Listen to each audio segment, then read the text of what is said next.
really want to start off and make everybody aware that this kind of event just doesn't happen on its own. A lot of planning goes into it, as well as a lot of support from our sponsors. And so the sponsorships, that money goes into helping support both putting on this workshop today, but also future ones that we hope to have. And so we really appreciate the fact that many folks have stepped up to help this. And so I want to acknowledge them.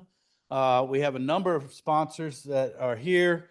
So Roundstone Native Seed, thank you very much. F4 Tech, Sandhill Nurseries, Southern Habitats, Ground Level, Magnolia Environmental, Mockernut Hill Botanical Garden, Florida Native Plant Society, Earth Balance, Florida Association of Native Nurseries, Jack Dan Nursery, and Native Horticultural Foundation. So all those groups have provided funding to help support this event, the food we're eating and whatnot. So let's have a round of applause to all those folks and make sure we acknowledge them.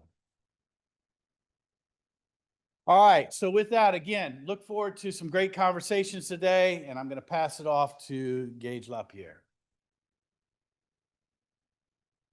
Thank you, Michael. Everybody, for our introductory talk today, we have somebody that is a wildflower enthusiast, landscape architect, retired in 2020 from the Florida Department of Transportation. They began that career back in the 1990s, driving the roadsides for the Wildflower program that helped create the state wildflower license plate, which is a huge contributor for the Florida Wildflower Foundation, and was part of that effort to establish that organization. This person still volunteers regularly with the Wildflower Foundation and is here today on part of that commitment, and has been someone who's been very enjoyable to talk to over the past few years. This person is Jeff Castor, and I'd like to welcome him now.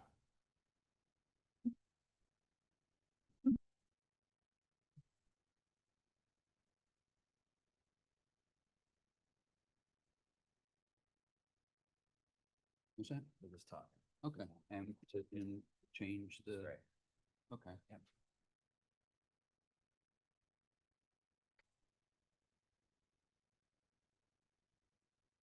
A little prop today. No, you already got one. Okay, peace, love, and wildflowers. This is on. Good, very good. No. There we go. Thank you, everybody, for letting me talk today. Gage told me I can talk about anything I want for as long as I want. I hope that the 10 minutes or so that I'll be talking, I'd leave you with some information that's useful or beneficial or just interesting and enjoyable to know. I like to start my presentations. I've done this for a long time, my presentations, especially when I'm talking about wildflowers, with the Great Seal of Florida. After the Civil War, like many times in all of our lifetimes, the economy was in the dirt. It was bad. And the leaders of Florida wanted to attract people to Florida. And right after the Civil War, a lot of people that they wanted to attract to Florida either couldn't read and write or they couldn't speak English. So a beautiful picture was the best way to represent paradise and to attract people to this place. And they used the native people and they used the native flora to attract people here. They've got wildflowers, they've got peaceful people here, which in parts of the country, people were still afraid to go into the wilderness. They were afraid they'd be attacked.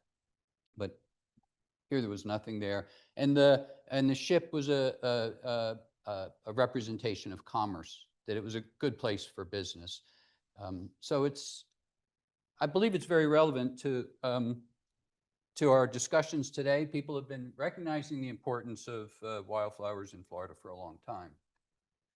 But it goes back even further than that, 10,000 years or so. People have been living here in Florida and getting to know native plants and how to use those native plants for the benefit of their lives. And it's sad that we push those people out of this place before they really could transfer their 10,000 years of knowledge to us. And we had to start all over again to learn about native plants. Ponce de Leon came here just 500 years ago and didn't know anything about the native flora here. But whether it's myth or fact, he named this place La Florida because it was springtime, Easter, it was covered with flowers, and we all enjoy the story that we're named Florida because of the abundance of Florida native wildflowers. And Bartram came here again, picking up on the knowledge that was left behind by the Native Americans that left this place to discover and explore the rich community of plants that are here. And for a couple of hundred years after that, botanists continue to come to Florida because it is such a remarkable and special place to search for plants that may be common in other places, but they're more common here. Plants that aren't found in any other place, but they are found here for the very first time.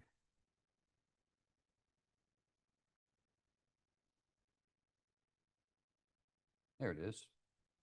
Mary Frances Baker, I don't know if any of you have read her book, but it was published in 1926. And it's really one of the very first plant identification books that you, with nice descriptions of the flora here. But she says, in no other part of our country can show so great a variety in its wildflowers, and in no other state are there so many plants of strange habits and remarkable characteristics. More than 3,000 species of flowering plants have already been listed as growing in Florida. What's the number now? I don't know. It's 4,000.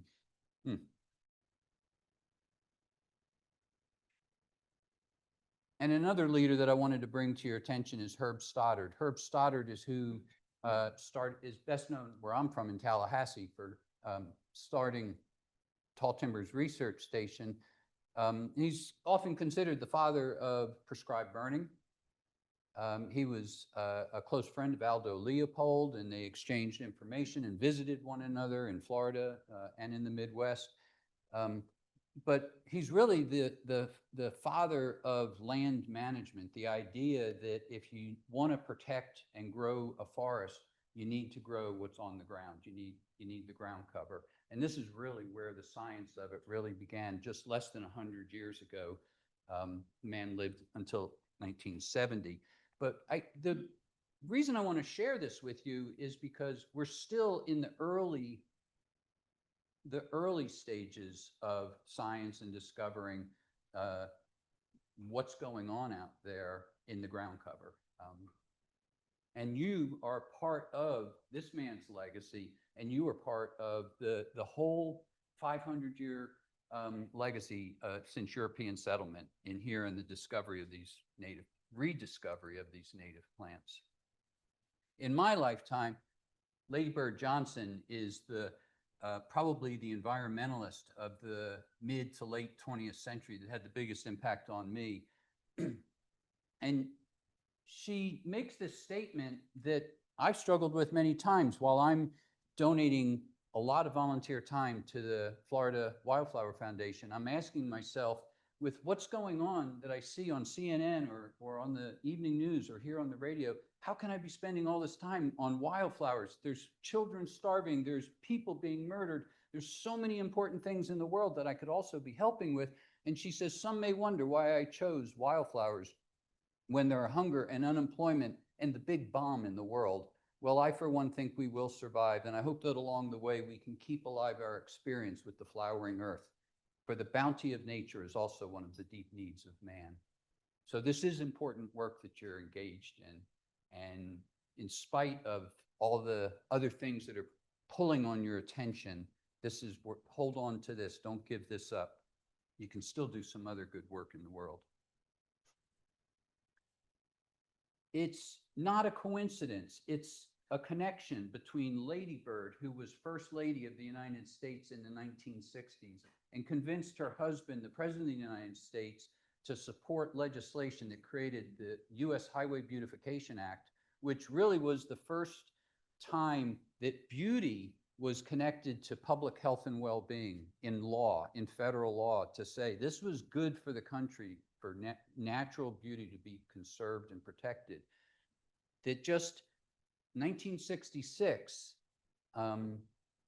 while she was in the White House, the state of Florida added to our Constitution that it shall be the policy of the state to conserve its and protect its natural resources and scenic beauty. And you all are any of you attorneys in here? One. All right. Well, those of you that watch Law and Order know you can't do things that are unconstitutional. And our state government can't do things that are unconstitutional. It's debatable all the time what's constitutional and what's not constitutional. That's why people go to court. That's why people hire attorneys. That's why we have judges. That's why we have juries. But whether an action by the state of Florida is in fact consistent with the state constitution to protect its natural resources and scenic beauty is worthy of debate. And I would say that most of our leaders, whether they be your county commissioners or your state legislators, may not know this is in the Florida Constitution. But now you do, and you can remind them and maybe slow down the conversation where we really consider, are we doing the best we can to conserve and protect our natural resources and our scenic beauty? This picture right here politicized wildflowers forever. It made wildflowers peace, love, and wildflowers. I mean, it's undeniable. But it's important when we talk about wildflowers that we not politicize it, because the world is divided politically, and maybe we can find wildflowers as a way to bring people together. One of the great things I like about working with the Florida Wildflower Foundation is there is no organized opposition against wildflowers. There are people that don't think it matters and such like that, but as long as we, this is a long time ago, 1967, it's still there in parts of Florida and other places where people still associate wildflowers with old hippies like me. And, but we, as in our messaging, need to be careful not to politicize this, because we need everybody to continue supporting us. In 1991, a few years later, this is the progression over time. 1991, the state of Florida adopted a state wildflower, the Coreopsis. The genus Coreopsis is our state wildflower. I put the logo over here of the Florida Federation of Garden Clubs. You may know people, or you may be a member of a garden club, but it was garden clubs that organized to petition the state of Florida to create a state wildflower. Years before, they did the same thing to create a state tree, and thanks to the Florida Federation of Garden Clubs, it was a native tree. And the garden club did this because they didn't think that the orange blossom right here was a suitable, they believed that the state flower should be a native. And they tried to get the state of Florida to change the state flower from orange blossom to a native. And that was getting no traction because the citrus industry liked the flower. So the compromise that was reached will continue to have a state flower, and we also have a state wildflower. So that's the distinction here.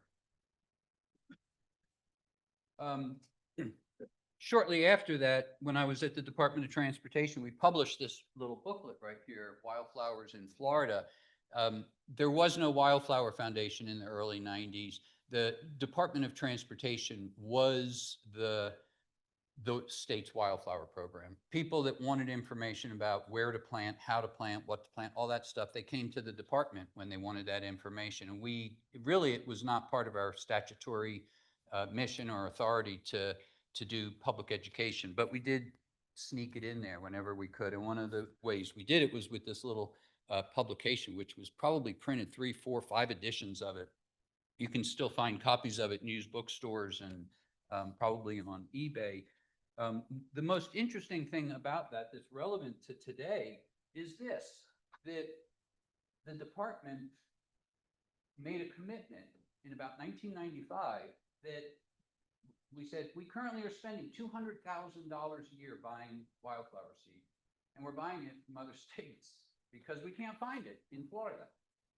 So we're making a commitment that by the year 1998, we'll spend all that $200,000 in Florida, naively believing that all we had to do was create a demand, assure that there was $200,000 demand for wildflower seed, and farmers would start producing it. But we've learned it wasn't that simple. Producing native seeds is not as easy as just flipping a switch from whatever you are growing and say, okay, I'll get that $200,000. But the department realized that no Florida sources of these varieties are available at costs that are affordable to the department and in the quantities that are needed. And that's still the case today, 30 years later. The department is still spending, I don't know the number anymore, but it's still a lot of money in buying seed and planting seed on state highways because they can't get it from Florida.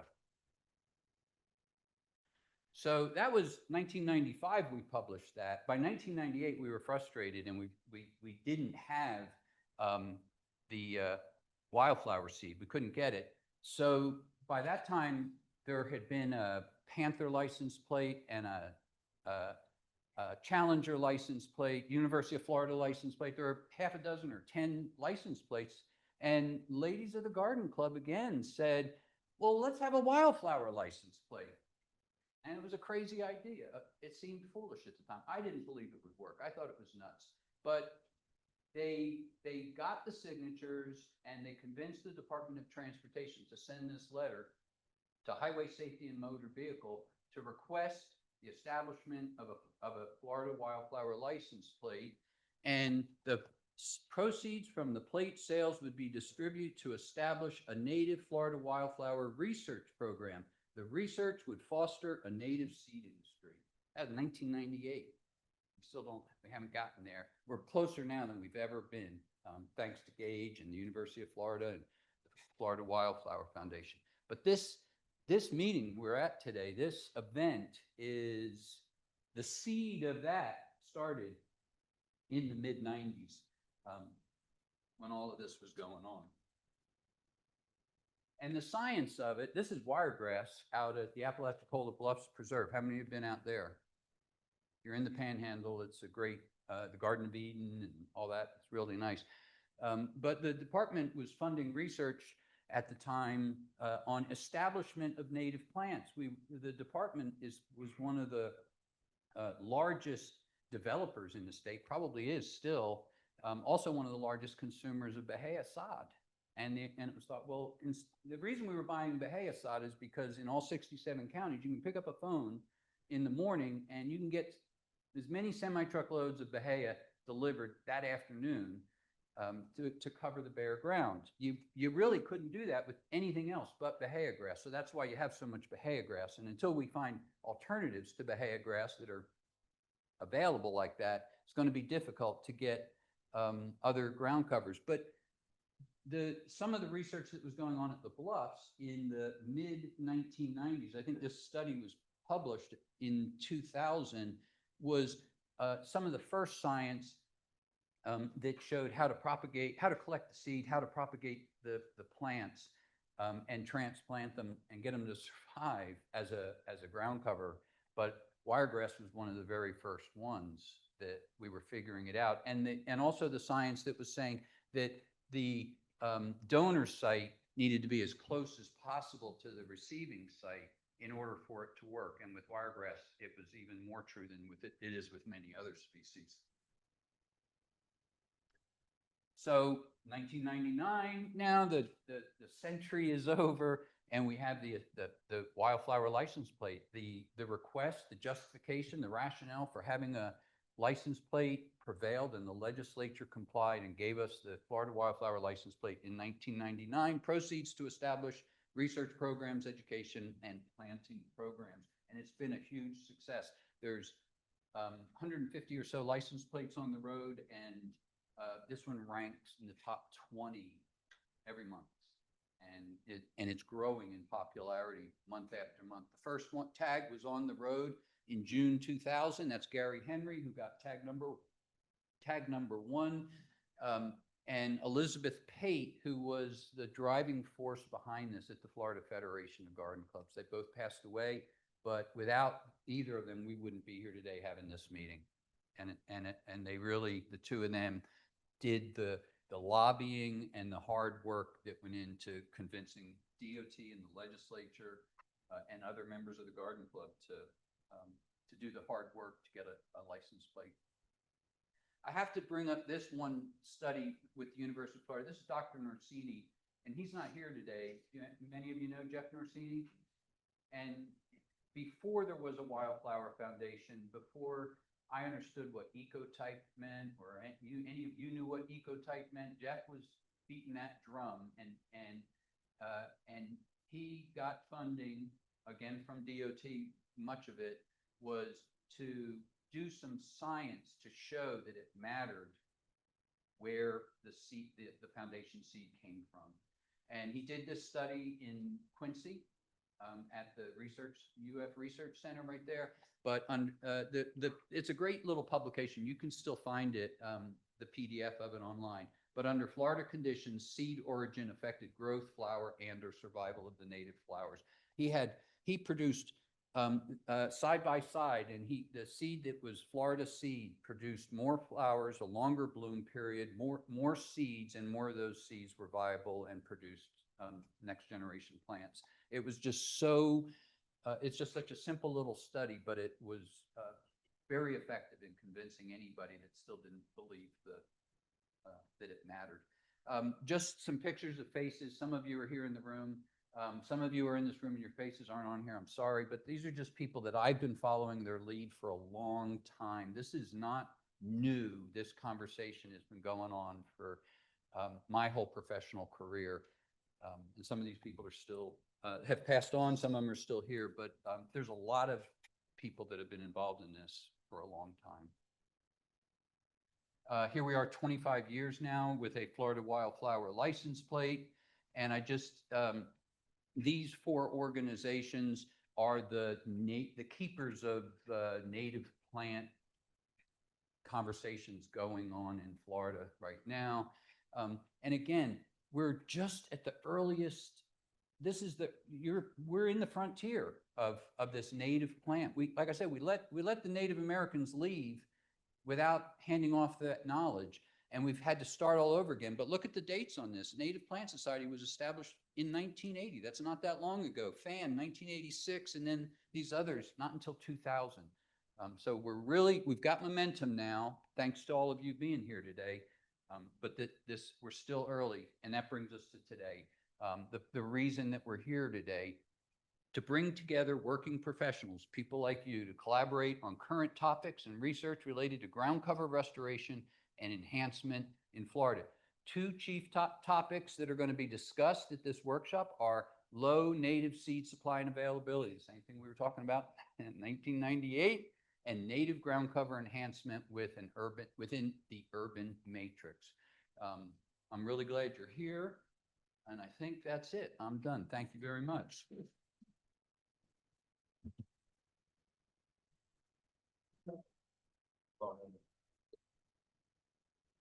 Well, I hope you can see now why I enjoy talking to Jeff so much.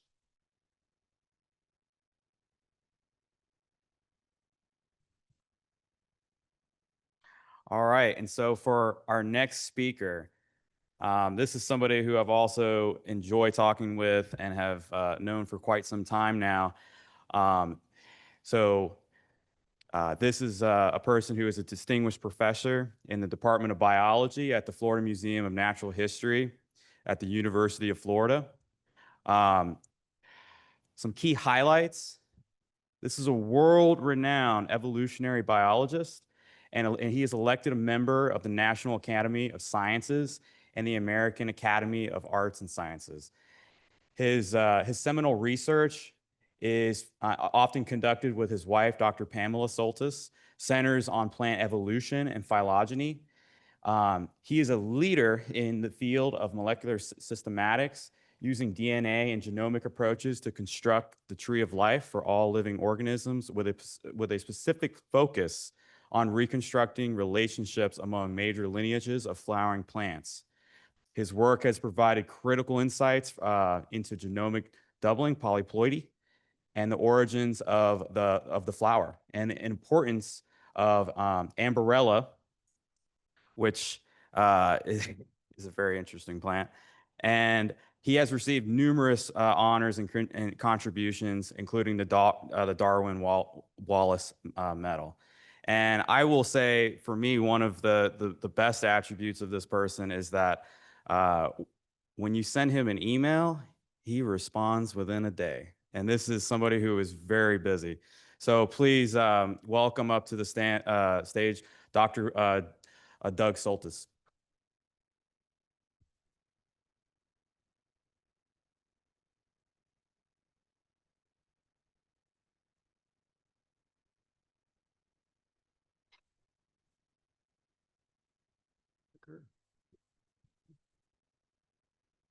Oh yeah, this is your speaker. Okay. Yeah. Hold on.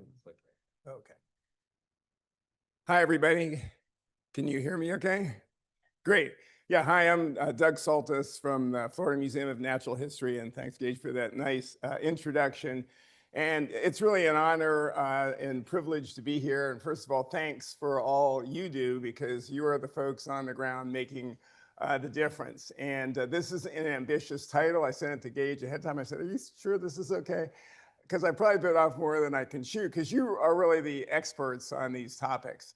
And I'm giving this, usually I split this with Pam Soltis, my wife. She's not here, so you're stuck with me. I had her email on there. I thought, that's not fair. Just, you can send your questions to me, but you can also talk to Tyler, who's an expert and who's here from our lab. And what I'm going to tell you about is really a team effort. There are a lot of people that are involved in this research. So what can we learn from some of the work that we're doing that might be helpful? And what does the future look like? What are some of the things that people are doing to help, I think, make all of our job a little easier? So really what we do, and it is, again, a team, we use huge amounts of data.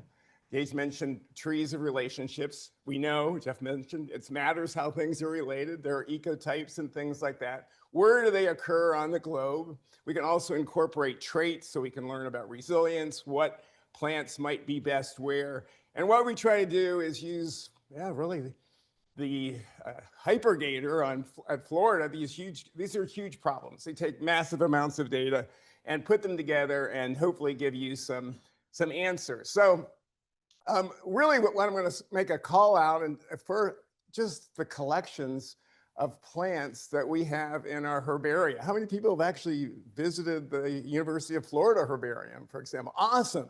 You know, what an enormous resource. This is the biggest herbarium in the southeastern United States. And so what my key is initially is to point out what an enormous resource these plant collections are, and what an enormous resource the herbarium is if you have something to identify. But these collections matter. I think you all know, you're growers, that maybe climate is really oscillating a lot. There are lots of fluctuations we haven't had in the past. What does that mean for our native plants and wildflowers? What goes where? What might we learn from these collections to be able to make better predictions about where we should be putting things in the future? So there are a lot of herbaria across the world, but look at that total number of specimens. This is really the history, the flora, the history is in these collections. So let's take advantage of those. Here is if you haven't been to the New York Botanical Garden, that's an amazing herbarium and collection there. And ours, again, is the biggest one in the Southeast. But it's not just plants that are in these collections. There are almost 2,000 natural history collections in the US, and there are thousands in the world. So these are billions of specimens. We don't even know how many specimens are in our collections. So of course, we want to know more about maybe pollinators. All of that information can be garnered from these collections. So you might think, okay, plant collections, yeah, I've heard of Linnaeus, that's important for the name of a species. But these plant collections are so much more, okay? Here's what we can use plant collections and other collections for. Genetics, we heard about ecotypes. So what is the genetic variation in natural populations? Well, of course, you can go around and you collect everything, but you can also take a leaf from a herbarium specimen and get DNA out of it and do all kinds of cool things with it. Okay, that's an amazing power. Chemistry, we can do that. I'm going to talk a little bit more about biogeography, phenology. All of these things can be garnered from our collection, or a window into the present, but also into the past. Okay. But for most of our history, all of that information has been locked away in cabinets. You couldn't get there unless, oh yeah, you want to visit? Sure, come on in, take a look.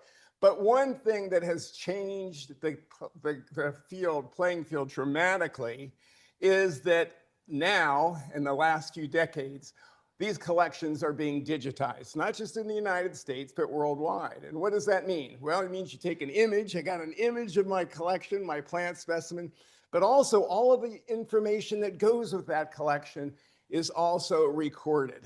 So you know this, but if here's a herbarium specimen. Oh, wow, that's cool. Picture plant, super cool plant. Not only is that a great image that you can study, get information from, but that little label in the corner there, that is super important. That's Earth's, that's the history of our flora right there. You can find, of course, the name, when it was collected, who collected it, but also a location.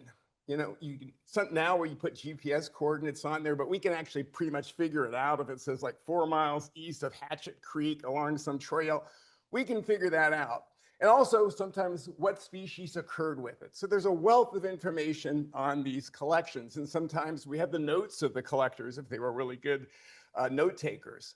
So what was funded several decades ago now, is a program that was here at the University of Florida called iDigBio. Pam, my wife, was one of the lead PIs on that. The other institution that was largely involved was Florida State University. So it was a collaboration. And this is an older slide, but you can see 138 million specimen records, media records.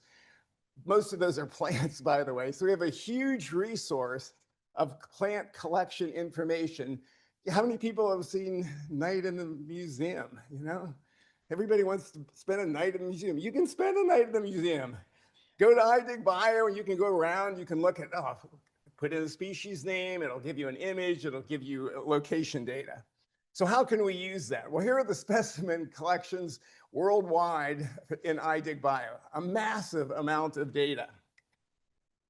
Say you want to know where Acer rubrum occurs. Type it in. You can get images of what's available. These are all digitized now. And of course, all that collection data and that label in the corner there. Now you're going to say, okay, it's in the Eastern US, Eastern North America. There's some outliers there. Well, those are probably botanical gardens, right? Those are often sometimes, but that's also information. If you think about it, hey, wait a minute, this thing can grow some other places if the conditions are right, blah, blah, blah. All helpful. There's another repository, and this is GBIF, the Global Biodiversity Information Facility, and they also assemble collection data. No images, but tons and tons of data that are available for anybody to use. All right, so let's go back. Let's look at our specimen records now as sources of environmental data. So here's this one collection. We can locate it to where you see in the Panhandle in Florida, that red dot. That's pretty cool. And then I can go through and get all the collections, and that's the whole list, just part of it. And now I'm beginning to assemble the distribution of this species, and then we can begin to take the next step. That is, we can model the distribution of that species. We have hundreds, thousands in some cases, collection points for a species. What is the niche space of that species so that we can reconstruct where it is now and could be in this point in time? So there are several ways that you can do this. WorldClim is a global climatic database. It gives you temperature, precipitation, not just from the year, but for different parts of the year. So you can put all of that into some big models. Also, of course, you want to know soil. I was talking to Joe and other people last night. Soil really matters. Of course it matters. But there's a huge database called soil grids, and you can put that into your models now for where these plants occur. And You can then use something called Maxent software, and this is modeling something obviously in South America. And we can put all of that information together and reconstruct the niche for our native plants in Florida, or an invasive plant if you wanted to as well. Super cool. All right, cool. I can reconstruct the niche space of something today. What about the future? Can I make predictions about where maybe that plant would do best in the future? Well, sure, there are various, actually the UN publishes this, projected changes in temperature and precipitation can be calculated from their estimates of what temperature rise maybe in the future. And so there are different models. We use usually 4 of these. Tyler knows them all by heart, he'll tell you. And then we can use WorldClim again and make projections for the future for our native plants. We're doing this for Florida. We're doing this actually for all the plants in North America. So these are massive jobs. But let's look at a few examples. Here's the that's hard to say, flat spike sedge. And there it is, what it looks like. And if we model it, this would be the hot colors are the best niche space for that species, which is where it actually occurs, close to Miami, okay? Then let's see, how about 2050? Oops. Now this model does not take into account sea level rise, obviously, but we can do that as well. That's not on this projection, but we can mask these and make those part of our predictions in addition. But, you know, let's look at some other species. The scrum plub, which some of you might know occurs along the Lake Wales Ridge region. Let's repeat that experiment. For it again, hundreds of specimens go into these models. And actually, with the climate scenarios of the future, if it could distribute itself rapidly, it could be quite successful over large parts of Florida, okay? Now, we've done this for about half of our native plants. We will have them all done by later this year or early next.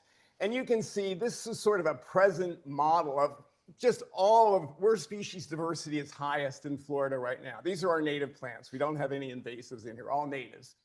You can see that, yeah, we're living in a place, Alachua County here, pretty high species diversity. Now, if we take all of the data that we have for the plants and project that into the future, what is Florida going to look like by 2050? And you can see that it's, you know, species diversity is lower. Model after model makes these predictions. You probably think, okay, that makes sense. Much of our temperate Florida in the north might try to migrate or move north, and it can move that quickly. But all models suggest that Florida will be a more homogeneous place. And I think this is something we can all respond to in our efforts to try to get more native plants into different places and help with these restoration efforts. So the bottom line is that our communities are going to change. This is not news. Communities have changed throughout time, but they might change dramatically based on some of these various projections, if, again, plants can migrate that quickly. And by the way, herbarium specimens already tell us that plants are migrating. If you trace collections and then also what's in iNaturalist, and you map it out over the last 50 to 75 years, you can already see plant movements through that window of time. Again, these are big data questions and where I think what we do can contribute to what you do. So I'm not a restoration expert like you all are, but restoration is in my heart. As Gage knows, we're trying to maintain and restore some areas on the campus of the University of Florida. This is my favorite spot. Gage has helped, he's given us a lot of plants, but it's a 3-acre plot that we're trying to maintain so that it's not cut down, don't have a building put in there. So we remove invasives, we plant natives, we get students involved. And, you know, I tell students, this is the southernmost extent of some of these forest trees. It's super cool, you know? And they get excited and they say, well, what would be the fate of these hardwood forests in the future? So, well, that's a good question. So we taught a class. We got 30 students. Let's take a look. Tyler helped with some of this work. Here we are at one of our restoration events. We have one, if you're around, we have one this Saturday. And we did exactly what I mentioned to you. They took herbarium collections. They took these areas of hardwood forests. everybody got a species. I think we ended up with 40 species or something that the class modeled. We took a semester, they weren't done. Some students that you see here, Cameron and Sydney, and then the postdoc who's their major advisor, Mackenzie. Here they are presenting a poster on this. And here is what, here are just some of the images of the plants. But here's a quick summary. And you can just see, it's a simple summary. Yellow shows loss of habitat, purple is gain. And you can see our hardwood forests are not, for the most part, gaining, they're losing. Okay, they're losing suitable habitat as we move forward into the future, 2050. There's a lot of yellow, not much purple. I could show you species after species, but let's just look at Tilia. This is American basswood. Here you can see the colors in E there, and that shows habitat suitability. This one shows it's not quite as purple, it's losing it, but I think this really shows yellow loss. So you can see that there's a lot of loss of suitable habitat as we move into the future based on these projections, these models. And Tilia, if you look at its distribution projected, would be moving north. Its suitable habitat is north. And this is true for many of our hardwood species. Not all, they don't all respond in the same way. Okay. So what are people trying to do? Well, it's amazing, I think, what tools we will all have in the future, and that future may not be so far off. Lance Legal is, well, he was a physicist, and then he came from the dark side and decided, I'm just kidding, that plants were really cool. And he really became very interested in how can I take my computer and AI skills and do something with it that benefit restoration, plants. And so he's trying to take all of these niche models that I told you about and link those across pollinators, projected fire regimes, moisture regimes, everything you can think of, so that you can put it into one big package that synthesizes it all to make projections and predictions for our organisms. So he's trying to model possible interactions with pollinators. Of course, our native plants need pollinators. How will they respond versus how the plants respond? If they respond differently, what does that mean in terms of where we want to plant things? And of course, these are his slides, by the way. You got to have a slide like this. And what this is just trying to show is the increased interactions in red, decreased interactions in blue. He's trying to model all of that. And these again, huge data problems, but are solvable now, and using AI to make better projections for what will be where and how they will interact with pollinators and phenology and all of that sort of thing. So you model pollinator interactions with plants. We have those data, again, from our collections. So this is all doable. And also phenology, how is that changing? Each one of these is a species and its flowering time. All of these data are out there, again, from our collections. And then this is his slide. You got to have a slide that nobody understands. But the idea is that you use AI and you model this with all of this possible. I don't have my cell phone on your phone.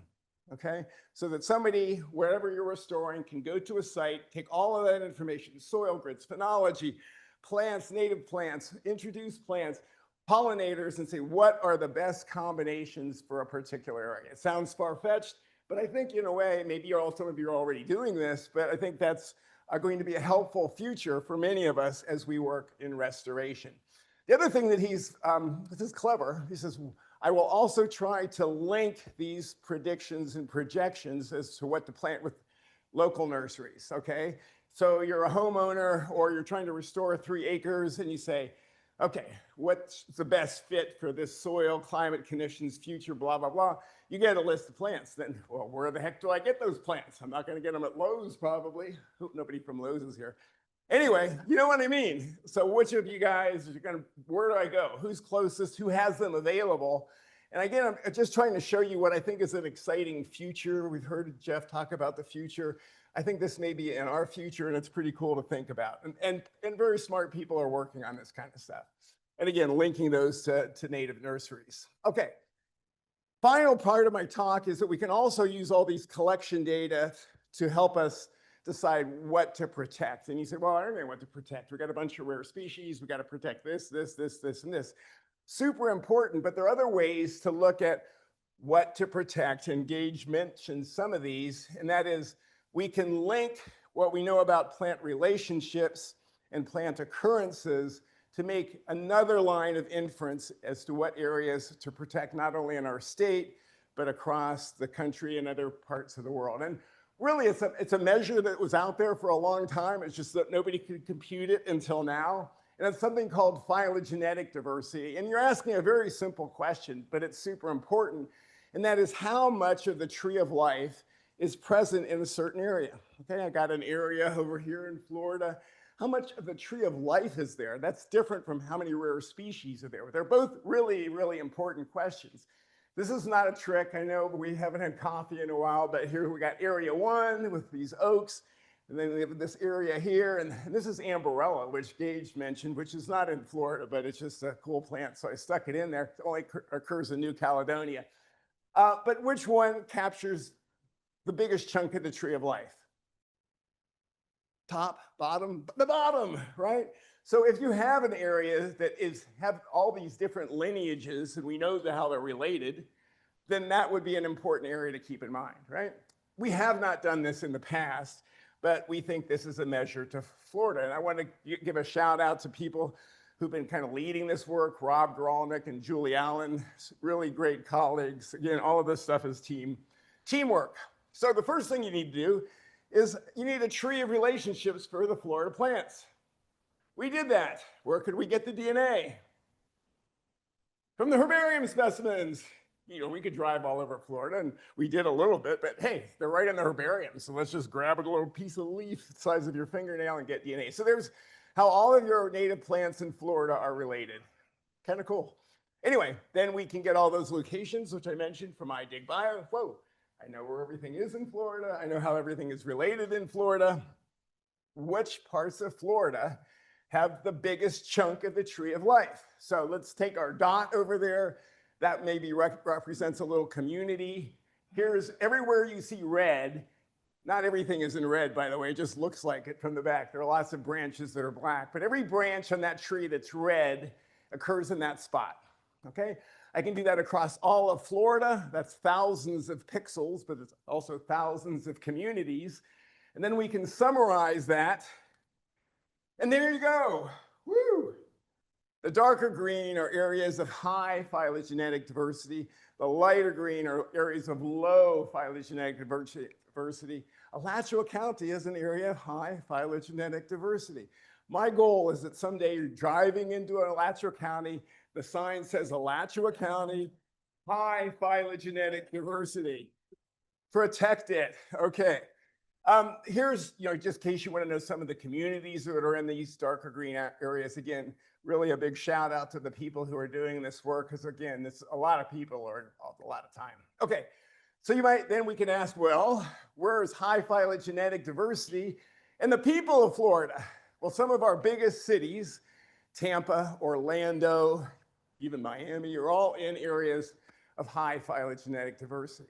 But notice that there are lots of areas that have high phylogenetic diversity and low population, at least at this time. So maybe those are areas that we can still target for some serious conservation and restoration efforts. So you can also then ask, and we're doing this much more thoroughly than what I'm going to show you now, how does this match what we protect? Okay, have we protected areas of high phylogenetic diversity? And the caveat to that is, like, why would we bother? Conservation areas are sometimes by chance, what's available, what's really cool habitats, all of those are important. So this is not to say these are bad areas to protect, but we do have a lot of areas that are protected that are actually very low in phylogenetic diversity. Not a bad thing, but we also have lots of areas that are not protected that have high phylogenetic diversity. Notice that area in the Panhandle, lots of phylogenetic diversity, very little land that's actually protected. So maybe these are areas then that we can target. Can we get more areas of land put aside in these areas of high phylogenetic diversity? They're like little arcs, they're preserving the most of the diversity of our state. Now, don't feel bad. This is really a worldwide phenomenon. So we did this for China. And their highest areas of phylogenetic diversity are down here. None of that is protected. What they have protected is, well, the Tibetan Plateau, super cool. But you have really a lot of plants that are very closely related there, radiations that are very recent, so it's not capturing a big chunk of the tree of life. You'd want to set aside more areas there. Again, we're doing this for all of North America, so I think hopefully that will be valuable and available in the future. So summary, because you need a coffee break. Natural history collections are a wealth of information, really broad value for, I think, everybody here. Niche modeling and projections for Florida plants. There's going to be an increased extinction rate for some species. Maybe here we can collectively do something about that in terms of making those foundational species for growing, for planting, broader distributions for others, loss of suitable habitat for many of our hardwood forest species, and the understory that goes with them, by the way. Our flora will become more homogeneous. That's a projection. And what's the future? Well, I think there are going to be some really cool tools available to all of us that take all of these data and other data that I haven't even mentioned and pull those all together to make good projections for what we might want to plant where as we restore. And then phylogenetic diversity. This is not to replace any conservation efforts that have taken place so far. It's another tool in our toolkit. Another way to think about our flora and our wildflowers. What are we missing that we should set aside? And it's another measure. Okay, because many areas in our state have no protection. And I'll end there. And again, lots of people to give credit to because this is a big, big team effort. And if you have any questions, I'll give you Pam's email and Tyler's here. And I'm sure he's really in the trenches doing a lot of this work and we'll be happy to answer your question. And thank you.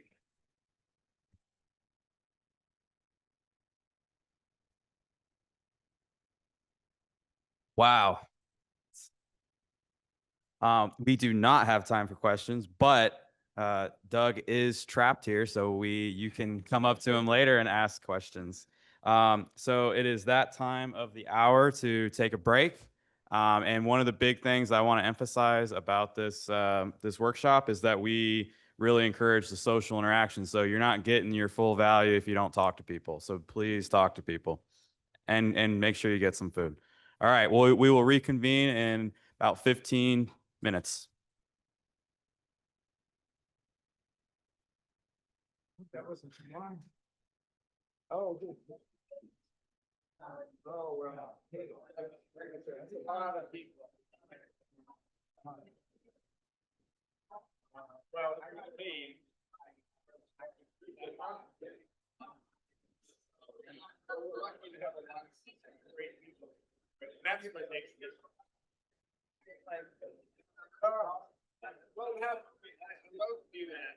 It makes a difference.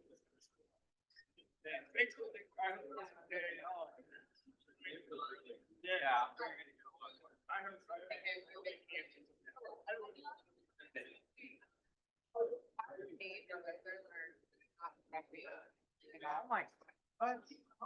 Oh my God. Hold on, sorry.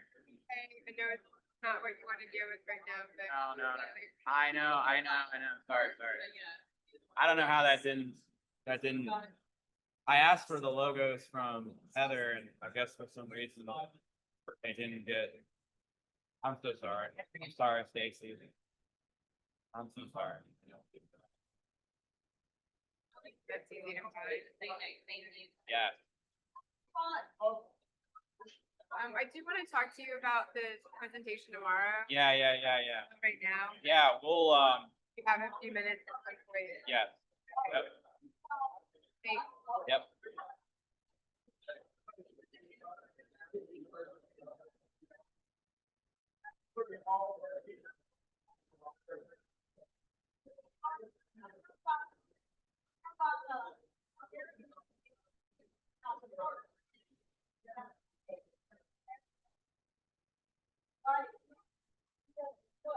So what's this system looking like? Is it just controlling from here? Yeah, controls from here. Audio, you have to hold this so we get good. And then I don't know if you. So we were talking like, because I don't know, who wants to go first? Because, we can change that. I don't know if it's like a matter of like who feeds in the, because we were thinking that maybe if Todd goes first, maybe then you could feed into some of that for like Florida in the sense of like telling that, that story of like, what we're doing here and where we're going and all that, or, I don't know. Or would you want to go I first? think there's a lot of, yeah, sure, that's fine. I think there's a lot of parallels. Either way, I'm happy. I to don't go think it first. matters, yeah.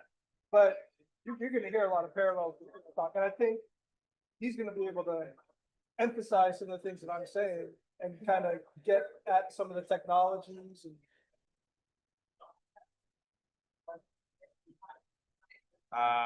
Okay, so flip a coin. I'm easy. I'll go first. Okay, let's keep it like that. Now mine timing's the same as yesterday, is it? Yes, timing's the same as yesterday. So you'll go first, or you'll go first, Hector, and then you'll go second. Cool. All right, and then. That's on there. Oh, yeah, sorry. Energy. I don't want.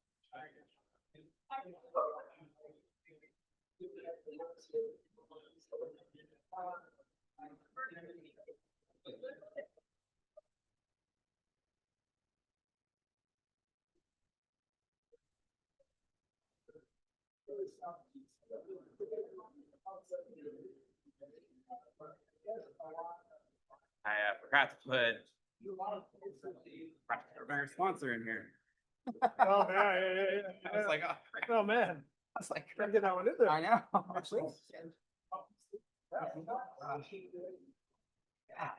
It's always something, man. You always forget stuff.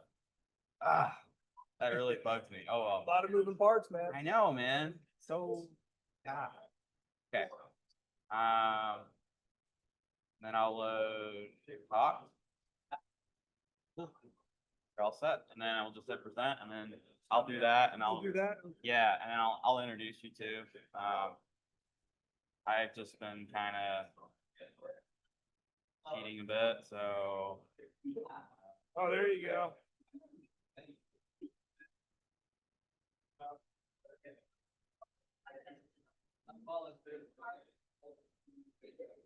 See how accurate we can. Yeah, Who, that guy? That's the controls. that's That's the. Can we clip that on? Cause I'm doing my hands. Oh, yeah. Oh, yeah, it's gonna go You fly. can then click there's it on. Just don't click that. That's the no speaker. So just. Hello. Yeah, so you just. It's better if you hold it, but yeah, or you can use this one, I think, too. This is like an actual proper microphone, but you can do it however you want. It's fine. And is there an advantage with advancing? Yeah, do we have a, How has everyone been moving there? This. Because they were standing over here moving slides. No. I think he kept coming back. So we have to, does this thing work? It'd be good if that did, like. Yeah. I've got so many animations, I can't keep walking back and I get dizzy. This works. I think this is actually really good. I think it's actually pretty crazy. Oh, but I'm not graduate student coordinator anymore. Oh, Not a big deal, not a big okay. deal. Well, yeah, they don't even, They don't update. yeah, well, they don't even have well, it doesn't mention it in there yet. Okay, so definitely don't. I don't know, my classes are. So, Still environmental horticulture, not.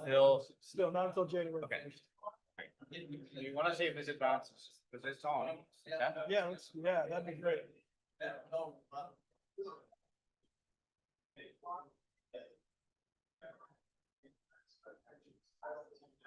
Surely it's might be something.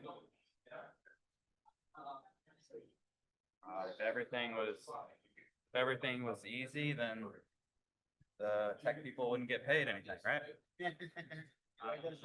USB. What's that little USB down there? That is somebody's flash. Actually, maybe that. There was one in the back of this yesterday.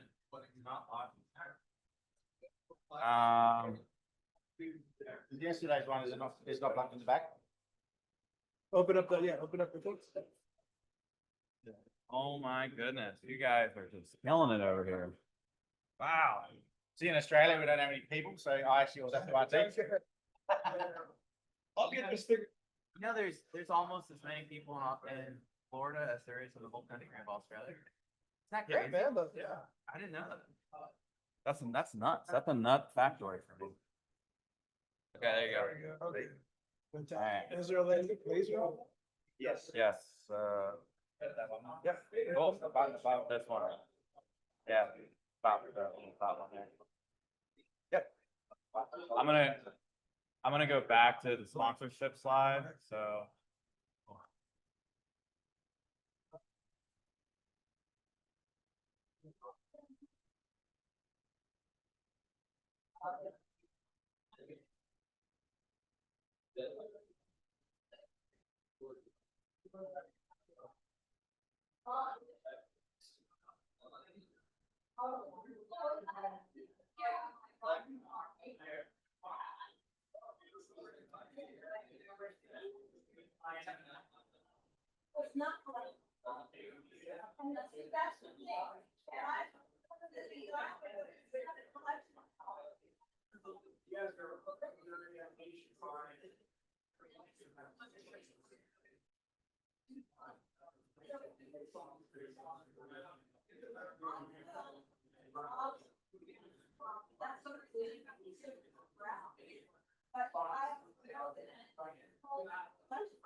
Hello, hello.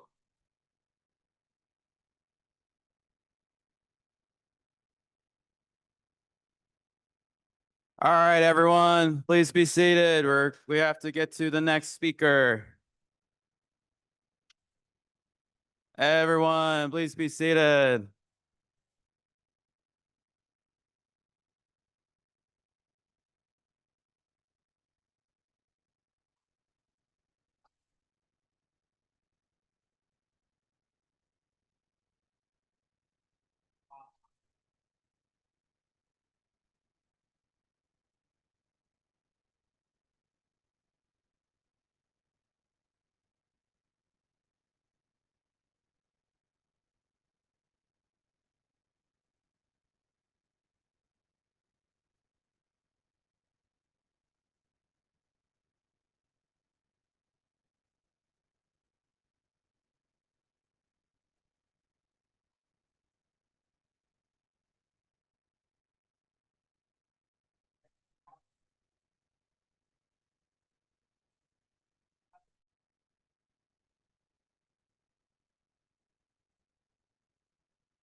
All right, everyone.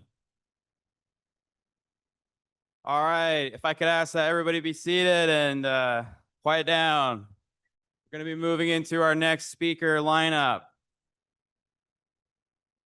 So our next speaker is from the University of Florida's IFAS Environmental Horticulture Department. This is a person who's an expert in seed biology, plant conservation, restoration, and serves as a key role in his department. This is somebody who his research program is focused on interdisciplinary work, blending fundamental seed biology knowledge with practical applications for plant restoration and endangered species conservation. His key focus of his work is addressing the significant gap in the understanding of wild plant seed biology. He is also someone that collaborates frequently with land managers, conservation practitioners, and native plant producers, and including the wildflower seed industry. And finally, he earned his PhD from the University of Hawaii, where he still actually gets the chance to travel from to time and do research there as well. So please welcome Dr. Hector Perez.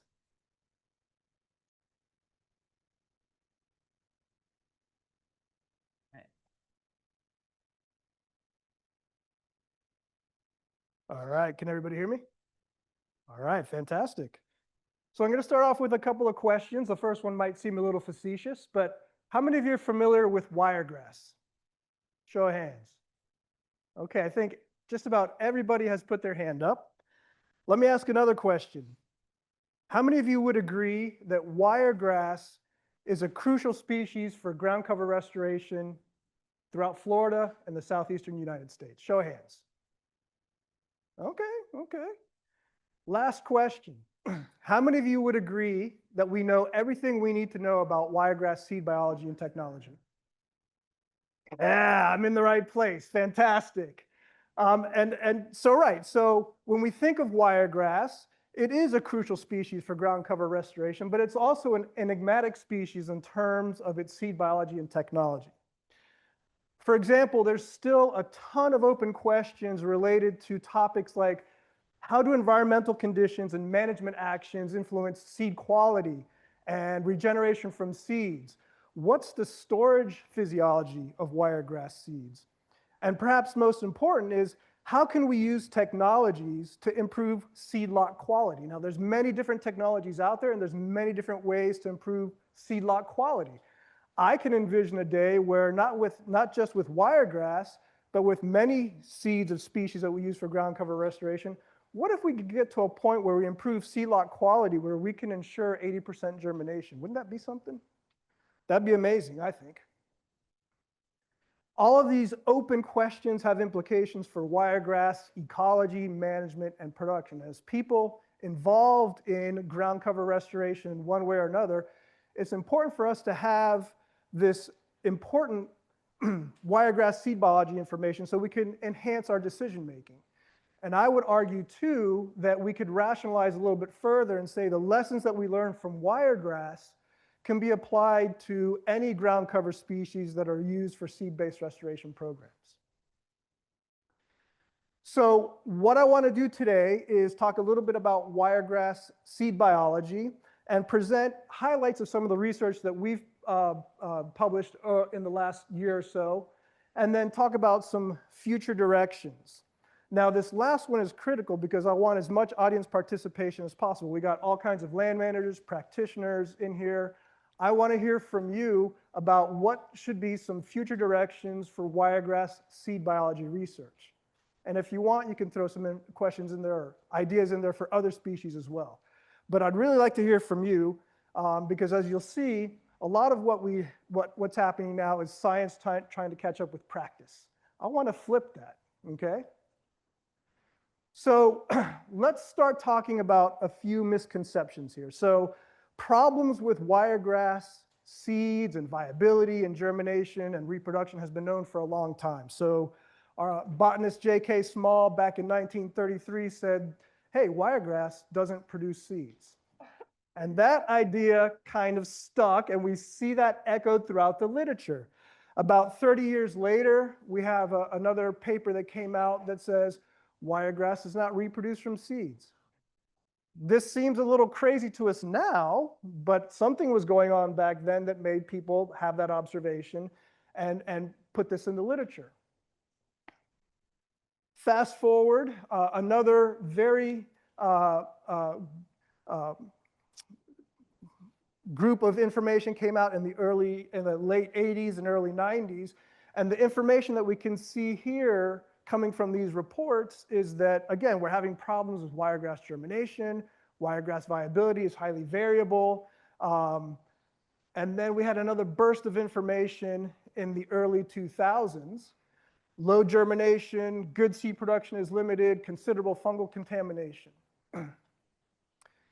Now, the reason for me, I'm not trying to call out the authors of these papers here, okay, because they've done great work. But I am trying to highlight is the need to have more fundamental seed biology at our fingertips. Because in about, 10 years later, we came out with some research saying that, hey, wait a minute. Yes, wiregrass viability and germination is variable, but it's not as variable as what's been reported in the literature before. And we also argued that, hey, we need to take a closer look at fundamental seed biology to understand the nature of that variation. Why is it happening, right? Now, it took a little over 80 years to get from here to here, and I often wonder, what could we have accomplished in that 80-year time span if we just had more seed biology information at our fingertips? How would that have impacted our restoration programs? Now, there is one wiregrass seed lot trait that can quantify and explain a lot of the variation that we see in germination and viability and seedling production. And that's the large amount of empty seeds that are produced by wiregrass. Now, our practitioners have known this for quite some time. So this is an example of, again, science catching up to practice, right? But it's very hard to tell the difference between an empty seed and a filled seed unless you have a magnified view like this. So I understand why some of those earlier research reports didn't take this into account. It's really hard to tell those apart. But this distinction between empty and filled seeds is crucial. Here's why. Did you know that wiregrass seeds produce about 2 to 8 times more empty seeds than filled seeds? 2 to 8 times more. In a more recent study that we published, it was about the same. So we have about twice as many empty seeds being produced in the wiregrass plants that we collected from over, gosh, I think it was 21 different populations throughout the state of Florida from xeric and mesic habitats. You still had way more empty seeds than you do filled seeds. Now, you'll notice that seeds with fungal infection also make up a proportion of the seed lot population.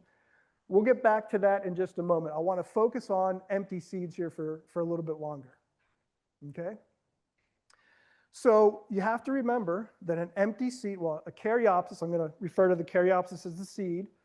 A caryopsis, a seed, a wiregrass seed, an empty one, has no embryo and most likely no endosperm either. That means that wiregrass seed, by definition, can't be viable and it can't produce a seedling, okay?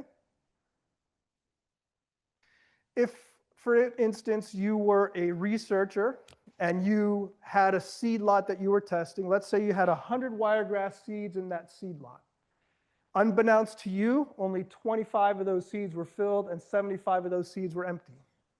You do a germination test, 20 seeds germinate. If you calculate your germination percentage on total number of seeds, you have 20% germination. Now, if you're repeating this test over different populations that you've collected from, you can imagine, like you saw in this graph here, well, we have a lot of variation from location to location. If you are repeating this experiment and you have that much variation in seed fill, well, guess what? You're going to get a lot of variation in your capacity for germination, what appears to be your lack of capacity for germination, right? If you calculate on a filled seed basis, you got 80% germination. That is super good for a wild species. How many people have tried to germinate seeds of wild species? Okay. Do you usually get 80% germination? No. So that's pretty darn good, all right?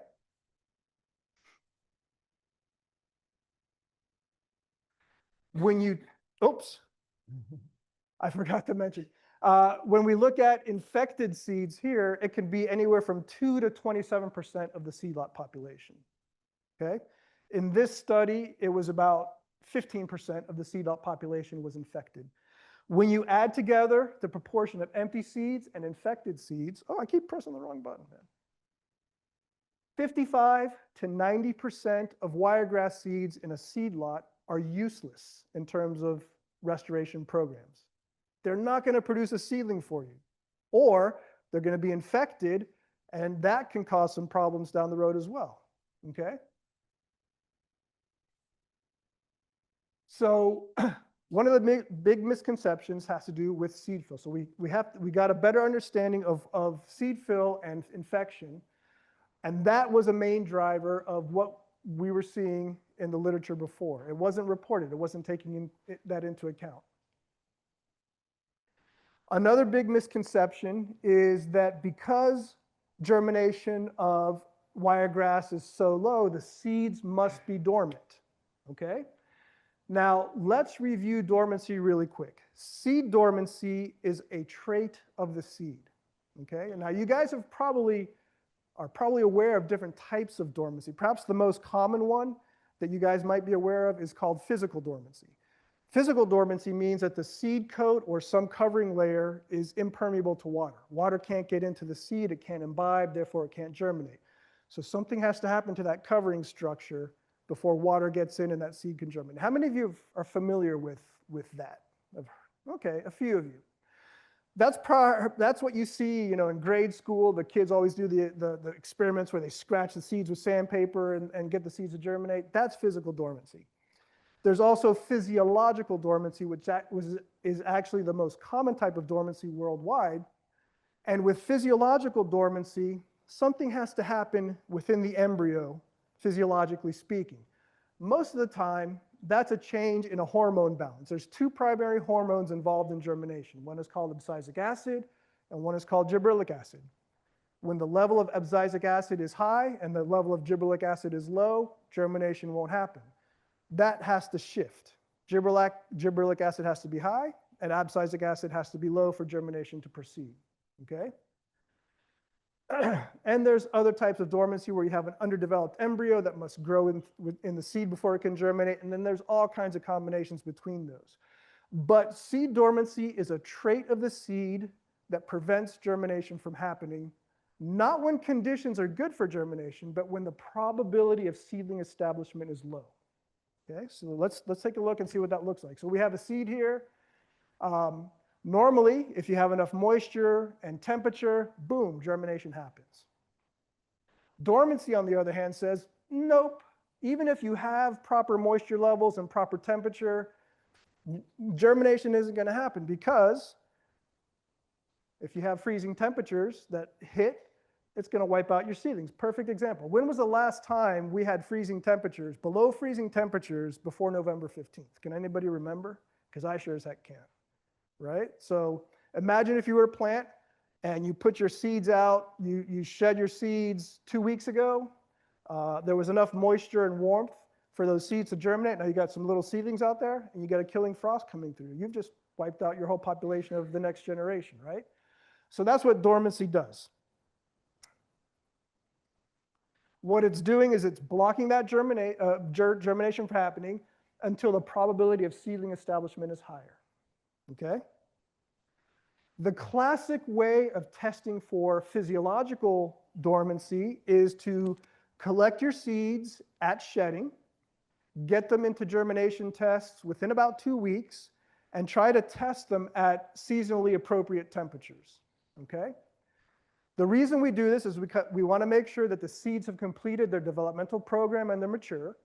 And we also want to make sure that we're not exposing seeds to any potential dormancy breaking treatments, like dry after ripening, for instance, that can alter the dormancy dynamics. We keep the seeds under these conditions for about a month. And if we see that germination doesn't go above about 20%, then those seeds in that lot can be considered dormant, or at least 80% of them are dormant, right?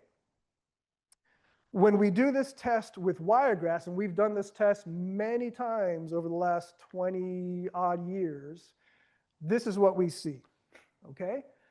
We see that at simulated simulated spring, summer, and fall temperatures, germination could be as high as 90%. And we get 90%, 80 to 90% germination in about a week. What's happening here at the winter-like temperatures, only about 40 to 60% of the seeds germinate. That doesn't mean that the rest of the seeds are dormant. What we see here is a classic case of what's called thermoinhibition, okay? And all that means is that a proportion of those seeds haven't received a proper temperature signal to initiate germination. If we take these seeds that haven't germinated and put them at one of these temperatures, boom, they all come up in a couple of days, okay? So from our research, what this indicates is that seeds are not dormant, wiregrass seeds are not dormant.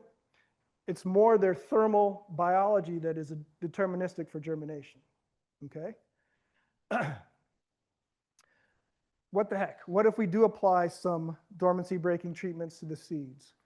So at shedding, we get about this degree of germination. If we let the seeds sit in the lab for 3 to 4 weeks, dry, don't do anything to them, we get increases of anywhere from about 5 to 10 percentage points. So that means we're going from 80 to 85%. Now that degree of increase could be just due to chance. It doesn't mean that seeds are dormant. So from our perspective, when we talk about wiregrass seeds, our conclusion is that wiregrass seeds, let me rephrase that. The majority of wiregrass seeds are not dormant. If dormancy does occur in wiregrass seeds, it's going to be in a very small proportion of the seeds that are being produced, and it's going to be a very shallow level of dormancy that's overcome pretty quickly, okay? So 2 misconceptions. We have a seed fill issue, a seed quality issue in terms of seed fill and seed infection that can alter our ideas of viability and germination capacity, and this idea that, that seeds of wiregrass are dormant. Okay, I want to highlight some current research that we've done that's been published this year. And I'm going to talk about results from two works that we did. The first one, we're looking at how environmental factors influence traits like aging stress and desiccation tolerance stress, and that has implications for storage of wiregrass seeds. The other work that I'm going to highlight on takes a deeper look at seed quality, and what we're doing is trying to build models of how seed fill and seed infection are related to environmental factors and management actions. Okay? So we know that wiregrass occurs in two different types of habitats, typically xeric sandhills. In those xeric sandhills, they tend to have a sparse pine overstory, right? We know those soils are, well, I've seen them referred to as being sterile to nutrient poor, right? Very well drained, droughty soils, lots of exposure to heat. What else am I forgetting? Very tough conditions in those xeric sites. On the other hand, we have mesic sites that tend to be inundated seasonally. They also tend to have low nutrient levels in the soils, but they do have more organic matter than our xeric sites.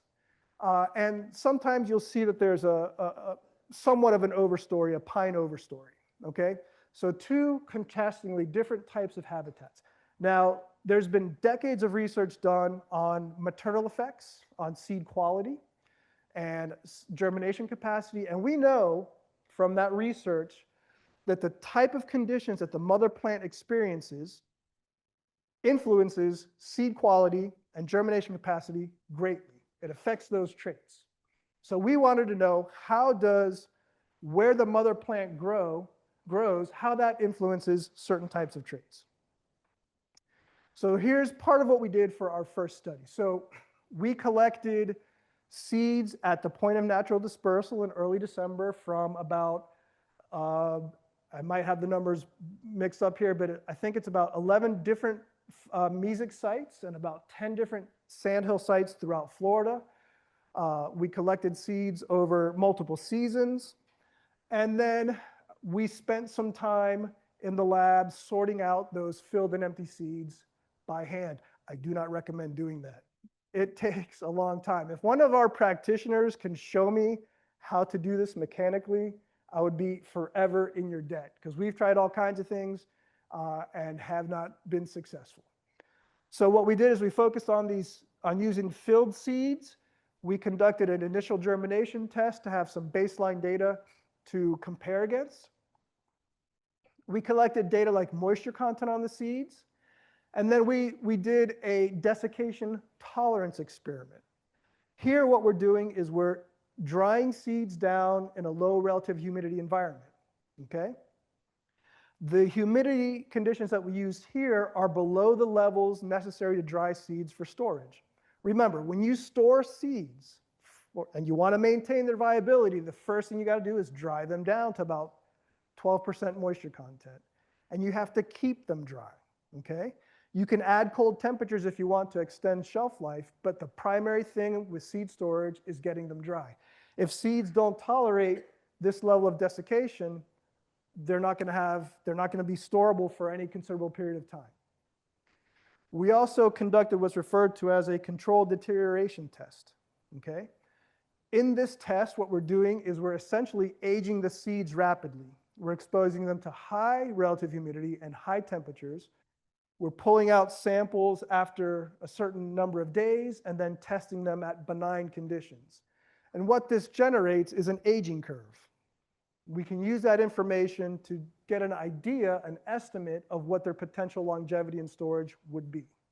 It's not an ideal test for doing that. Ideally, what we'd want to do is actually store those seeds for an extended period of time and measure them over time. That's not always practical. This type of a test can at least give us an estimate, okay? All right, so let's focus on this panel here first. This was a separate experiment that we did. But on the y-axis, we have moisture content. On the x-axis here, we have our mesic sites and our xeric sites. We have our undried seeds, which are the controls, and our seeds that were dried over lithium chloride. What we see is that the moisture content of our control seeds were anywhere from about 25 to 40%. We could get that down to about 20%, 20% here, about 25% there. Why is this important? Why do we care about moisture content? Well, moisture content of the seeds is not the ultimate predictor of desiccation tolerance, but it does offer some clues, right? So we know that seeds that can tolerate the conditions for storage tend to have very low moisture content when they're shed from the parent plant. And they can be dried further, right? Seeds that can't tolerate that drying are usually shed from the parent plant with much higher moisture content. We're talking up in this range here. So based on this moisture content analysis, we can see that the moisture contents of our wiregrass seeds are lower than what we would typically expect for seeds that do not have the physiology that allow them to be stored, which is good news. And then when we dry these to lower levels, this is about as much water as we can get out of them, okay? It's not ideal because, like I said before, if we want to store seeds and really maintain their viability, we want to get that down to about 12% moisture content. Another way to get some clarity on the desiccation tolerance of these seeds is to actually desiccate them and then pull them out and germinate them. So we desiccate them for it takes about 14 to 21 days for these things to equilibrate at 11% relative humidity. At that point, we pull them out and we compare their germination against the non-dried seeds. Now, I know that there's a lot of information here. I'm not asking you to digest all that. There's a couple of things that I want you to notice, though, okay? These curves here represent germination events taking place. The important information to see from here is, are those lines separated from each other or are they overlapping? If those lines are overlapping like you see here, that means that there's no statistical difference between germination of non-dried seeds and dried seeds, which clearly we can see in this case, wiregrass seeds are able to tolerate a lot of drying, which is a good thing, okay? But when we do our controlled deterioration tests, and we're gonna focus on B, C, and D. When we do our controlled deterioration, let me back up a second. So we tested germination at different temperatures, and it didn't matter what temperature we were using, we got the same results, okay? Same type of thing for our controlled deterioration test. When we pulled the seeds out, we tested them at summer-like fall, spring temperatures, and then we adjusted our winter temperatures for North Florida. Again, a lot of data. What we need to focus on is what happens at the LD50. You guys remember that from your biology class when you stress out an organism and you see how long it takes for them to die and you calculate what the lethal dose is for 50% of the population to die? That's essentially what we're doing here, okay? So we can take a horizontal line and intersect with our predicted lines here, drop them down to our time axis, and what we get is an estimate of our half-life of those seeds under those stressful conditions, okay? So you can see here, depending on what temperature we tested the seeds at, we had a half-life of anywhere from 9 to 20 days. Okay, big deal. What does that mean? Well, what we do is we take that data and we compare it to the half-life of species that have known storage physiologies and they have known longevities in storage. This little species right here, Ranunculus scaleratus, is a species whose seeds are not desiccation sensitive. They cannot be stored for long term, and they have a physiology that's considered, well, I think it's recalcitrant, which just means they don't tolerate drying and storage for long periods of time, okay? That half-life was 13.7 days. There was no statistical difference between the half-life of this and our wiregrass, okay? This is Brassica naupus. Its half-life was 65.1 days. There was a big statistical difference between wiregrass and this one. So while we didn't necessarily do a long-term seed storage study, which is kind of like the gold standard, we have an estimate to indicate that the seeds of wiregrass probably have a physiology that would render them short-lived in storage, okay? So what that means is that we got more questions to ask and answer. So what is the storage physiology of wiregrass? We think it's intermediate between the category where you can dry these things down and store them for a long period of time and the category that says, no, you can't even do that. So they can tolerate a lot of drying, but their shelf life is going to be limited, okay?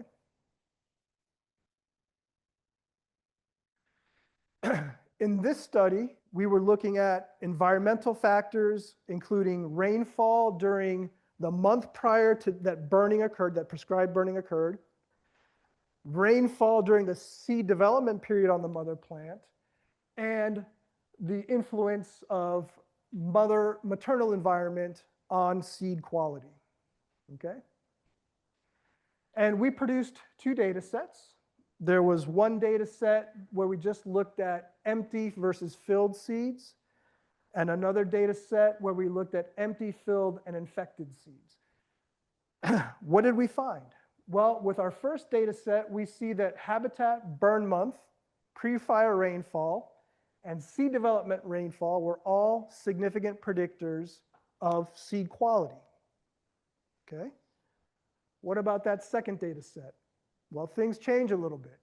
Only habitat and seed development rainfall were statistically significant. We have the square of seed developmental rainfall because you'll see that it has a little bit of, the predicted probabilities have a little bit of a curvature to them, so we had to account for that in our model. But we have different predictors here based on what type of data we're looking at. Now, remember this. Statistical significance. All that tells us is that the data that we've collected, it tells us how unusual the data is that we collected is against what we expect from a certain statistical model. It doesn't tell us anything about the magnitude of the effect, okay? Here's what I mean. Again, a lot of information, a lot of data. I will walk you through it. OR is our odds ratio. That's an effect size. Okay, that tells us the magnitude of the effect of habitat or burn month or rainfall. So these diamonds represent the numerical value that you see there, and then we have our 95% confidence intervals. We have our odds ratios scaled on the x-axis, and we have a reference line at 1. The further away those diamonds are in either direction from that reference line, that means the stronger the effect of that predictor. Okay, that's what I want you guys to focus on. If we have error bars that overrun that reference line or are just touching it, that means from a statistical perspective, that is not a statistically significant comparison. The first thing to notice here is that we have some rather large effects. So what this is saying is that the odds of having a filled seed are 3.5 times higher when you collect seeds from mesic environments than when you collect seeds from a xeric environment. Dr. Soltis is about 6 feet tall, I would imagine. Imagine we gave him a pill that made him 3.5 times taller. We'd have a 21-foot tall Dr. Soltis, which is a fantastic thing. That's right, new career, right? Never too late. But that would be indicative of a pretty strong effect, wouldn't you agree? Okay. So right off the bat, what we see is that habitat has a pretty strong effect in terms of the odds of having a filled versus an empty seed. When we look at burn month, what I want you to focus on is that and let me back up a second. So these numbers here for burn month are the actual burn, 3 is March, so on and so forth. Any comparison against June has the strongest effects. Now, notice here that this value is less than 1.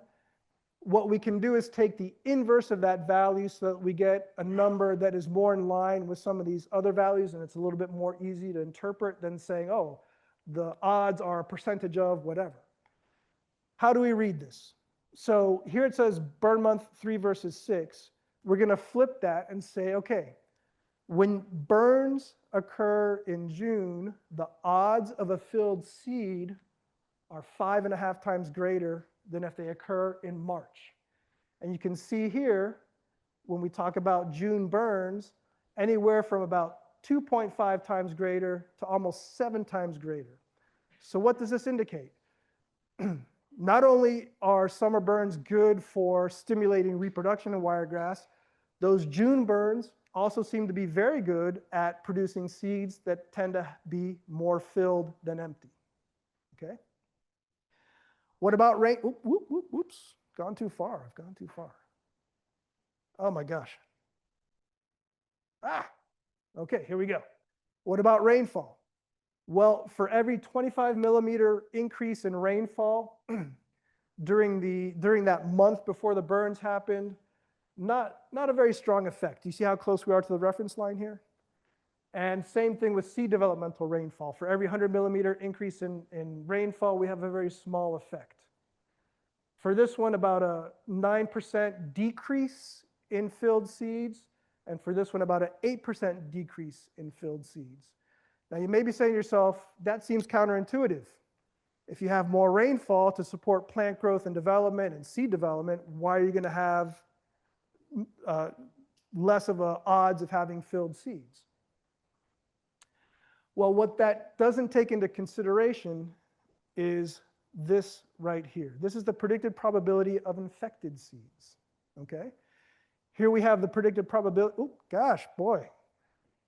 I am sorry, folks. I am just all thumbs today. Here's the predicted probability of empty seeds. Here's the predicted probability of filled seeds. At about 800 millimeters, notice how we start to get that, they start to diverge from each other, right? So it could be that 800 millimeters of rainfall is some type of optima for seed development and production of filled seeds. But we got this little bad boy here that all the way through, you start getting this increased likelihood of infected seeds, and at this point here, that overtakes the filled seeds. And it makes sense. The more rainfall, the more humidity you have, you know that's going to support fungal infection, fungal growth, and the life cycle of fungi, okay? When we look at the effects of habitat and some of these other factors, right off the bat, we can see that anywhere from about 1.2 to 1.6 times greater. So the odds of having a filled seed versus an empty seed, or a filled seed versus an infected seed, is anywhere from 1.2 to 1.4 times higher in mesic seeds than xeric seeds, okay? None of the burn months were statistically significant. When we look at rainfall, for every 100 millimeter increase in rainfall during seed development, the odds of having a filled seed versus an empty seed was 1.3 times greater, and filled versus infected was 1.5 times greater. So what does this all mean? Well, at a minimum, we're going to need to, well, from my perspective, maybe this information is useful in terms of how we manage our collections, when we do our collections. So hopefully this is information that could be useful from that perspective.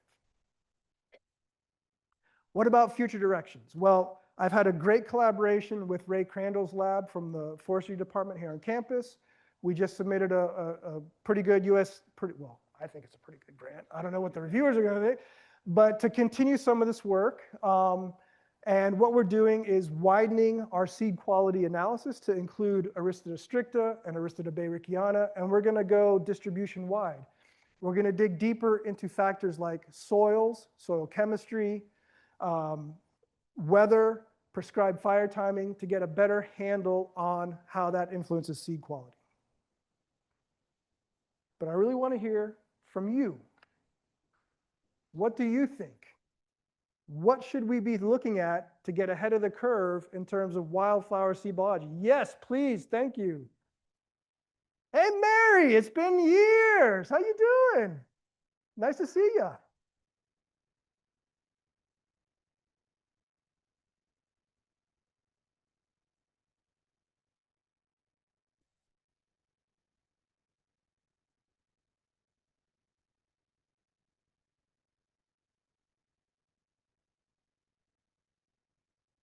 Okay, I like it. Yeah, I think we could probably incorporate, if we get that grant, that'll be something that we could look at, one of the variables. Okay, thank you. Fantastic. All right, practitioners, come on now. Land managers, tell us what's going on. Yes, sir, in the shirt there, and then we'll go to you.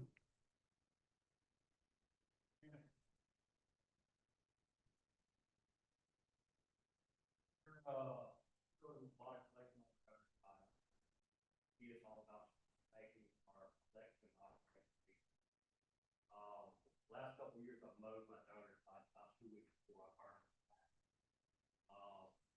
What affects the mechanical service driving my tractor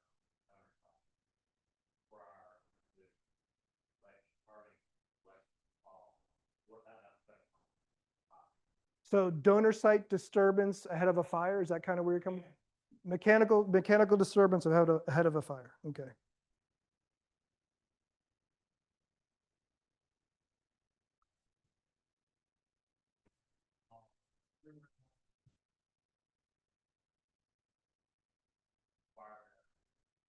Optimum? I'm sorry, I didn't catch what you said. Oh, okay, I got you. Okay.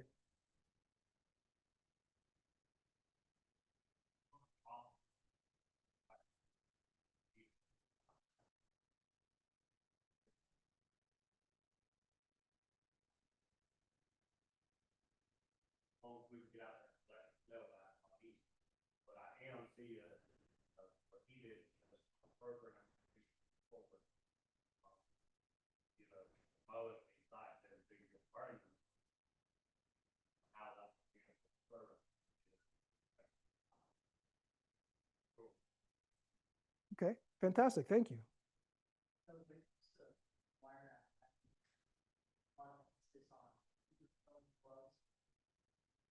What would be like optimal seating depth if we're doing a broadcast? Feel able to surface so you need a grassland or a jungle that surface if you were doing seating, or if you were throwing in a bigger shape house, was what depth soil should be.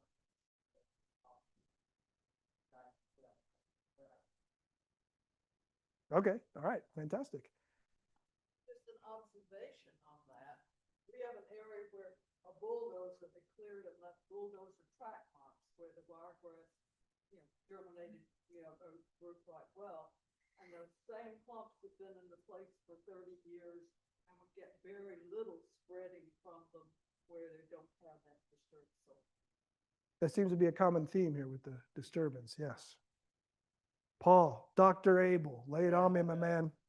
Yeah, one thing we've noticed since very early days, wiregrass hates people. It doesn't tolerate. As far as sowing depth, it depends on how wet the ground is over time. Xeric soils, I don't mind running 3/8 or wetter ground. I think you can get by with some just onions. That's my inclination. As far as the greenhouse growth, there are times that wiregrass is just spread on top, not even soil covered, or barely soil covered. I prefer it. Okay, time for one more question. One thing we found is we're trying to evaluate sites that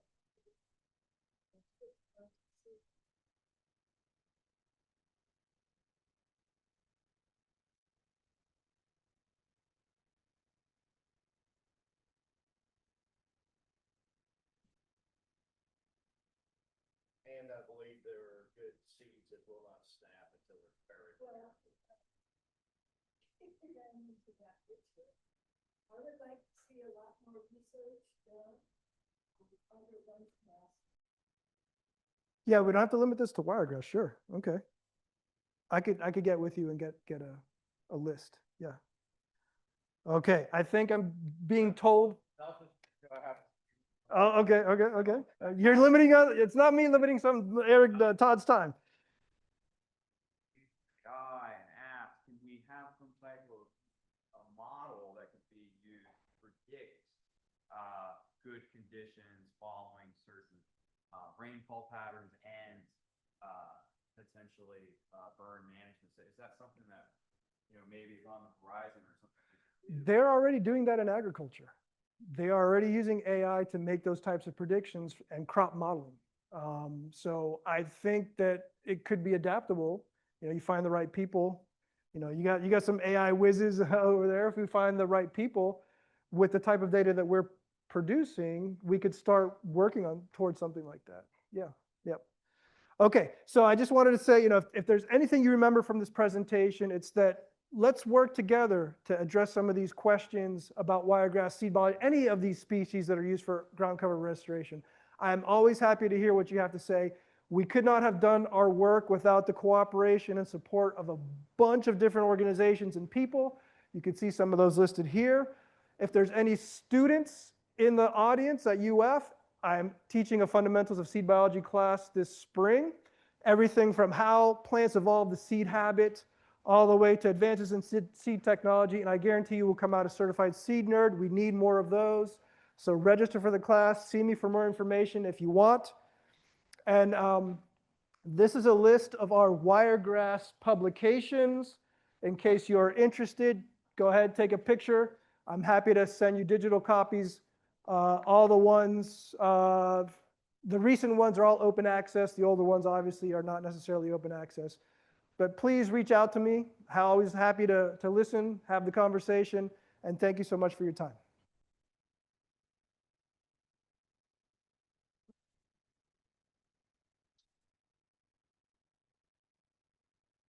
I better get this back. Walking away with it.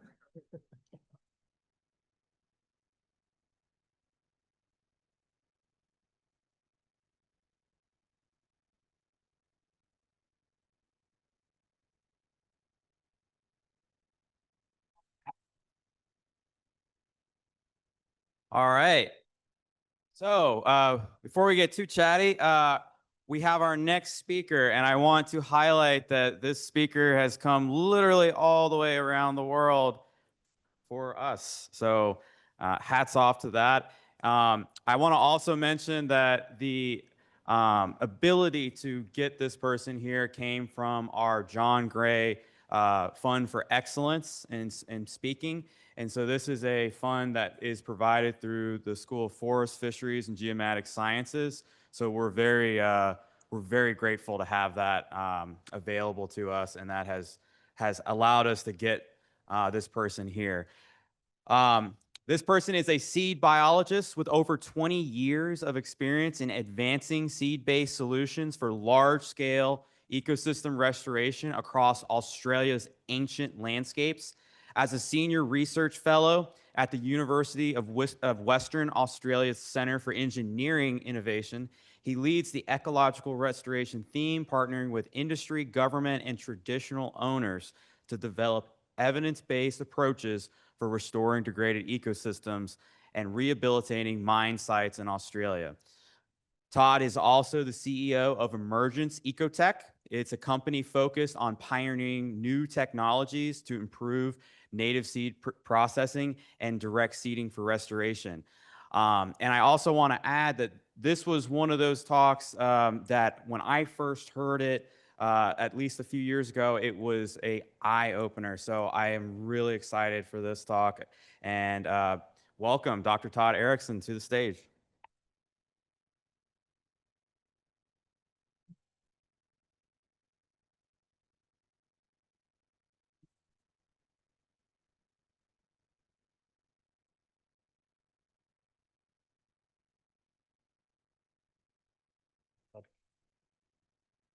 Thank you, Gage. Can everyone hear me okay with the microphone? I come from the deep south, Australia. So I'd like to first thank just Gage and Michael for the invite and the hosting. It's been very much appreciated and feel very welcome. I don't have to. Again, yesterday I gave a talk and Gage already gave the introduction for me, but effectively I've got a university academic role at the University of Western Australia. We're at the Centre for Engineering Innovation. And I've now ventured out into 2 private companies that are pretty much representing an 18-year journey. If you remember nothing else from this talk, when you get seeding technologies right, you get biodiverse outcomes. If you don't get it right, you fail. But Gage put the slide up there, the title, and said an Australian perspective. But this is a global perspective. I've been coming to America since 2010.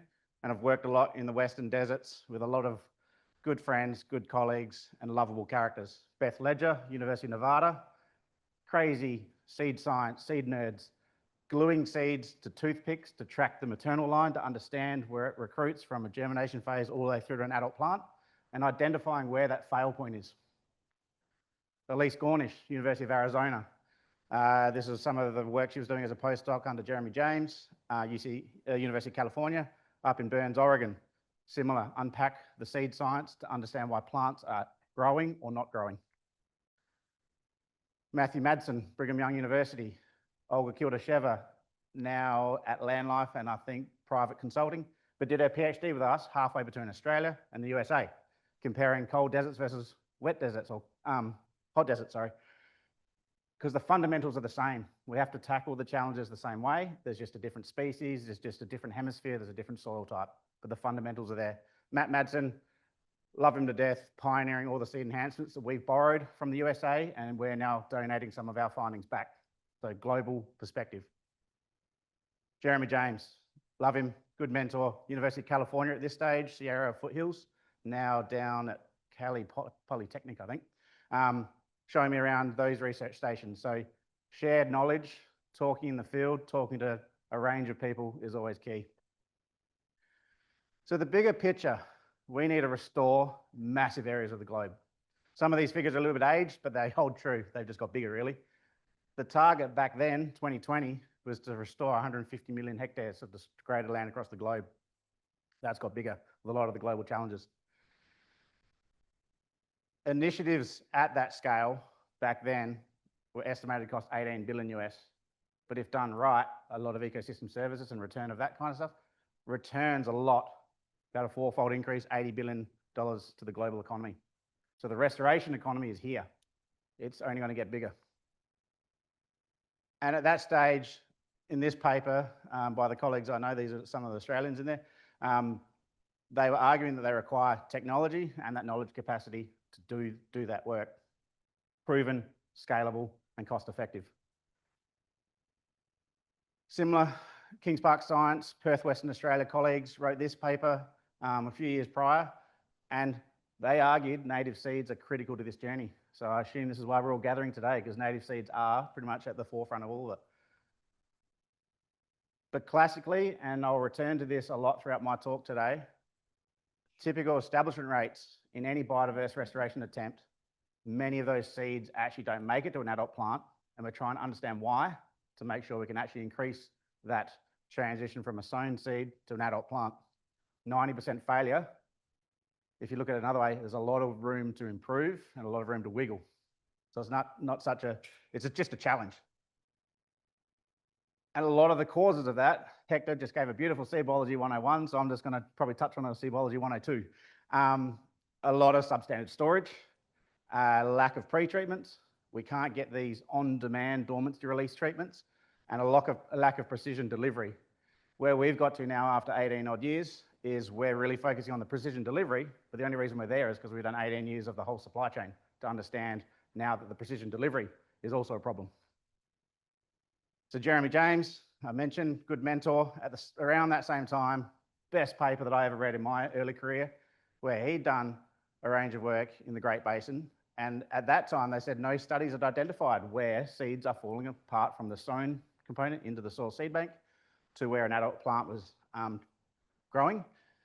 But after this work, they highlighted that the majority of the individuals in the Northern Great Basin were being lost between the germination phase below ground and the initial cotyledon stage at emergence. So that's where one of that 90% bottlenecks occurred. When I met with him, he goes, "Is this just America?" I said, "No, I could write you that same figure in Australia, South Africa. Seed scientists have identified a lot of that issue was that germination emergence phase. And that's the critical point, still identified as one of the major bottlenecks in a lot of systems, not even just deserts, Mediterranean ecosystems. I assume down here, I've been here for 3 days, but I assume it's here. So at that time, we were doing very, very almost mirrored research. And that was the exciting thing when we saw what Jeremy was producing with his team. And we were really focusing on the front end, because in our system, at that time, it wasn't germination emergence. We couldn't even break dormancy. We couldn't even get reliable seeds. They weren't filled. The quality was the issue. So if you think about the front end supply chain that feeds the whole model, if you don't unpack the front end, you get nothing at the back end. So a lot of our work has really centered on this front end to make sure we do get an adult plant at the back end. So I work in the northwest corner of our state of Western Australia. To put it into picture, Australia is about as big as the USA. I fly 2 hours to go to my mine sites to work. We're in the northern part of our state, summer rainfall zone, hot deserts. When the rain comes, it comes, but it's the trigger to get all these plants growing. It's hot, it's sweaty. You learn to sweat from parts of your body you shouldn't sweat out of. I'm glad there's no humidity, but these are the kind of conditions we're experiencing. Old, ancient, uplifted escarpment country. These mountains are beautiful, about 1,800 species in our desert. The desert region here is about as big as the Great Basin, if I try to put some things into geographical context. And these species are adapted to live in these conditions, and they're highly attuned to those environments. These mountains are also full of pretty much steel, iron ore. So the region is biodiversity rich, but also has economic and mining pressures that place stresses on the environment. And large rangelands, a lot of cattle grazing country through the area. So a lot of pasture grasses. We have Aristida or Aristida. I've been working on them for years as well. So all these stories are almost mirrored.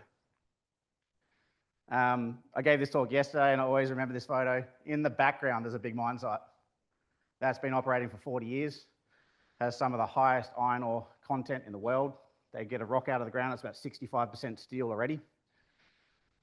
The front photo was one of my favorite photos, but that front photo now doesn't exist. It's now another mine site.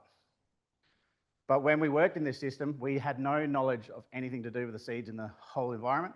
And I was tasked with a position at Kings Park Science and UWA during my PhD and as a research scientist to first unpack the front end. So the Pilbara Seed Atlas was one of the first seed use manuals we put together, funded by the mining, but now one of the most highly chased after books because it captures plant taxonomy and seed use at the time. And I'm glad that Hector gave a bit of Seed Dormancy 101 because I will touch on it, but now I can probably fly through it a bit quicker. Our system has a lot of our legumes, our shrubs are physically dormant. They all grow in the deeper soils and uncommonly through the rest of the area. We have our longleaf pine, but it's our gum tree. Our pine nuts are in the canopy and seeds come out of those gum trees. So they normally don't have dormancy because once they release from the cone, they're non-dormant. Perennial grass, think of this as the Aristida we just heard from, but I'll go back to our Trodia throughout this whole talk and understand the floret unit, the dispersal unit, the fruiting body, and that individual seed or caryopsis that comes out of that floret. Number one challenge for us, we have to reinstate this perennial grass across most of the mine sites. It's regulated. Perennial grasslands for this ecoregion are the main target with all the other floristics. Physiologically dormant, one of the most challenging ones. Hibiscus family, the other beautiful biodiversity that's out there, but they have complex forms of physical and physiological, combinational. And things that shouldn't be there, they're relics of wetter tropical times. The example here is just a very small embryo. It's in a group called MPD, morphophysiological, normally a relic of wet environments. Why does it occur in this environment? Don't know, but it's probably just hanging on from wetter periods. But still important biodiversity of the region, so not to be ruled out for seed-based restoration. Fire goes through our ecosystems. Fire is a good thing. I've learnt here that the longleaf pine, the turnover is also a good thing for regen. Fire in a natural state is very important. All the species come back up, single flush, all perennial, annual grasses and annual plants are in there. And it's not such a succession system, as I hear from the Northern Hemisphere. It's quite a single pulse and everything's there at the get-go. So we have to think about seeding technologies. We have to get it all right at the single pass of putting seeds in the ground.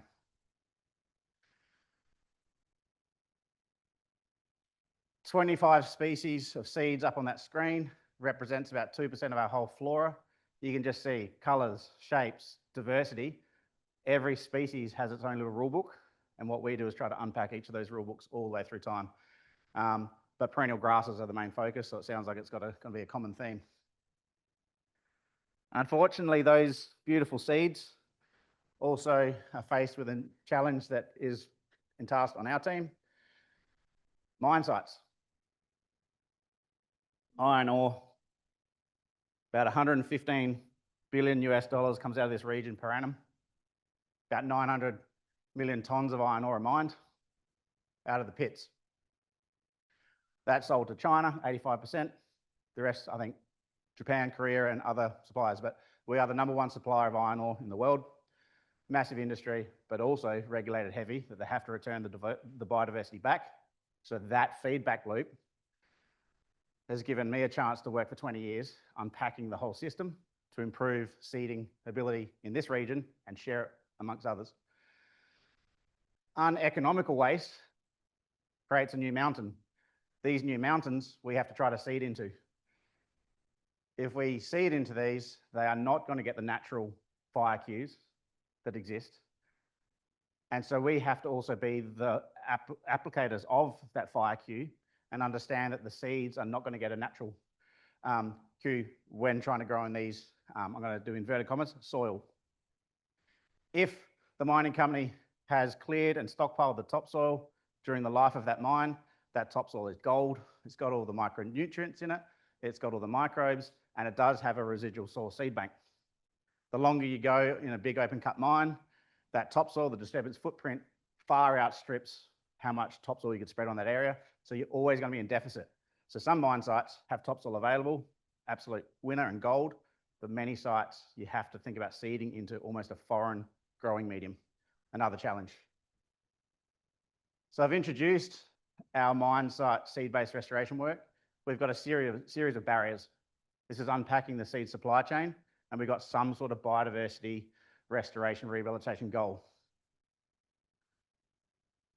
90% of seeds fail. There it is. We have to work through a series of barriers to understand why those seeds are failing and at what point did they fail, to develop a technique or a management option to get through this to get more biodiversity back. So Hector touched on it. It was great. Quality. Aristida doesn't fill. So it's not about the germination capacity. It's about the quality of the seed you're getting in. Storage capacity. Does it store? If it does store and it's dormant, how do we get it ready? And once we can get it ready, dormancy break and treatments, how do we put it in the ground and understand where it grows in that growing medium? The soil, topsoil, if we got it, great. If not, how's it going to grow in a disturbed mining environment or artificial soil, reconstructed soil, whatever you want to call it. And our team has been searching for these step changes in technology through time. 20-year journey right here. Published a book around seed quality, collection, how do you do it? How do you seed? How do you store it? Produce a manual so practitioners in the industry has available books.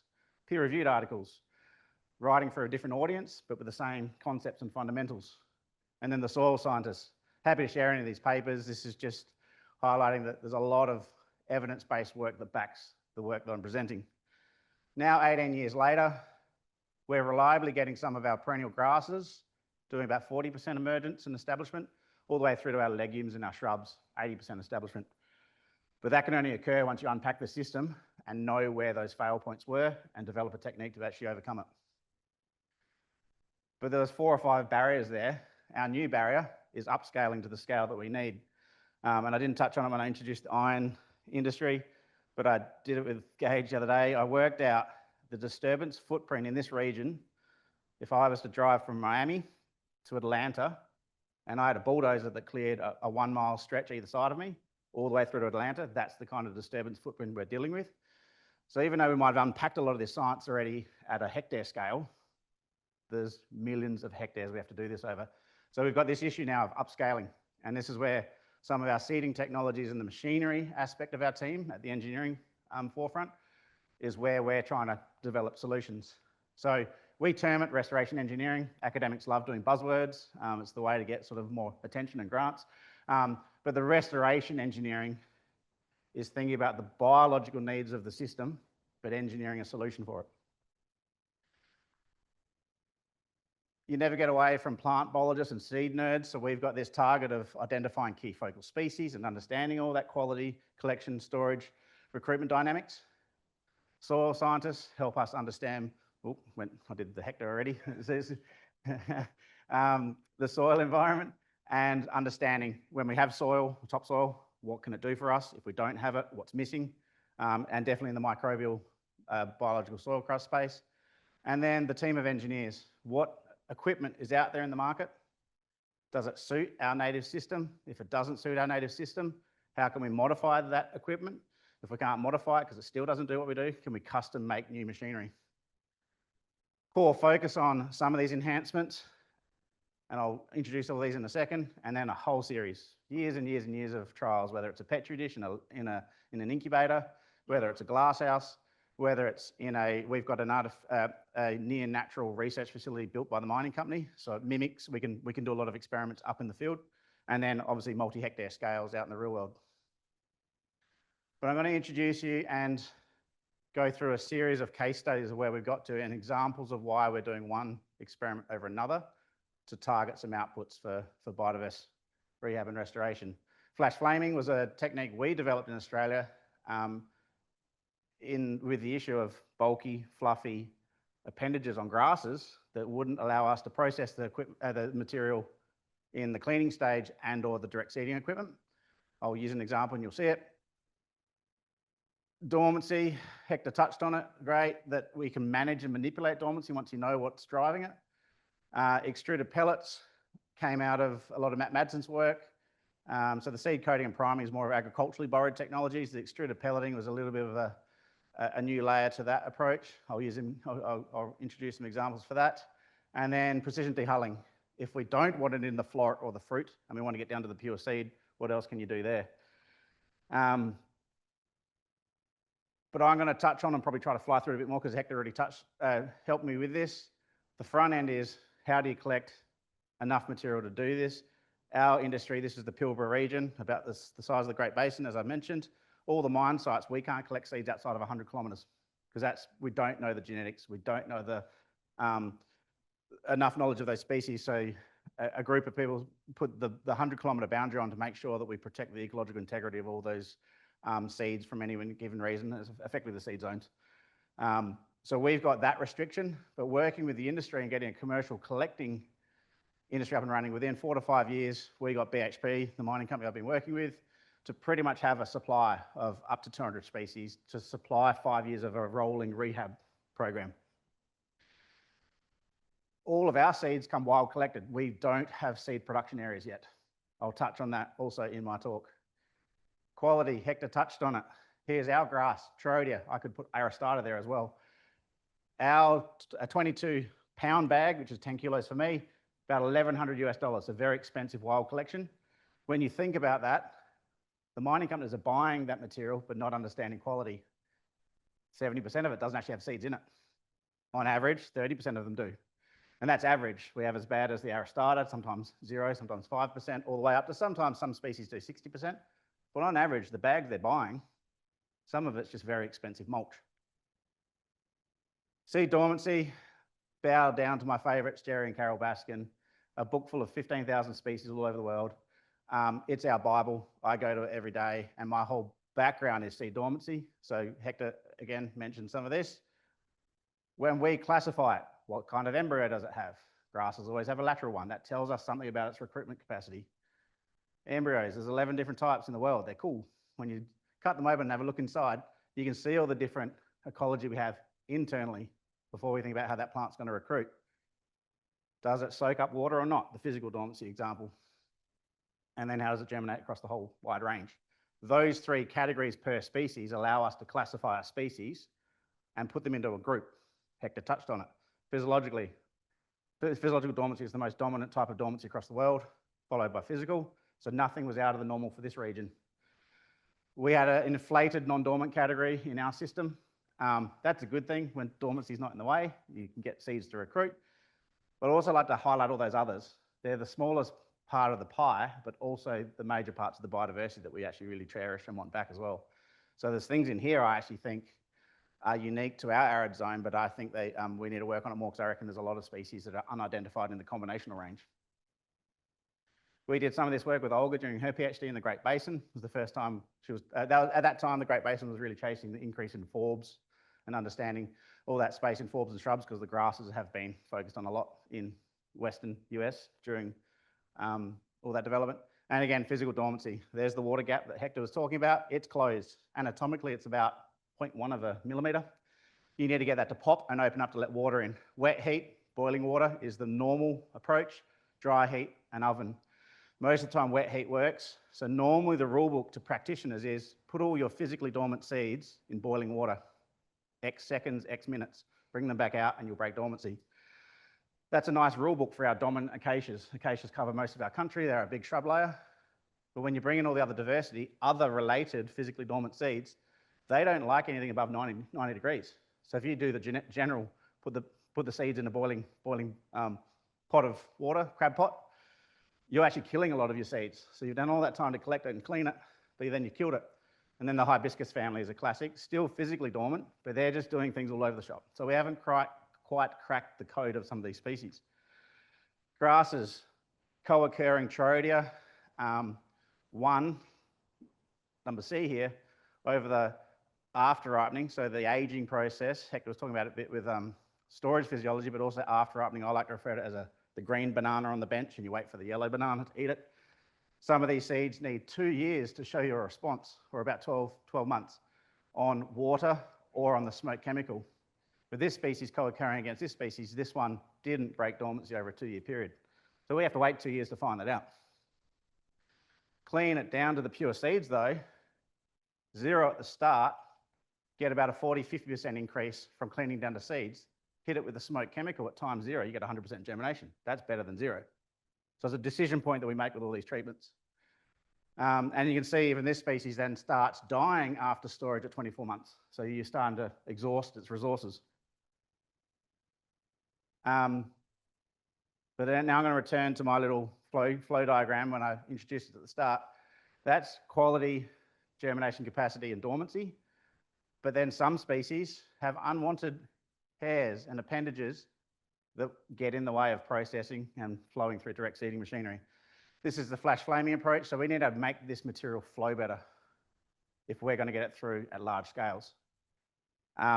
We gutted the interior glue application apparatus of a coating machine, housed a propane gas torch, get material in continuous flow, the repeat pass of that seed material past an open flame. The contact point is not long enough to create combustion. You don't want to see this ring of fire. It's a safety thing for working at a university. It's interesting. But the flash flaming process, effectively under controlled conditions, we can remove a lot of those unwanted hairs and appendages and create a much more uniform unit that then flows better through a lot of seeding machinery. So to improve flow, because we have to disperse a lot of this fluffy material across our system. We're talking 6 kilograms to the hectare. So you put that through some conventional machines, you're already filling up the hopper just with the volume. About a 60% volume drop in some of this material, which means you can put more seed in a hopper, or it just flows better and you have less downtime. Our modified drums effectively rotate in the direction of the travel of the seeding machine, mining-based equipment. They have a whole series of little apertures and gates, but the more you open them, more seeds should fall through. When left untreated, you pretty much get no flow. But when you treat it with the flaming, you get more flow. It's exactly what we wanted to do. So adopted now in our industry, commercially available, patent protected here in Australia, here in the US and Canada. And it's not just now limited to our perennial grasses. We've been working on those 3 plant families in here, Amaranthaceae, Poaceae, and I think Chenopod's. And you can see all the diversity that we're dealing with here, but they all generally respond at a species-specific level once we've developed the recipe. And it also works on some of the American species. So winterfat was one of our target ones. We worked with Matt Madsen, and it's working in species from the United States. Poaceae and Asteraceae are the 2 dominant families across both countries. There's going to be many candidates that we could assess. It's time and R&D investment with lots of grants. So if it's not about flow, but it's about the dormancy, how do we manipulate it? So I'm going back to my example again. We've got a whole series of species that are going to be physiologically dormant. They may be controlled in the dormancy phase in this fruit floret. The seed may allow you to germinate better, or you may be able to hit it with a smoke chemical and apply these sort of seed coating technologies to change the recruitment capacity of the batch for the purpose of what you want it to do. So using conventional seed coating and priming off the shelf with agriculture, we've been testing a range of these aspects, and our precision dehulling at this stage was a lot of just manual cleaning. But using the example, conventional rotary seed coaters, put an artificial coat of water water-soluble glues and calcium carbonate powders, and customized priming machines that fit into our laboratory and can still do kilos and kilos of material.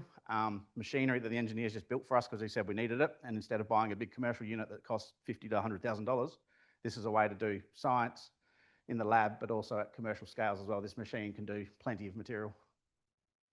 Here's the example, Floret FL, clean seeds, S plus C is seed plus coat. Putting it at, and I'll come back to this, the critical part of the burial depth. Someone asked the question behind me when Hector was talking. Where do you put it in the soil profile? This is optimum depth for our species, 5 to 10 mil. I can't convert that to inches. But when you don't manage for dormancy, you get a lot of losses. Here's that 10% failure. So 90% doesn't work. Less than that recruits, about that 5% classically. But in this example, when we cleaned down to pure seeds and primed it in the smoke chemical, a germination stimulant, we got about that 40% recruitment above the normal control levels. And if we put a seed coat onto it, which is just to help dispersal again, it did much the same. So it was good that the seed coat wasn't impeding the germination that we've just promoted. Good news story, that's dormancy break. This is how you're going to treat a seed differently. And we can apply that quite easily and at scale with that priming apparatus and the coating step. Unfortunately, in the industry, and this is repeated across the world, when you don't consider dormancy, or if you do, but you put it in a non-favorable part of the soil profile, that's not even in the soil profile, or too deep, the system falls over. So a lot of the fail points now is about where you put it, not what you did to it before you put it there. In this trial, once we got it there, these seedlings, perennial grasses, survived pretty much after simulating a normal rain season and stayed dry for 6 months in this particular trial. This is the rain out shelter that BHP's built us. But you can see the difference now when we sow it in the topsoil, it works. The next bottleneck for us is when you put it into the mining waste. That big mountain could be just this. So again, all that effort we've done, dormancy break, priming with a smoke chemical, putting in the soil right, the dirt doesn't support. What can we do to the dirt? Because the plants are not the problem in this journey, in this example. So then this brings us to the next example. If the dirt's the problem, how can we utilize the topsoil more efficiently because we know it's a good growing medium? This is introduced Matt Madson's extruded pelleting. Extruded pelleting, you've got seeds that you can put inside a soil slurry. The soil slurry then could be passed through a modified pasta making machine. Borrow equipment from the industry, don't reinvent it. The pasta making machine in Matt's example makes pellets. This is sagebrush through the Great Basin. These ones were inoculated with activated carbon to help with the herbicide applications. Activated carbon prevents herbicides getting inside to the seed, and you get better outputs. A bit of hit and miss now, I've heard in the Great Basin, some people haven't adopted it at scale, but we took it, we borrowed it, we spent time, we did 41 different attempts. We almost gave up on the machine. In a nutshell, the machine reimposed too much pressure during the pellet production step that we've reinforced a lot of that physiological dormancy through just mechanical pressure. Not saying that technology doesn't work, just that current application didn't work and we had to rethink. We rethought. Here's just a simple example on the left. It's just hand-sown seeds in normal dirt, but modified pellets. So don't use the pasta making machine. Let's do something else. After 2 weeks, we got little seedlings. We're like, okay, so it was the machine. It wasn't the pelleting process. If you have a different modified pellet. We took it to that rain-out shelter, either using straight topsoil or mixes of that mine waste and the topsoil, and we got recruitment. So then it wasn't the pelleting process and wasn't the species, it was the way you were making the pellet. We've then invented another machine after 6 months, getting very similar Trodia perennial grass establishment in the rain-out shelter again. This is patent pending. I'll come back to this in terms of the machine in a second, but a very useful machine to potentially distribute seeds and very beneficial topsoil at the same time. 100 times more efficient. But I want to touch on the soil also is made up of lots of beneficial microbes. This is Frederick Dadsey. He's finished his PhD now, but this was a team that was isolating microbes from our biological soil crust, particularly cyanobacteria, to help with gluing the soil together. Cyanobacteria helps with carbon and nitrogen fixation. So lots of other beneficial products of a slurry that you can add many more ingredients. With Fred's work, led or overseen by Miriam Munoz Rojas, Brunite showed in this study, in the presence of the cyanobacteria that we'd isolated, the shrub emerged at greater than 55% above the control, and our grass, the Teopactia, and you can see the photos there, emerged 20% better in the presence of the microbe versus not. So microbes could also be added to these extruded pellets. Luke Omorologi now works on the team with us at the centre, postdoc out of South Africa. He's working on some more pelleting stuff, but now looking at when we get a seedling to recruit from a pellet, what other agents can we put into that pellet that help with seedling stress? Because that's our next bottleneck we're now facing.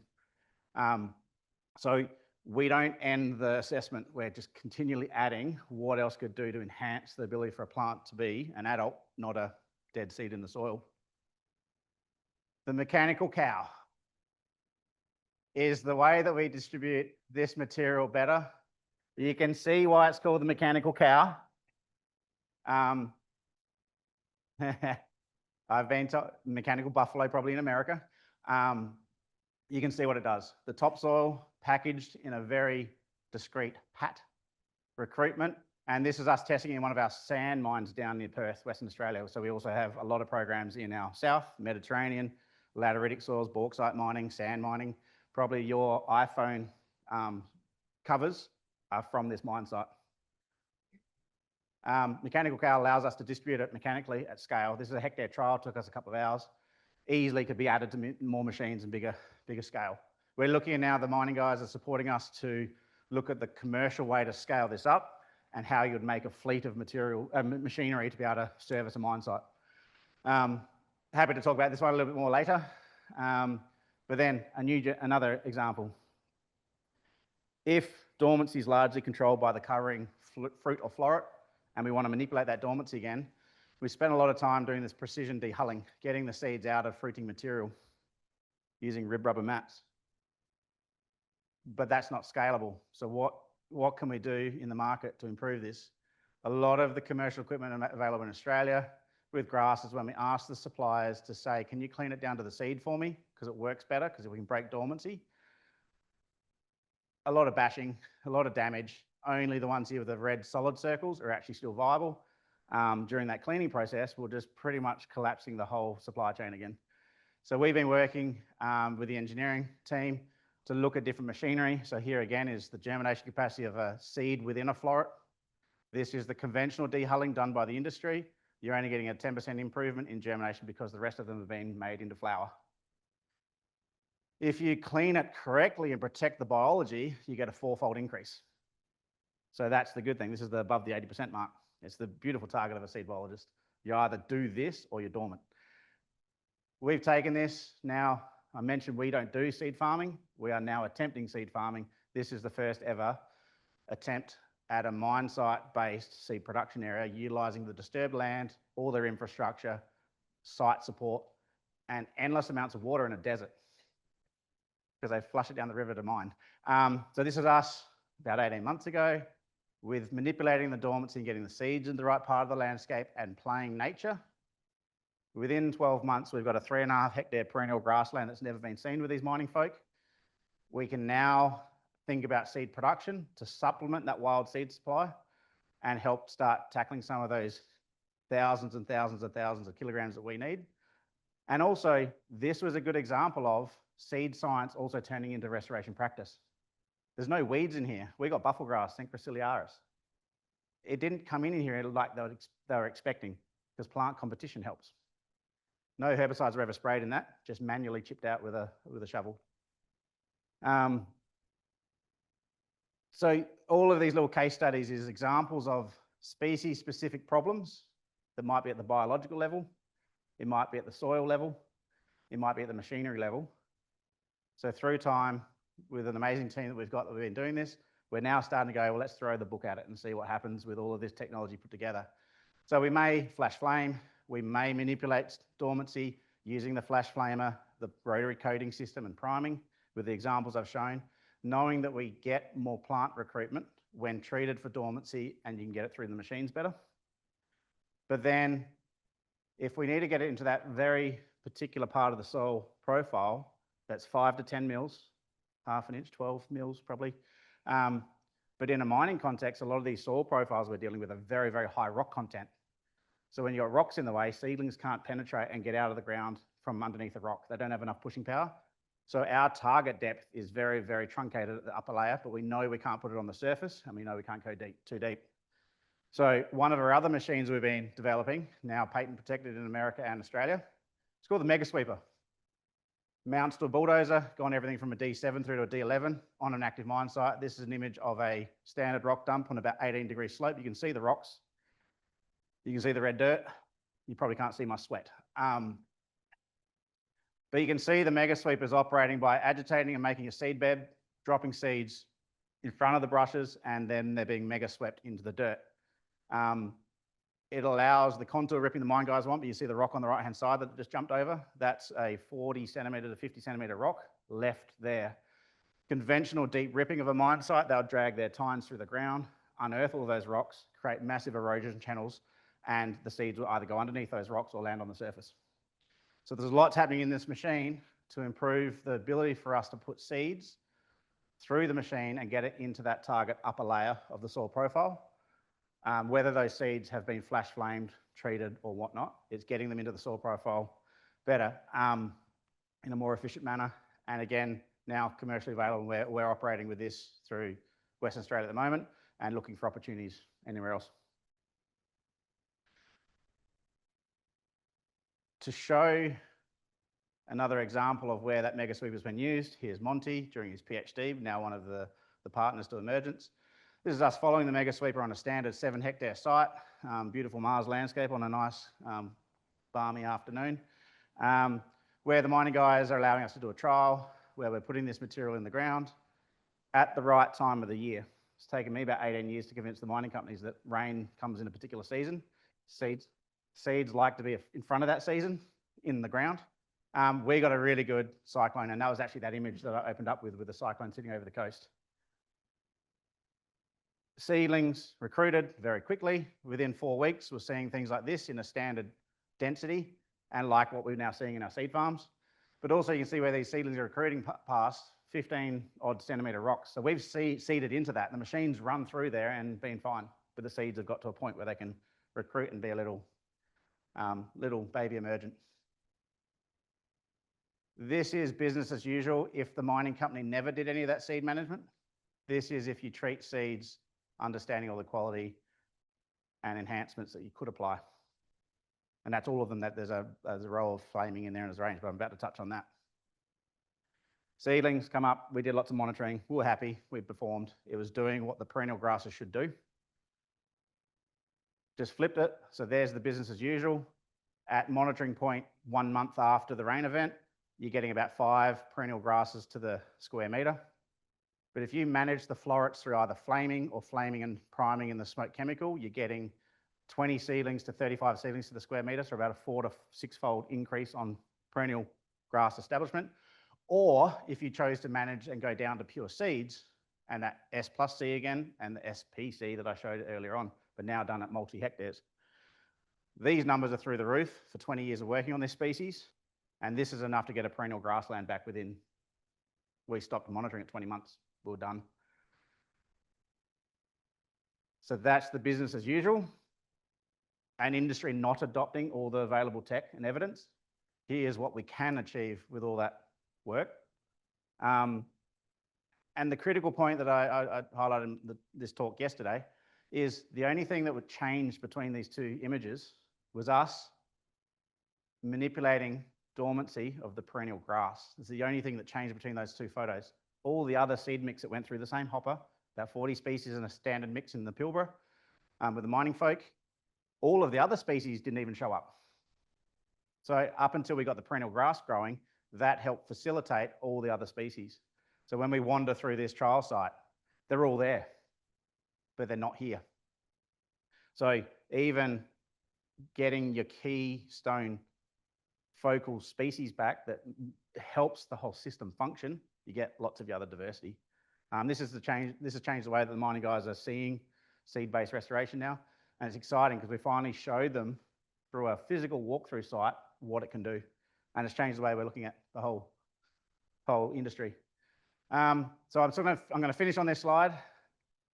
It doesn't happen without lots of different people. I'm a seed nerd like Hector. We need us focusing on that whole supply chain from collection, cleaning, quality, storage, and enhancements. We need the soil scientists. I don't know dirt. I just know it's red versus purple. But I've understood enough now to work with them. You need a journey of mechanical engineers that say, well, now we know the biology, but how do we make a machine? But that machine may need some dirt. So you can see the multidisciplinary approach we have. Doesn't forget the mining folk, and that doesn't have to be mining folk. That could be your agricultural partners. That could be your urban environment teams. With the mining guys, we can actually change the way that landform is made if we know there's a reason why we want to change it. Climate can't really change it. We just have to wait for those summer rains. Or on occasions, if there's a dewatering pipeline and we can irrigate, let's do it. If the EPA can sign off on something in 2 years because we've got a perennial grassland and not red dirt, it's important. And never forget that the Jeremy James little model that he published is you have to get the seeds into the seed bank to germinate to get through that bottleneck. We began here where they wouldn't germinate or emerge. Now with all of this, we're getting this. And that's effectively, that's plant ecology, meets a seed scientist, a soil scientist, and an engineer and a few mining folk. It's the multi-collaboration that you need. I'll leave it there. Thank you.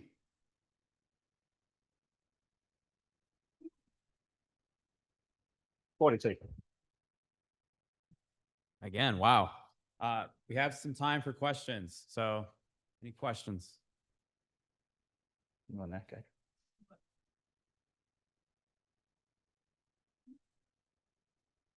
Have you seen much like herbivore pressure when you have that emergent stage or that young establishment stage where things are eating all your young seedlings, and how do you exclude them out? Yeah, for us in this system, large herbivores that have hooves like a deer or a bouncy leg like a kangaroo, not really in this system. Where we have seen it on occasions is insect damage. So that'll be one of the new layers of when we do have seedlings, how can you manage that? If you know insects and or grazing are going to be a problem, that's what you manage at that point, because the whole supply chain still needs to get your plant to have a herbivore problem in the first place.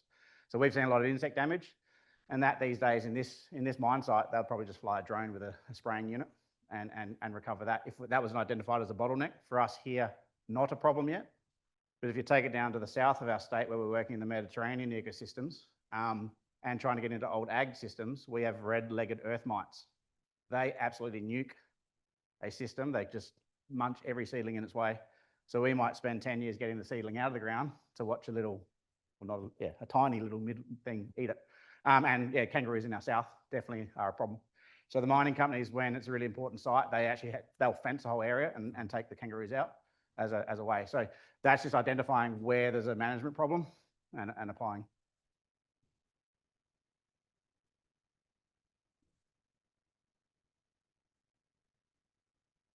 So one of the things I noticed in Australia, you have that very dark soil, which means it would get really, really hot. Have you done much work with any type of mulching or other ways to cool the soil down? No, but you are correct. It gets very, very hot. Leather gloves to even go down to that ground. We're talking even that first image, the air temperature at 49 C, but 120 Fahrenheit, we're near 75, 80 C on bare open dirt there. So that's the amazing thing about some of this ecology. These seedlings can actually grow in that, but the critical thing, when the rains come in, the soil's not that hot. It actually buffers, and when enough rain sits in that profile, it actually buffers down to those optimum temperatures that Hector mentioned. It actually buffers around our 25 degrees Celsius to 30. And as long as those seedlings can get established within that period where there's enough water availability, the heat doesn't matter, because then these grasses are highly adapted and they grow in that material. So no, we haven't gone down to the mulching avenue, because we've seen if we get it right, it doesn't need to be mulched, and it eliminates a massive cost. But if it wasn't identified as a problem, and some of Luke's work with amendment to soil may head down that avenue anyway, where we mulch to bring back some organics and some of that mining waste, but it hasn't been an issue for us yet. It's hot, but it does cool off enough for a seedling to grow, and then the plants just do their thing, and then they create their own shade. So that's why we reckon in that final photo, all the seedlings that got up instantly shaded the area. So then the temperature is probably buffered by the shading of the plant. Line up with that, Gage.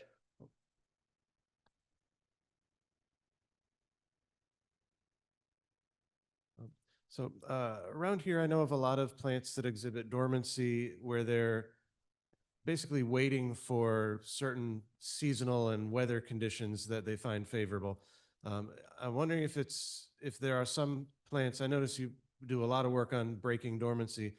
Are there some of them where it's okay to plant them and then just wait a couple of years for it to Yeah. germinate on its schedule? Yeah, correct. Part of the criticism you get from some of the industry and the risk, if you actually break dormancy to 100%, you run the risk of putting all your eggs in one basket. So sometimes with our seed mixes, we'll do a proportional treatment. So you've got some non-dormant and some dormant to bet hedge, and that's using the natural ecology that dormancy does. But some we just leave dormant, and then they actually just experience enough conditions, depending on the species, that they will break. And some of our seed dormancy goes off the Richter scale. The Baskin and Baskins in the Northern Hemisphere, all of our rule book, it just doesn't work. We got species that take 3 years of a series of seasonal events with the fire cue coming at the perfect time to then just release 10%. And then they'll do it again and again and again. So that's the complexity and beautiful part of nature and the magic that occurs. But what we're trying to do is just understand enough of it to get there. But yeah, some species will just leave dormant and let nature do that step. I was just curious if any of this equipment is something we can import and try here, or if that has been done yet by anyone. I am attempting to now look at doing that. I've been working with US colleagues for a long time, and we've shared all this knowledge. The flash flamer, definitely we've been trialing in America. The mega sweeper's only just recently covered, and the mechanical cow, again, still pending, but we haven't been able to advertise its availability. How we do that, I don't know, and I welcome any input because that's the whole point. We've got a challenging environment now about bringing things into the country. But a target of ours, I just got off the phone yesterday to a colleague in America going, if we're to attempt this, what do we do? How do we do it? I'm very happy in my state now. I'm married, I've got a big acreage. I want to stay home. I'm not going to work in America, but we've got machinery that we could use in America. So welcome any thoughts of how we do it. And that's what we're now trying to do. The flamer, definitely we've brought over the prototype with Matt Madsen, but we haven't brought the big drum over because those big drums are about a cubic meter. So yeah, looking at all options. We have time for one more question if there is one.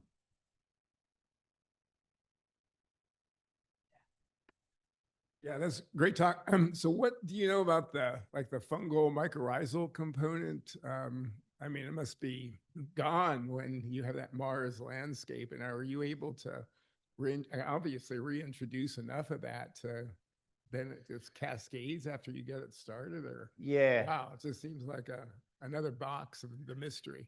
It definitely is a great talk. It is a mysterious box, and again, I'm going to cover my advice here is I'm not the microbiologist, but even in the stockpiled topsoil that is available, a lot of the microbial community is still there, maybe just slightly out of balance from its pre-disturbed state. But Miriam's journey of isolating the cyanobacteria, you can do it straight from the biocrust out of the topsoil and or from undisturbed environments. And there's 3 species they've isolated and they're winners right now. And so they're available to get. We've proven that you can get them, grow them, and I call it just green snot in a bottle, and put it into the pellet. It survives the drying step of the pellet and then is inoculating the surrounding pellet. We don't know how long it will take to penetrate further. And that's the new journey, but Frederick Dadzy's work did that work, and he showed that the microbial community that's reinstated is helping change the growing environment. So it's showing enough promise that we're pursuing. Again, the next challenge, I've always challenged Miriam saying, if we're going to grow this green snot at scale, how do we do it? And that's now going to be an engineering problem. So we're going full circle with that. And that's isolating a pure strain and doing that, or just utilize the topsoil in its stockpiled state and pass it through something like the mechanical cow and polka dot the environment. And you put the microbes next to the seed you want. So there's a few different pathways we're tackling there. Cool. All right, just one more quick round of applause for Todd.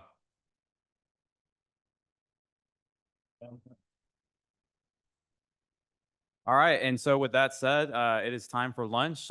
Just a couple little notes about in the afternoon. We do have a field activity because it's pretty nice out, and Austin Cary is a wonderful place. So if you don't know which tour you're on or anything like that, feel free to come up to one of us and figure that out. But also, again, talk to somebody that you don't know. So be sure to talk with each other because that's what this event is all about. All right, thank you. All right. Thank you. Thank you.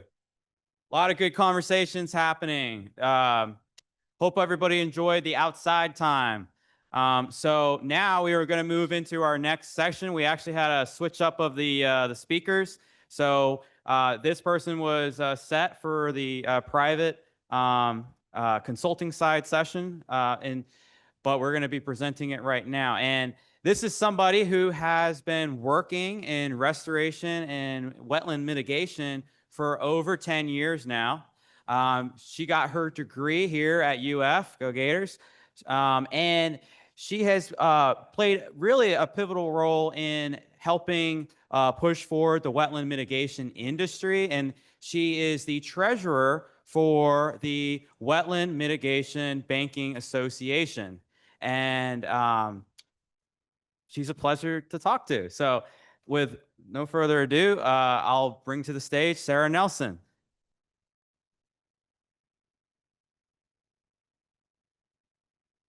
Just this on or something. Just make sure you're talking to that. That's a little microphone? Yep. Okay. Thank you. Okay, you guys hear me? Cool. Hey, everybody. So my name is Sarah Nelson. Thanks for the intro, Gage. Gage asked me to come and talk to you guys a little bit about wetland mitigation banking. I'm going to keep it pretty general because we've got to get through this relatively quickly. I forgot to ask you if you want to do questions directly after this. I have to haul to the airport right when I'm finished. So we can maybe do a couple quick questions after if people have them. Otherwise, I have a little stack of business cards with Gage. If anybody has follow-up questions, you can just get my information from him and email me or whatever. Okay, so we're just going to go through mitigation banking again really generally and kind of talk about how seed partnerships can kind of fold into that. So just real quick, going to go over what wetland mitigation banks are, why they're used, how they're permitted and implemented, so just general operations, how that folds in with the reason that we're all here today to talk about native seed sources, and then I have a couple of case studies to go through quickly. So first of all, just getting definitions out of the way so that we're all kind of on the same page. So they're larger properties are privately owned, and they're usually mostly comprised of wetlands. There are usually a mosaic of habitats, but typically the majority of them are going to be wetlands. They're regulated by the state and federal agencies, so that's typically DEP or the water management districts, depending on where you are in the state. And then the Army Corps of Engineers, that's headquartered in the Jacksonville district here in Florida. Once you get through the permitting process, one of the first things that you do is place a conservation easement on the property, so they're put under conservation easement forever. And those easements are pretty restrictive. We'll go through that a little bit more. The main function of them is they're basically providing a solution to the regulatory requirement to mitigate for unavoidable impacts to wetlands. So essentially, if somebody is going to come in with a permit that includes some kind of a wetland impact, they first have to go through avoidance and minimization, where they show that they've tried to avoid and minimize those impacts.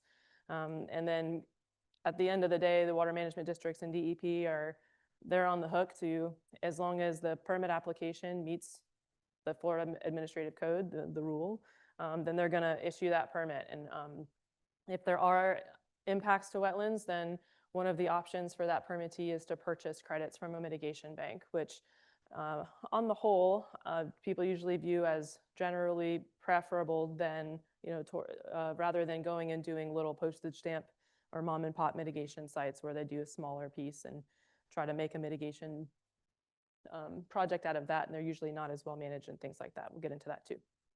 They also function on a credit system. The credit system is based off of function. So what kind of ecosystem services is the project providing? And that is done through a system called UMAM, where basically you do a bunch of calculations to figure out how many credits a wetland mitigation bank can generate. On the flip side of that, when somebody comes in with a permit to impact wetlands, they're going to do that same assessment in reverse. So they're going to say, if the wetland is at a certain state now, and then we're going to get rid of it, how many credits would that require to mitigate for? In a wetland mitigation bank, you say, we're starting with a property in a certain condition, we're going to improve it. And then the difference between what you have today and how much you're improving it, there's a formula that you put it into, and that tells you how many credits that project can generate. So the credits then can be sold within what's called a service area. Those are typically based on drainage basins. So what's up here is on the left side, those are the drainage basins as delineated by the Army Corps of Engineers. On this side, they're the drainage basins as delineated by the state. A lot of the times they overlap, but a lot of the times they don't. It kind of depends on where you are in the state. Some of the federal drainage basins will encompass several drainage basins according to the state. So that's just a little bit of a nuance there.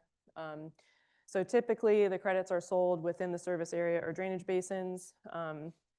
There is a little bit of a caveat to that. So there was a piece of legislation passed that went into effect this last July.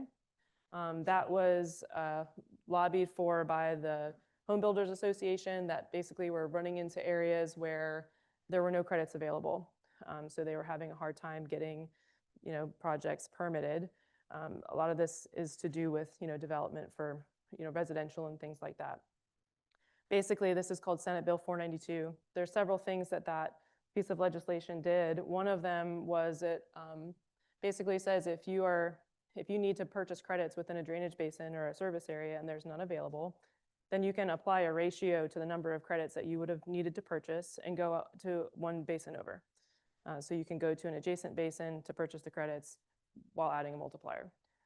There's several other things that legislation did. It also put forth a standardized credit release schedule, which kind of front loads the credit releases a little bit more. Again, all in the spirit of trying to get more credits on the ledger so that they're available for people to use. Final kind of note is the credits are market-based. So it's a competitive open market. So the pricing is based on the supply and demand. Basically, there's no other, it's all, like I said, just a private market.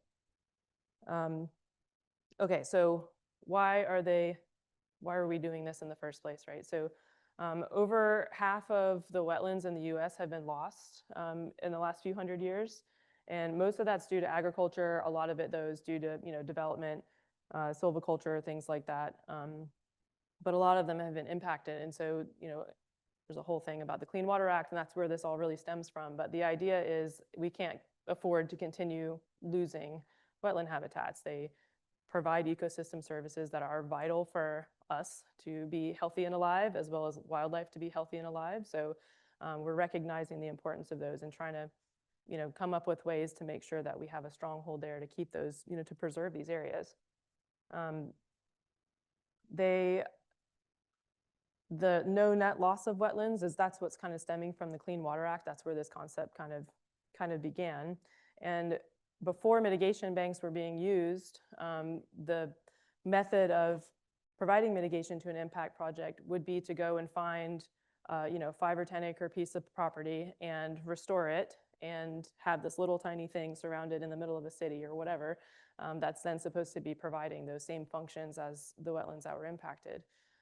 Obviously, there's a lot of challenges to that. There's, just from the standpoint of trying to regulate them in a way that is meaningful, it's, impossible if you think about a regulator trying to go and visit 1,000 of these things versus if you can centralize them into a mitigation bank, which is going to be on the order of like 2,000 acres instead of 10, they can go out and check and make sure that from the regulatory side that everything is doing what it's supposed to do.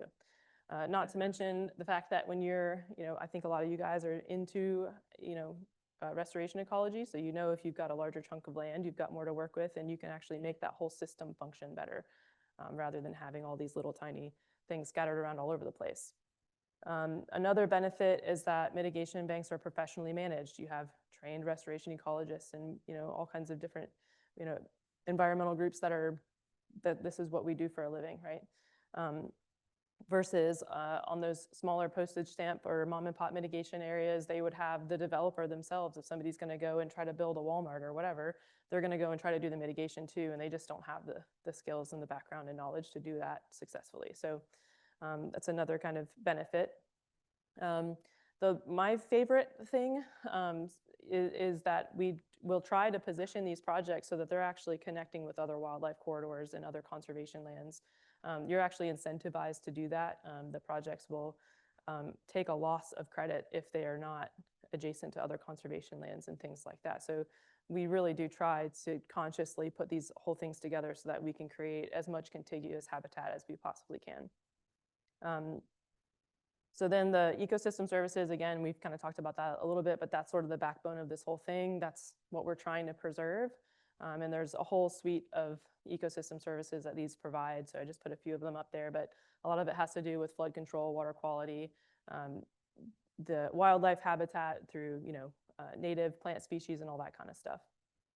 And then finally, something that it took him a minute to hit me, but once I was in this career for a couple years, I kind of was like, man, this provides us an opportunity to do restoration in a more robust way because it's all a private market. So the resources to actually go in and do the restoration are a lot greater than a lot of times other conservation or state lands and things like that where it's publicly funded.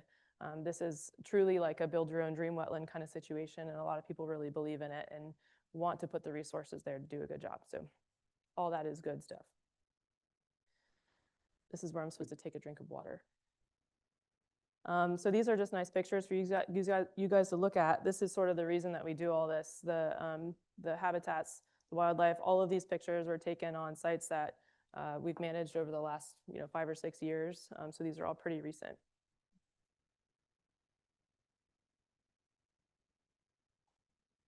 If I don't build in that water drink, I'll just pass out up here. So, okay. So how do these things actually work? You go through a permitting process, again, with state and federal agencies. Usually takes us between 2 and 4 years to get the permits issued.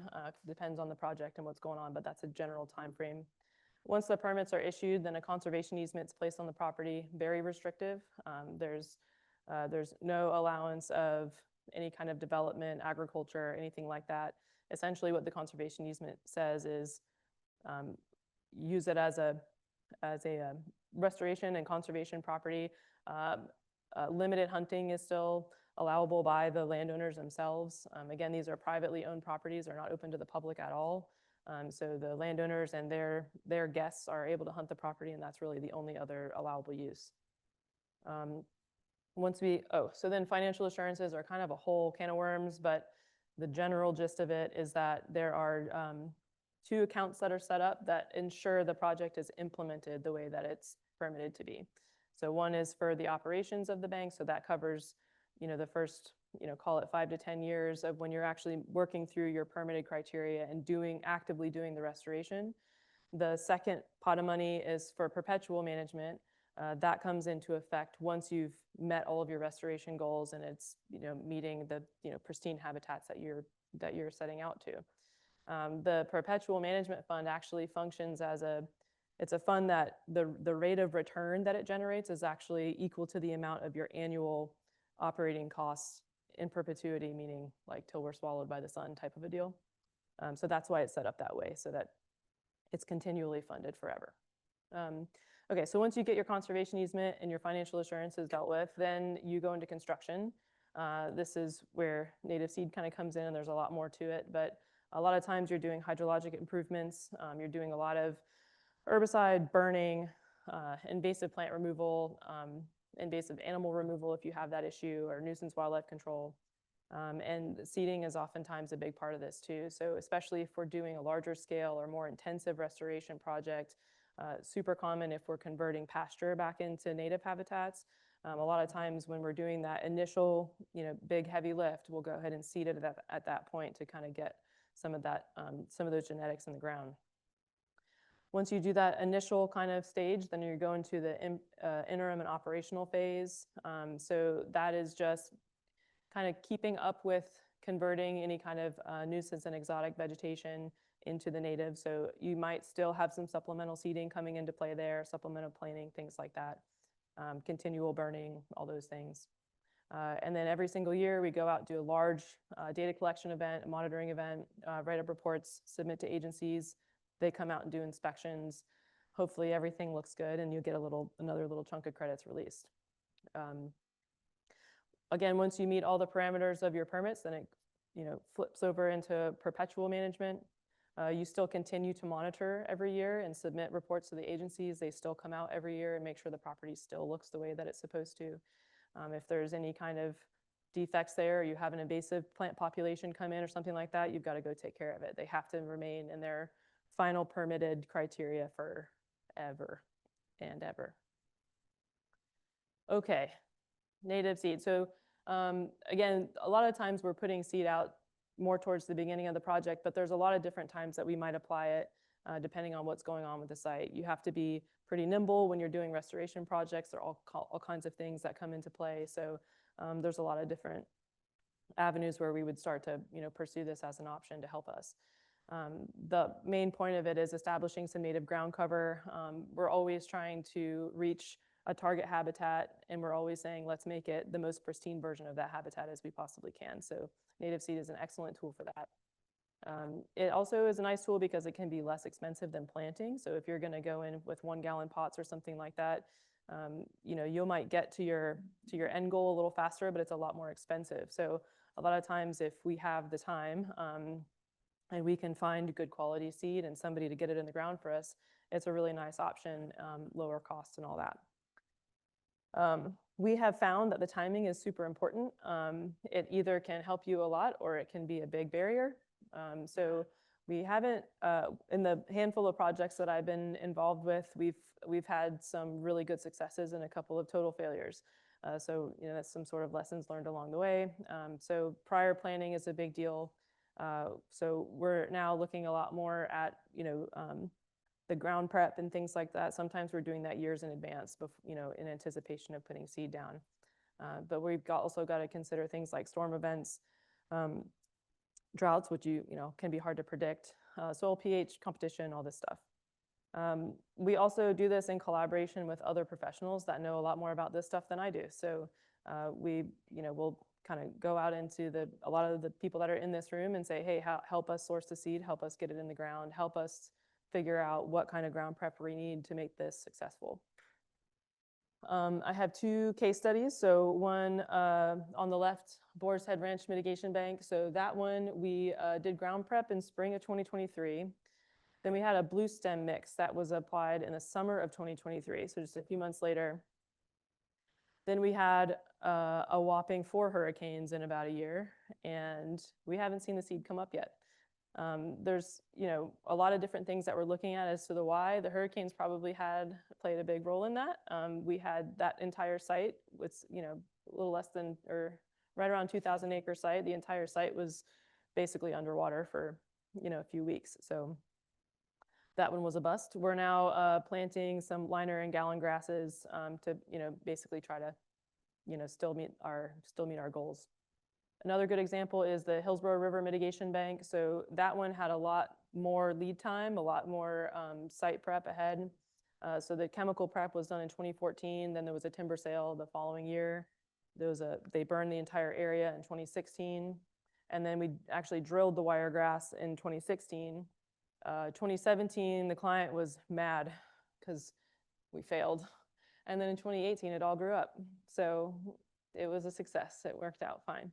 But it took a little bit longer than everybody anticipated for it to actually come up. But now that photo is from that site. It was just taken last week, and it looks absolutely gorgeous.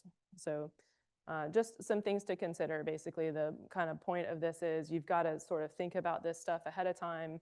Think about how you're going to deal with the ground prep. Think about what's going on with hurricane season and all those kinds of things. I think that's all I have.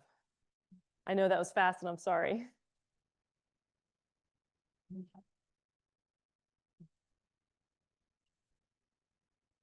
think we have time for maybe 1 or 2 questions. Yes.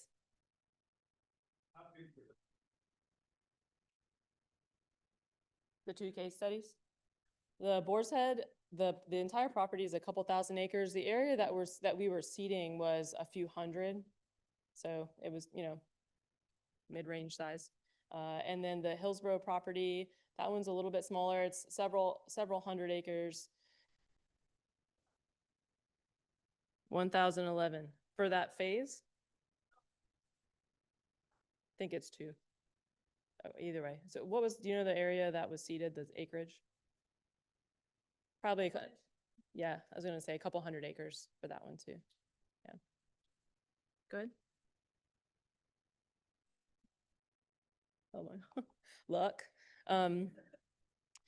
There's a few different ways. A lot of them come to us through somebody that maybe it's been in their family for several generations, and they'll hear about mitigation banking and call us up and say, hey, we want to do this. And, we go through a feasibility study and all that kind of stuff. There are some instances where we've, employed some GIS exercises if we're trying to locate something specifically, where we're kind of apply some filters and try to find, properties that have certain characteristics. But usually it's through people that are trying to purchase a piece of property, or like I said, it's been in their family for a while and they're trying to figure out something to do with it that's going to be able to let them keep it. Because a lot of times, wetland properties, there's very limited ways to actually generate revenue from them. So if they're paying taxes every year, they're trying to get something back out of it. So it's a way. Okay, so technically there is not one from the standpoint of permitting, but from the standpoint of financial feasibility, there's definitely a sweet spot. It really depends on what kind of credits can be generated. So if you're in, for example, a coastal area and you're doing salt marsh, those credits sell for a little higher. So you could get away with a smaller property, maybe like 150 to 200 acres. If you're looking at like a normal freshwater habitats, sweet spot is usually like maybe around 300. We've done some for like 250 and they still worked out okay. But there is a little bit of a scaling situation there because the cost to permit them is pretty much the same regardless of the size. So anywhere between like 300 to a few thousand acres is kind of where they generally fall. Good.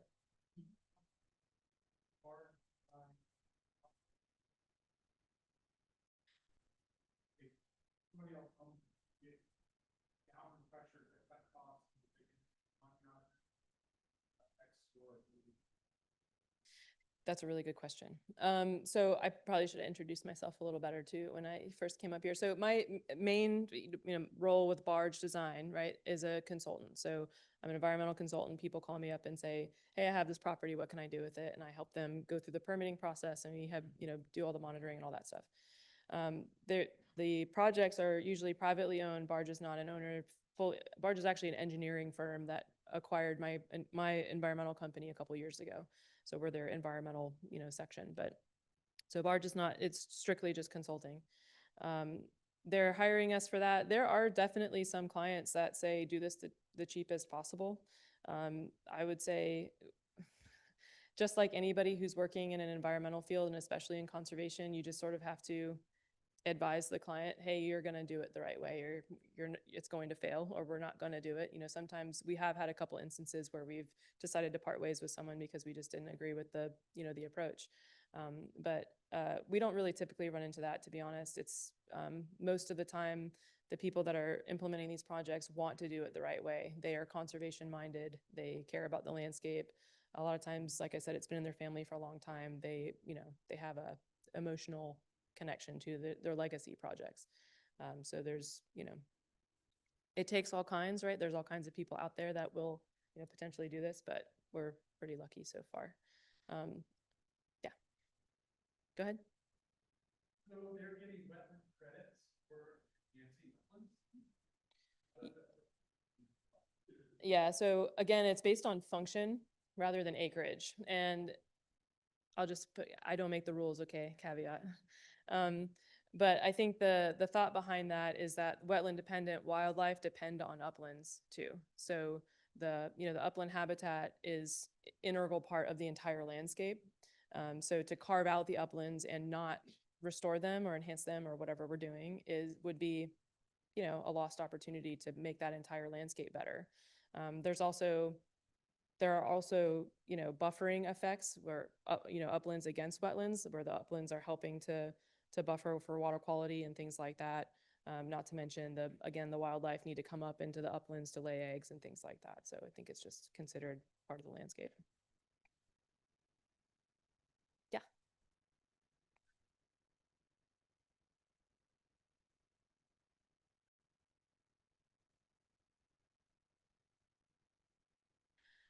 Yes, we try to plan so that we can do that. Um, you know, anytime that you're doing any kind of restoration, especially on large properties like this, it's never going to go as you planned, but we definitely do try to target at least a year in which we'll need them. We've had, we did another large seeding project down in South Florida where the seed was ordered, but we actually couldn't put it out for a couple years. So we just, put it in temperature controlled storage, and that's actually a long story. We didn't end up using it, but sidebar. But it did, hold up okay. So in some instances, we'll do that. We'll kind of store it for a couple years until we need it, especially if we're anticipating some kind of a shortage.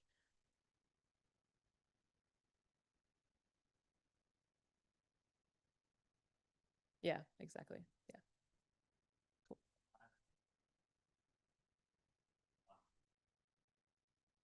Go ahead.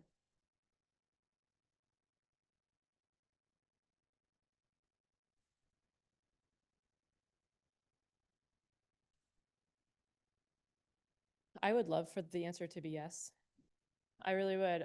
That's a good question. I mean, there are a lot of other types of mitigation. Like there's species banking. We have, sand skinks and other protected species that you have to mitigate for them, and their habitats are upland habitats, right? And a lot of them align with kind of like what you're talking about. They're scarce habitats, and that's why the species is declining.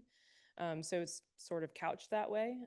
But as far as saying that specific habitat we're going to require banking for that, right now it's being more linked to the species that are using the habitat. So kind of, by proxy it's happening. But yeah, I think, well, how many people in here have kids? All right. So as long as we make more humans, right, we're going to keep building houses and needing food and all of those things, right? So, that's the world we live in.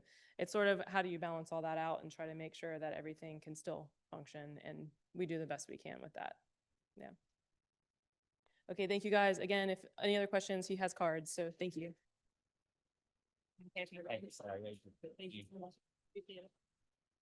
All right.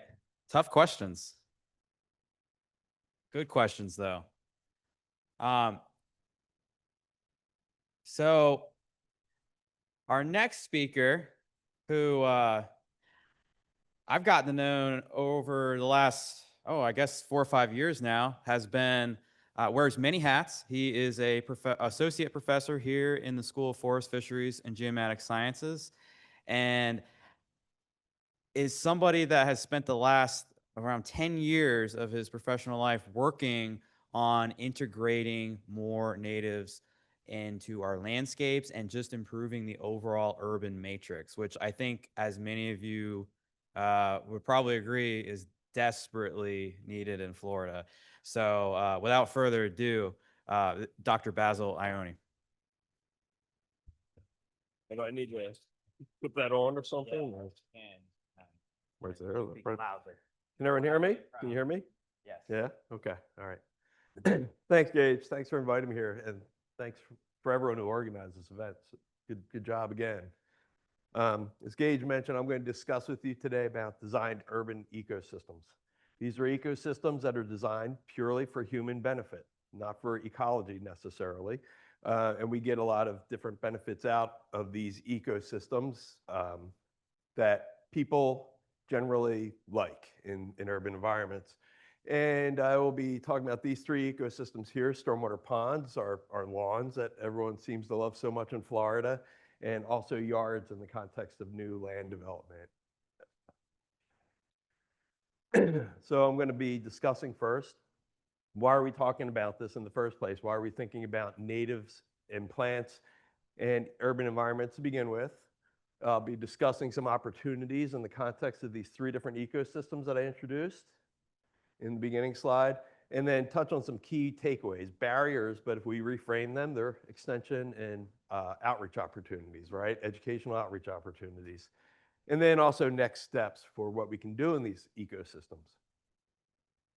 Okay, so we all know we're living in the time of biodiversity crisis, and one of the biggest drivers of biodiversity loss is land cover change.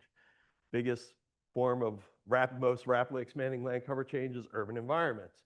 And in wealthy countries such as the United States, these urban environments are becoming less dense. There's been a 5-fold increase in this land cover type between 1950 and 2000. This is the villages here on the bottom left. Over here is another development. This is not in Florida. I don't know where it is, but look how shockingly similar they are.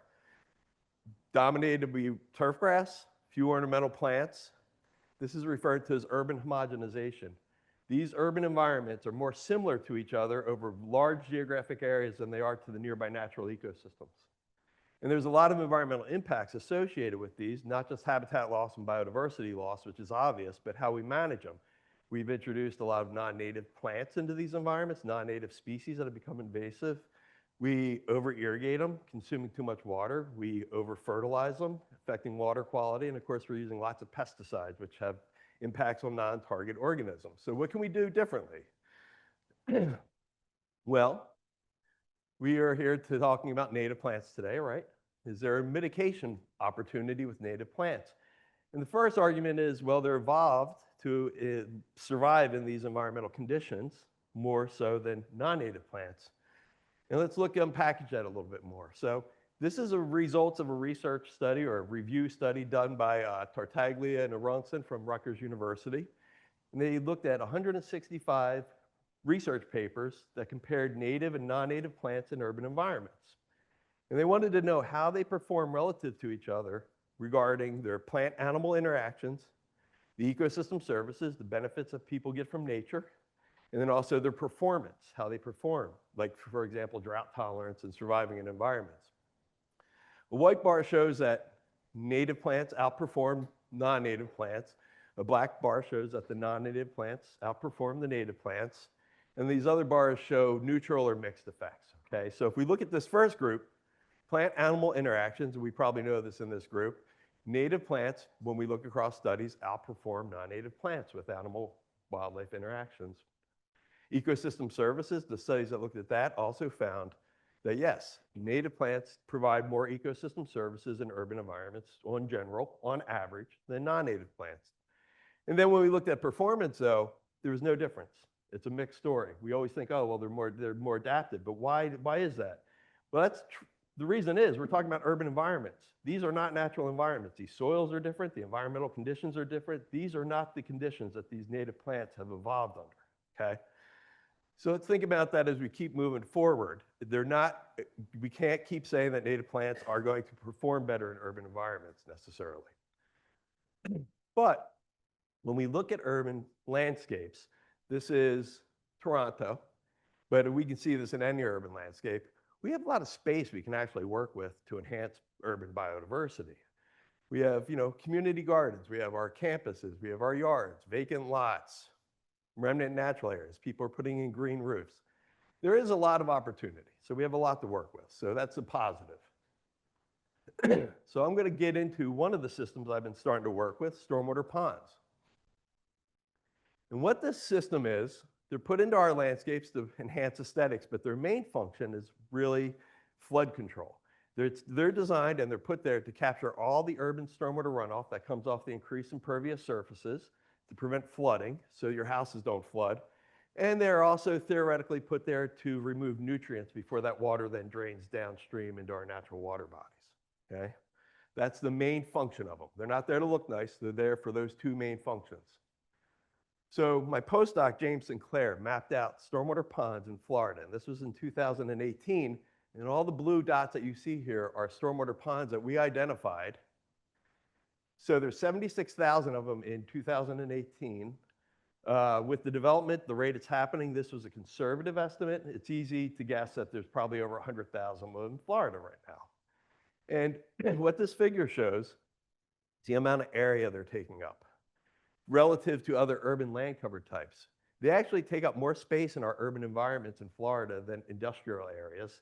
And they're competing with recreational and even our open land. So there's a lot of them, and they're taking up a lot of space. So a lot of opportunity, right? So now, here's, by old standards, there's changing rules about this.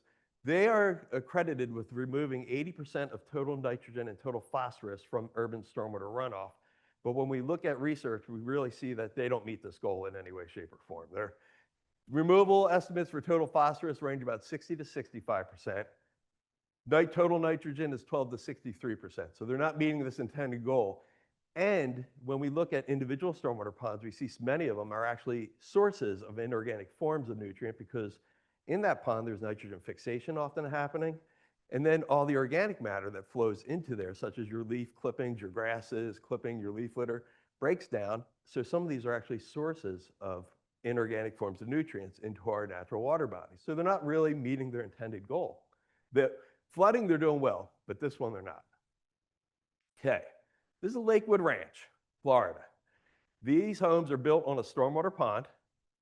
They were sold this home as lakefront property. This is very common in Florida. They pay a premium to live on a lake that they don't realize is a stormwater pond, okay? Let's look at this bank erosion. What happens there is most stormwater ponds, they put sod or turf grass down to the edge of the bank. That's what people want to see. They want to see the water. And over time, slow wave action cuts under that turf grass, and it causes this erosion. This is creating issues for volume. It's filling in the stormwater pond, which is designed to prevent flooding. That's a big deal. It's cutting into property. It's also a safety issue. People have died mowing the edges of stormwater ponds. Sit-on mowers have flipped and killed them.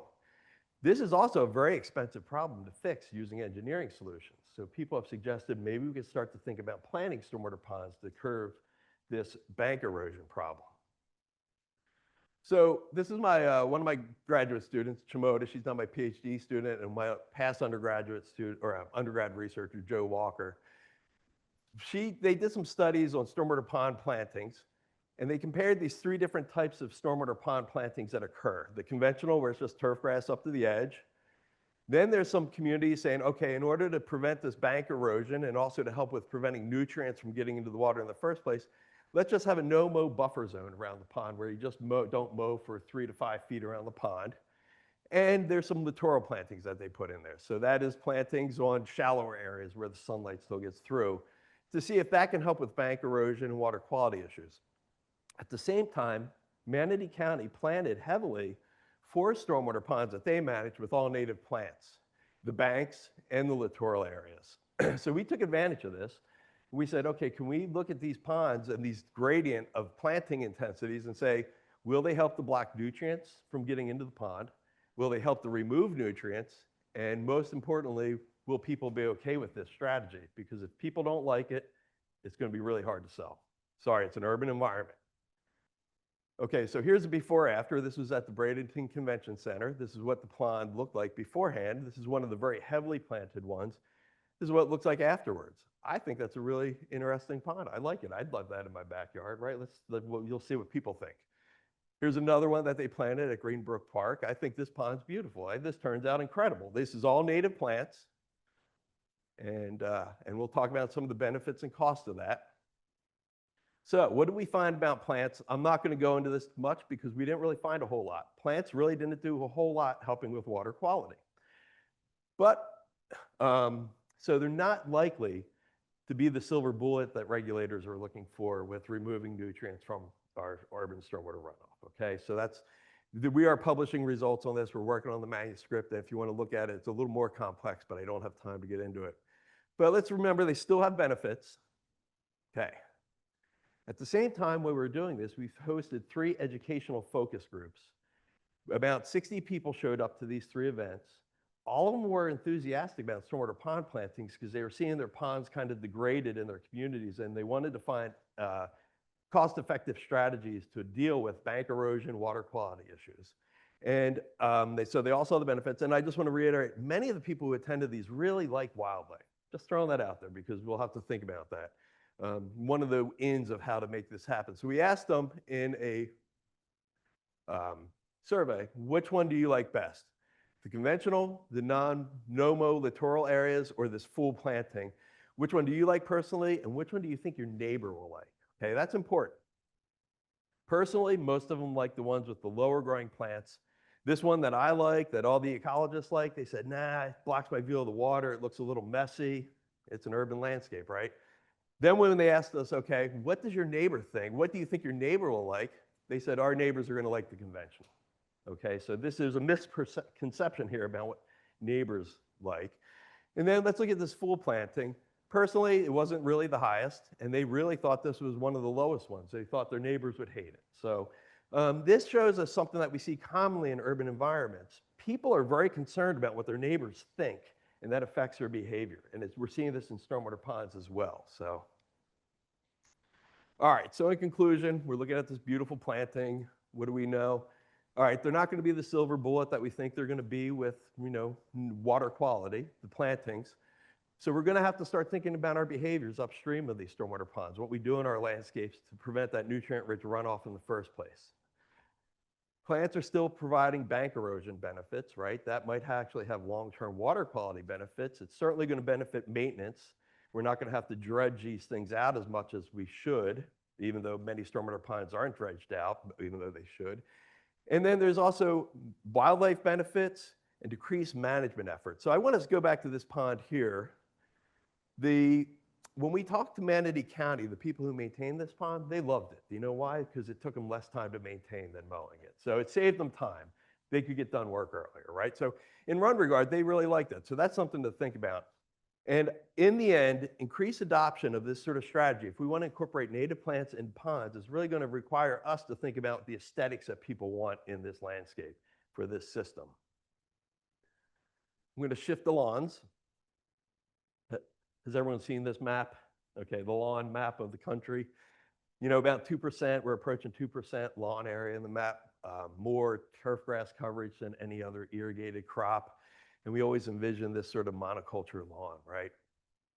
Okay, so here's some of the issues with it. Improper management and improper species management actually create some environmental implications for this, right? We're using, depending on where you are in the country, people are using from 30 to 60% of their household water usage on irrigation. And a lot of that goes towards lawns. In Florida, it's approaching that 60% level. There's negative impacts on water quality because of excessive use of fertilizers, which I mentioned, overuse of pesticides. Upside, we have a lot of space to work with here, right? So we can think about this in a creative way, maybe. So we think of lawns as being not biodiverse, and I just want to throw that myth out the door for a second, okay? This is my undergraduate researcher, Casey Russo. She published this research paper in Landscape Ecology. It looked at differences in non-lawn and lawn communities in different metrics of diversity, but I'm not going to talk about that. I'm just going to talk to you about some of the numbers we found. 30 yards in Gainesville, Florida, just not highly managed yards, just people with basic lawns, basic landscapes. We surveyed the 30 yards, and we found in 240 plots, 500 species total in 30 yards. But in the lawns, we actually found 140 different plant species. And many of the lawns, honestly, just looked like this, okay? 77 of them were native species. Only 4 of them were invasive. There was a lot of non-native species, but not problematic ones.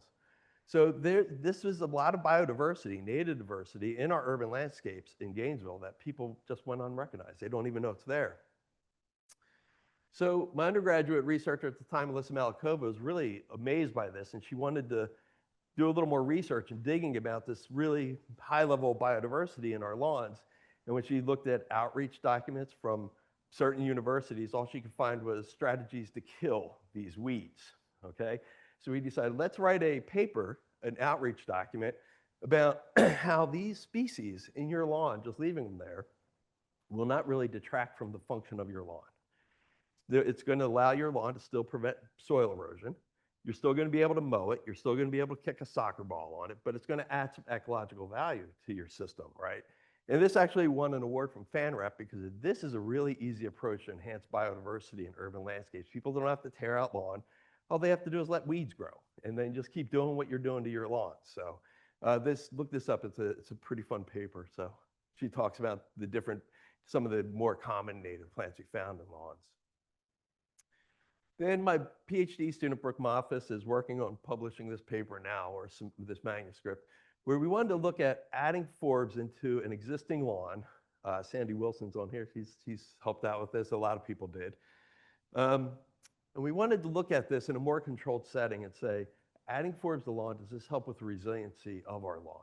Does it keep the lawn greener, longer, without water? We did this study without much irrigation. So it's important for water conservation. That's 60% of water being used on landscapes. Think of that. So then, of course, we wanted to know the ecological benefits. We looked at pollinator visits and arthropod diversity in the ground-dwelling arthropods. And we also looked at perception. Again, if people aren't going to like it, it's going to be a tough thing to try to promote in urban landscapes where aesthetics really matter. We looked at 3 different types of lawns. One that was a Bahia grass. Again, we were looking for a very drought-tolerant lawn species. We know Bahia grass, once it's established, you really don't have to irrigate it. Then we had plots with just 4 forbs in them by themselves, and then a mixture of the forbs and Bahia grass. And here's the species we chose. We thought about this a lot. We chose, again, Bahia grass because we wanted to see if we could establish a lawn with very little irrigation once it was established, and we wanted to find something that was super drought tolerant. And then for the native plants that we added in, we wanted them to be native, we wanted them to have wildlife benefits, but we also wanted them to be attractive because, again, this is an urban landscape. Aesthetics matter to people in their yards. We also wanted them to be mowable, drought tolerant, no fertilizers required to keep them alive, and tolerant as possible for foot traffic. So we put in leerleaf sage, coreopsis, frog fruit, and sunshine mimosa here. So what this figure shows is percent green cover over time of the study in the plots with just the forbs, the blended, and the Bahia grass. It's kind of a mess in the beginning. There's a lot of variety, but towards the end of the study, you can see that the blended plots actually had the most consistent green cover. And that was because what we saw was that when the forbs would dry up, some of the Bahia grass would take over, one forb dried up, another forb would grow. It was more diversity of functionality that helped to maintain that sort of green coverage in our landscapes. So that's important for water conservation. As we would expect, these are forbs, blended, and Bahia grass. Pollinator visits, of course, the plots with more forbs had more pollinator visits, more flowers, okay? The arthropods are actually a much more complex story. We put in pitfall traps into the ground in the middle of each of the plots and monitored them. We did see evidence that the plots with more forbs had a higher abundance of herbivore arthropods and herbivore family richness. But for the rest of the taxonomic groups, at the end of the study, we saw a peak in natural enemies, those predators. We did not see an effect on omnivores or detritivores. And now this only went for a year, right? And when we look at studies about reassemblages of arthropod communities, oftentimes it takes 2 to 3 years for all these functional groups to establish, because sometimes it takes longer for one functional group to get to an area than another. So we probably just didn't let this experiment run long enough to see maybe changes, but that's, one hypothesis. Now, what did people think? This graph shows the proportion of respondents. We had 79 people come out and look at these plots. We didn't tell them anything about them. We just said, would you be okay with this plot, this type of lawn in your front yard, your backyard, or in your neighbor's yard? Okay. Turns out that location didn't matter. Didn't matter at all. This is very likely, it goes from very unlikely to very likely. Let's at the pink. 79 people, the majority of them said Bahia grass. That's the one I want in my yard, okay? The blended, there was about 30% there that said, okay, I might consider that in my yard, somewhat likely or likely or very likely. No one really liked the forward plots. Not no one, but you can see what is that like, a very small proportion, okay? So in the end, what did we find? We found that, mixing forbs into our lawns can enhance the resiliency of our lawns, provide more green cover. That's a really important thing for conserving water in our urban landscapes, right? Forbs enhance the ecological value of lawns. We saw that for pollinators. It was a more complex story for arthropods. Forb lawns were definitely not the top choice of people, but let's think about that. 30% of people still like the mixed plots. That's not nothing, right? If you think about 30% of people in Florida being open to an alternative lawn, that means we can't keep going to the story that everyone wants a conventional lawn, right? There are people who are open to different ideas, so that's important. All right, on to the last one, the impacts of land development. And this is, Nobody likes to see this, but it's happening. This is what happens in our land development. The vegetation, the natural areas are being cleared out. We dig out stormwater ponds for stormwater drainage. We use that fill, which is very sterile. We move it up to our surface. It has very little organic matter or nutritional value. We move it up to the surface and we use a lot of heavy machinery to grade it around so that your home doesn't flood and so that it drains properly off of the urban landscape. Now you have this compact, really nutrient-poor material, soils, if you want to call it that, that no plant in its right mind really wants to grow on. But what do? A builder comes out, they build a home, and they have to put something down to prevent soil erosion. They look for cheap options, sod, okay? Throw in a few ornamental shrubs, and then they irrigate it because they have to keep it alive because the plants are having such a hard time getting into the roots of the soil. The roots are having such a hard time. And they will put in some ornamental shrubs, and then they walk away and they leave it to the homeowner to keep this stuff alive, who a homeowner knows very little about plants. Requires fertilizers and irrigation. A lot this size, we estimate on average cost about, or people will use about 900 gallons for irrigation events. That's running your shower for about 8.25 hours. Nick Taylor came up with those calculations from the H2O Save. So this is Sunbridge Stewardship District. Tavistock is doing a development there, building 37,000 homes, okay? And they approached UF and they said, we want to try to conserve water. We want to figure out a way to conserve water in this development because they're not being allowed, given the amount of water needed for the homes that are accredited. So they approached us and we gave them the idea of let's think about what you're doing in your landscapes. Let's start to think about some native plants that are very drought tolerant. And we decided we wanted this to stick. So we use what we refer to as a translational ecology approach. This is when you work with end users of science from the very beginning of the science to create the scientific questions, the experimental designs, collect the data, analyze the data. And we actually did that. And we brought in UCF, researchers from UCF, but we also brought in Cherry Lake, who is a very big plant producer in the state.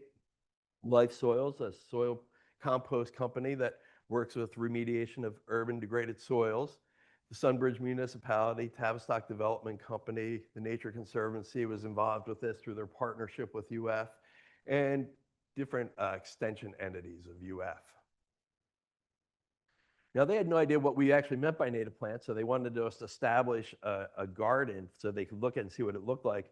And we actually wanted to confirm. Remember, you go back to that performance, native versus non-native, there's really no difference. How do we establish native plants in these really terrible degraded soil conditions? So we set up an experiment here. And for scale, there I am, and there's Brooke Moffis, my PhD student who was leading this experiment. And we looked at, one of the things we all decided upon was, we need to confirm that this is actually, in fact, going to save water. That was the #1 goal of the group, conserve water. So we did 2 irrigation strategies, as needed irrigation, where once the plants are established, you have to irrigate them to establishment, right? But once they were established, we only turned on that irrigation if they looked really terrible or if they were going to die. And then a regular irrigation where they were irrigated weekly, whether they needed it or not, much like is done in urban landscapes, periodically, whether needed or not. Then half of the plots also received compost, and the other half did not receive compost. And we used compost because we saw evidence of it increasing soil water holding capacity by adding that to these really degraded soils. And we also saw that it helped with plant aesthetics in lawns. We wanted to see if that would transition over into native plants. So I'm not going to show you grass for this. I'm going to show you a picture. Each of those plots were planted in the same planting design because this is an experiment. We did build a walking trail through it so people could visit it and use it as an outreach opportunity. But what we have here on the left is weekly irrigation without compost. So this is your status quo. This is what would happen in development. You put the plants in the ground, you just keep watering and hoping for the best, right? Over here is as needed irrigation with compost only. So, and I'll talk to you what that means for water savings, but look at the difference in the plant quality with the compost. So better looking plants with compost. And it turns out as needed, just irrigating these plants only when it was needed, if they looked like they were going to die, actually cost 80% less water. So we could have actually pushed this further, but because our partners were very concerned about aesthetics, we didn't want to push it. I think we could have went lower than this, but we, again, we were working with people who are very focused on aesthetics because that's their job. Now, what this shows is, this is our partners from University of Central Florida, the average pollinator abundance, and we saw the same pattern for pollinator diversity in plots with and without compost. Consistently over time, the plots with compost, the plants growing in the compost plots actually had a lot more pollinator activity. This is exciting. This tells us that soil mitigation, enhancing soil health, actually is a way to enhance the ecological value of urban or native plants in urban environments. That's an achievable, feasible strategy to enhance the ecological benefits of the native plants we put in our urban landscapes. We did another study there that don't have time to get into, but in the end, by working with these individuals from the beginning of the experiment, from designing, coming up the research questions all the way to the end, there's a lot of different decisions that were made differently relative to other developments. The next 300 homes that they're installing are going to actually have no lawns. They're going to put compost amendments into the soils of these homes to help with water conservation and aesthetics. The landscapes that they're installing have to use 52,000 gallons or less a year, and that still seems like a lot to me, but that's actually 2/3 of what many of these homes use. And they're actually doing better in some of the landscapes, much better than that. They're getting less water or use. The water is also being master managed. That means a private company is monitoring water use, and when they see a home that's using too much water, they educate them on how to cut back the irrigation. Landscaping companies that don't meet this target are getting kicked off of the community's preferred list. And they're trying to use 75% native plants. So that's because they want to, big deal. But let's keep an eye on that landscape. Let's look at that landscape. And there's still some challenges. People are still using too much water, right? We gave them a tool. They don't know how to use it though, right? So many landscape companies don't really even know how to manage this non-conventional landscape. That's something so new to them, right?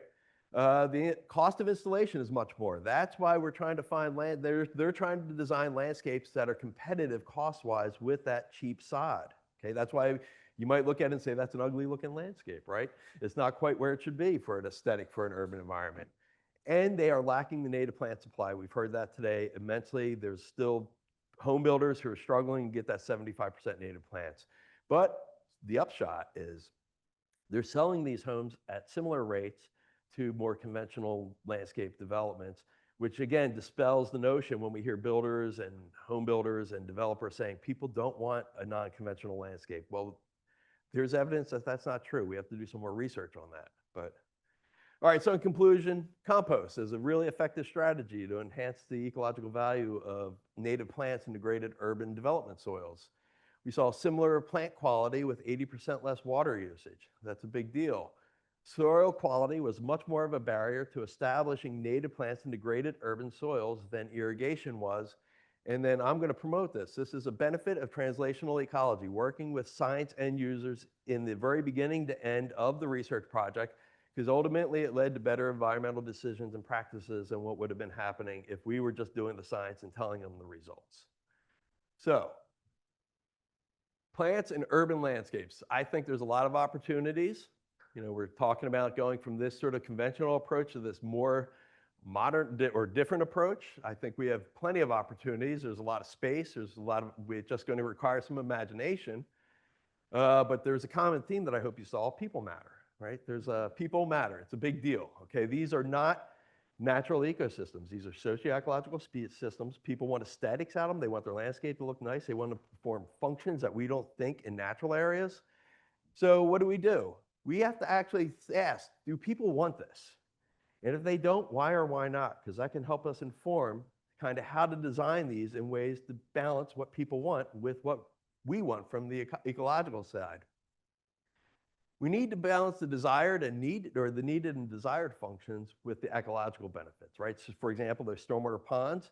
Hey, I love those unruly plantings, but now people wanted them lower. We can do that. We can design native plants that are lower that still give people that aesthetic that they want.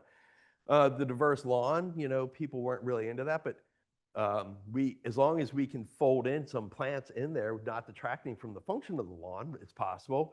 We need education and outreach. We are providing people with hey, let's use native plants in your urban landscapes, and they have no idea how to manage it, right? It's like giving someone a hammer for the first time. They have no idea what to do with it, right? So we have to figure out how to educate people on how to manage this very differently.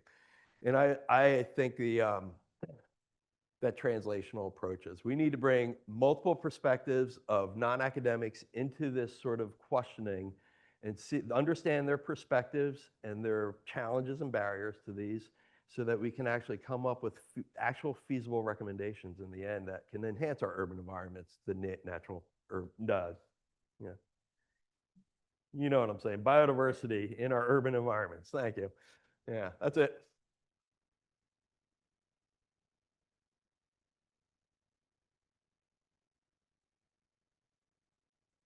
A lot of questions. Well, Yeah, Joe, his hand, Paul had his hand up first. Go ahead.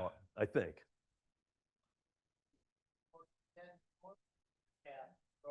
Thank you, that's a good question. We did incorporate it into the soil up to 6 inches. We used the tiller.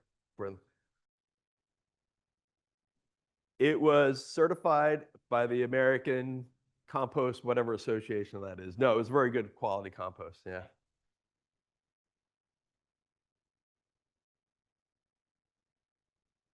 Yeah.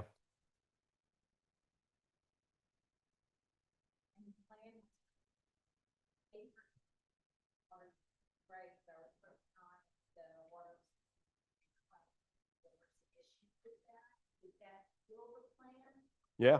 Yeah, so that's, I mean, yeah, thank you. So the 80% water savings that we saw was in our experiment.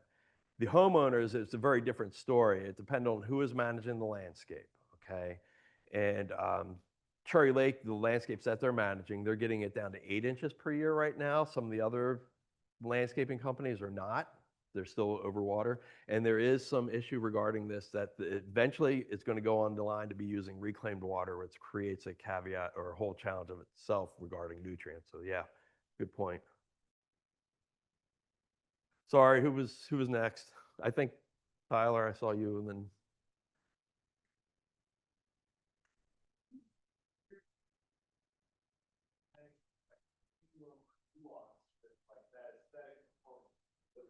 certain height that's preferential over the species composition. And what's really aesthetic in terms of they perceive danger. If people are talking about taking the water for aesthetics, perhaps, but if they're considered maybe an alligator or moccasin hanging out in the grass, could that also be?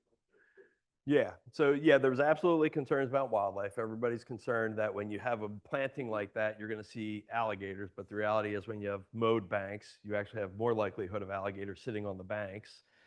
And that height thing, though, you know, people, we didn't try to go into the depth of like what type of plants they were because we didn't have that luxury. We only had these ponds that were planted, the way they were planted. And we would just ask them questions about how they perceived it, the messiness of it, whether the neighbors would like it. But no, I mean, in general, what we were learning is they were more amenable. They did like the lower plantings, and they thought they were attractive looking with the native plantings. And one of the things that people pay a premium in those stormwater ponds is to see water. So if they get upset if you put in a planting that blocks their view of the water. So that's key takeaways, but I'm sorry. All right. I'm here. We can talk. Okay, thanks.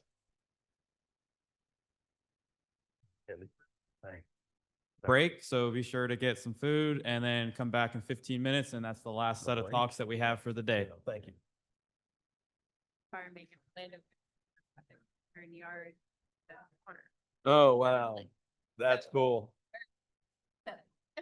Yeah, man, that's another one. Like, good God, HOAs. Hello. Oh yeah. I'm sorry. I know. I saw all these hands like going like this. So this is like, Okay, yeah.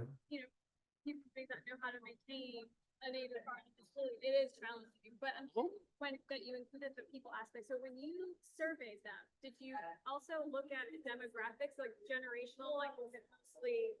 Yeah, well, in full disclosure, the surveys that we did, no, we did not. So for the lawns, that was master gardeners that came up for plants. So people came to plant sales. There were also people who were landscape maintenance. So there's some of that. So it's not, yeah, you're right. There's probably not a general population, but really the stormwater ponds, it's all a bunch of old people living around these ponds, old white people, to be honest. Like, I mean, it is, you know? They're like, Yeah. No, it's a really important question. In what? That, you know, send a landscape design to someone, tell them this is gonna benefit pollinators. Oh. But if you use the word native, they're like, you know. So it's almost- We didn't do anything like that for the lawns. Nothing for the lawns. We just said, would you put this in your yard? That was it. They don't need to know that it was native. For the plantings, we already talked about plantings in general, and we did some education of the people before and after the surveys. So, but that was, yeah, no, we didn't. I think we might have mentioned native in those plantings. Yeah, I think I think the problem with the stormwater ponds is you have to promote native because the problem with invasive aquatic plants is so prolific. Sir, how are you, Bob? All right. Yeah, what's up? Yeah. Wildflower Foundation had their annual meeting at Cherry Lake. Yeah. And they showed us their new initiative to try and find native substitutes. Do you know how that's going? Have you kept up with what they're doing? I work with them, and they're doing good. They keep coming up with. They're the ones providing a lot of the plant material for those developments. So they're keeping up with that. Yeah, they are keeping up with it. Yeah, and Linda, it's nice to see you. You got a nap. And you heard what I said? He's the first one that didn't mumble. Oh,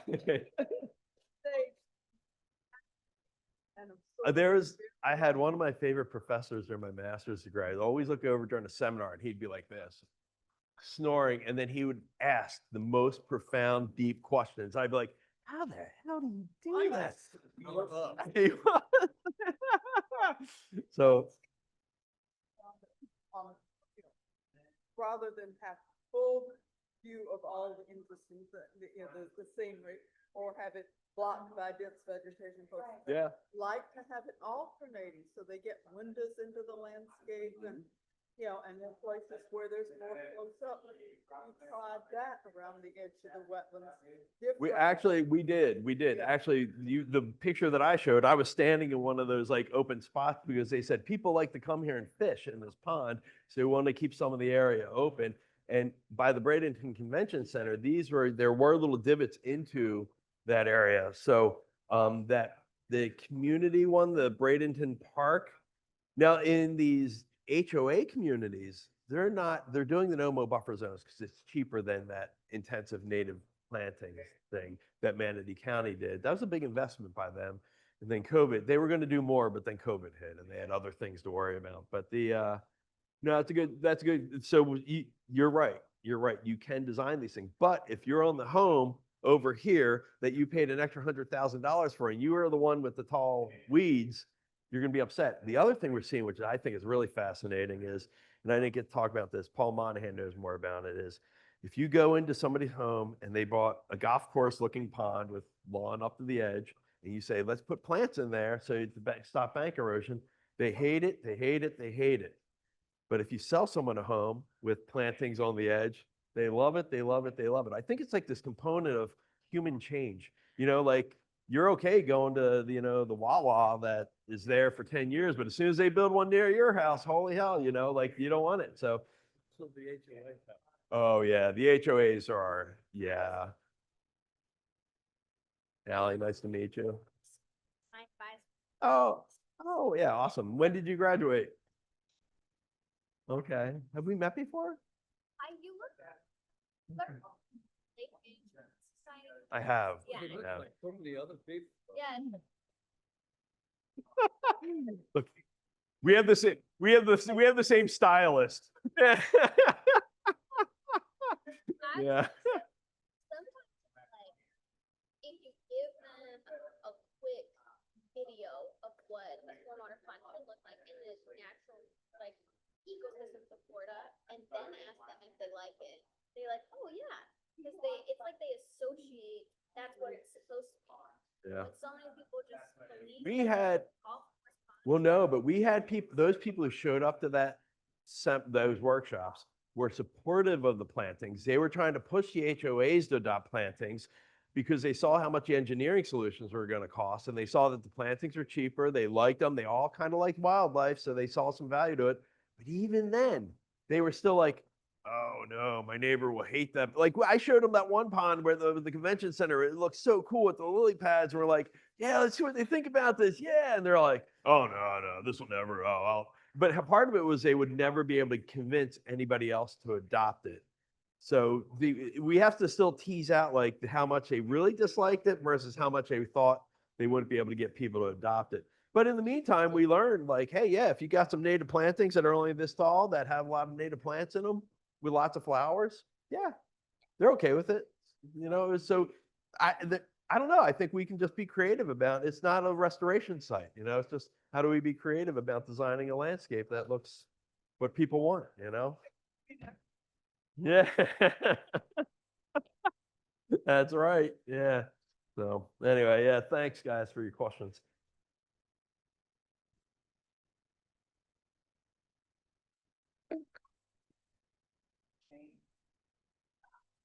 Yeah.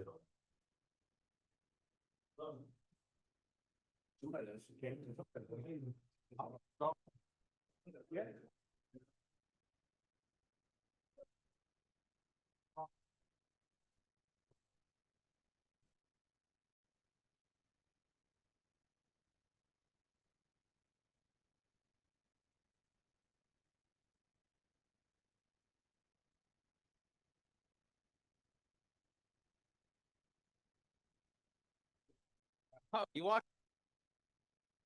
I thought I You heard heard someone.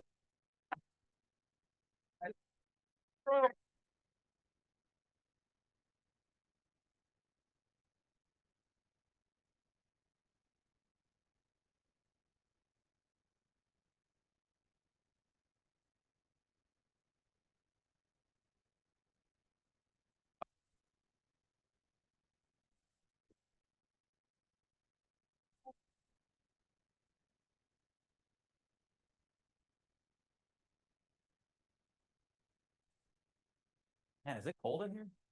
I feel like it's really cold. Oh man, giving me goosebumps. Hi.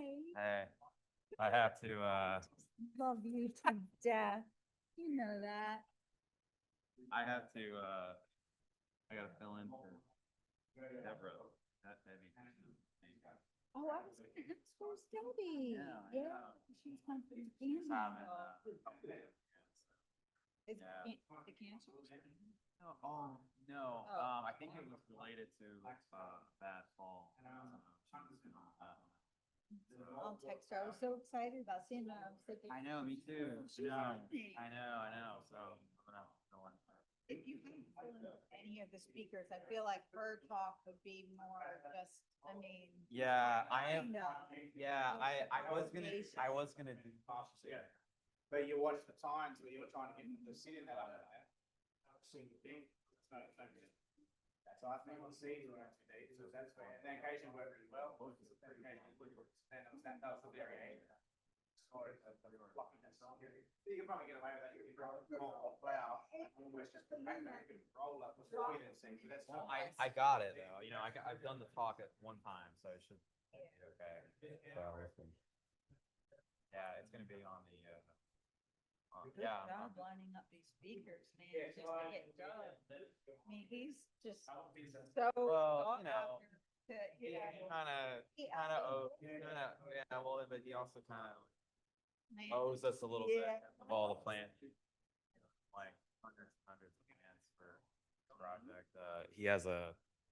He mentioned it in the talk, like a restoration site on campus that he's. Yes, that was one of that part of the campus that they were gonna put a building there. Yeah. That's what I told the students, I was like, look, there's no free lunch. Like, if you get a comp to pass or something, it's because, of a service, of somebody, it's a mutual exchange of helping each other, Exactly, yeah. No, that's the beauty of it. Yeah. We're gonna be able to do this. You did And we built up great, good. getting sponsors. Yeah, we've added. It's funny. We built up a really good work list for doing these events. You But we're have. definitely gonna do it. Year and a half. Oh, it's Yeah, just I too can't. much. I can't. That's what happens. You look at the flu symposium there every other year. It's just like, it's too much. Yeah, I'm gonna like rotate. That way you can do it, yeah. Yeah. Yeah, I was really stoked to get Todd here. Glad you guys could. Glad we got to, that was perfect. Yeah. Him coming over and us just being able to have a Yeah. conversation. Yeah. Yeah, loved it. Yeah. Yeah. I mean, hopefully I'll have to message him at some point, but he's really. Yeah. Fantastic. And I liked all your interaction, all that. Oh, yeah. That was kind of, it was, yeah. I wanted to. Out. I had this bigger idea of bringing out some larger equipment, but I was like, I don't think this is really worth the effort. Just for like 30 minutes, like. Gave people time to talk and to watch and, to remember. And now, yeah. What time you got, Lennar? I need to go watch. Fantastic. 3:15, okay, it's that time. I gotta be on the Keep phone, up, so. good job. Yeah. Go put Yep. this down. Yep. Flash drive? Huh? You got your flash drive? Oh, yeah. Yeah, let me plug it in. I couldn't find it on there, but.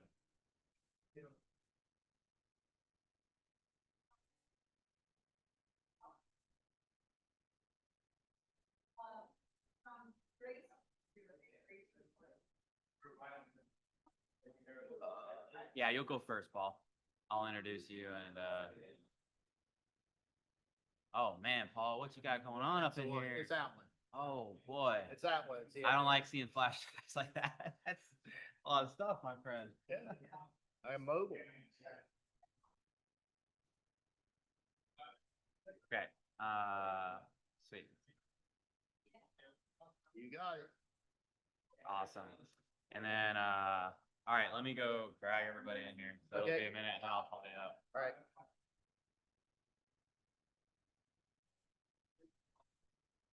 Your thing, but that's right here. Cool. Nope, no, yours is. Nope.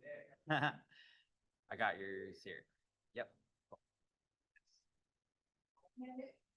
Next to it.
Seems not have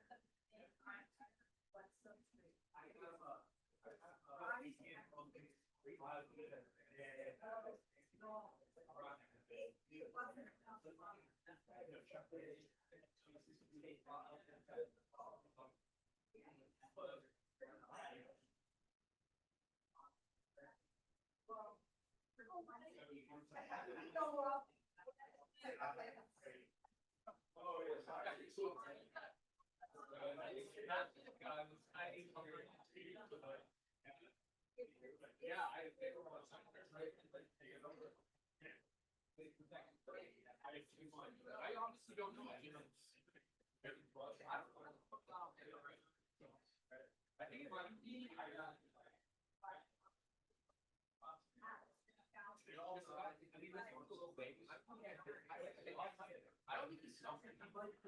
I think he might have actually been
All right, everyone. All right, everyone. We're going to move into our last set of speakers for the day. So, funnel in.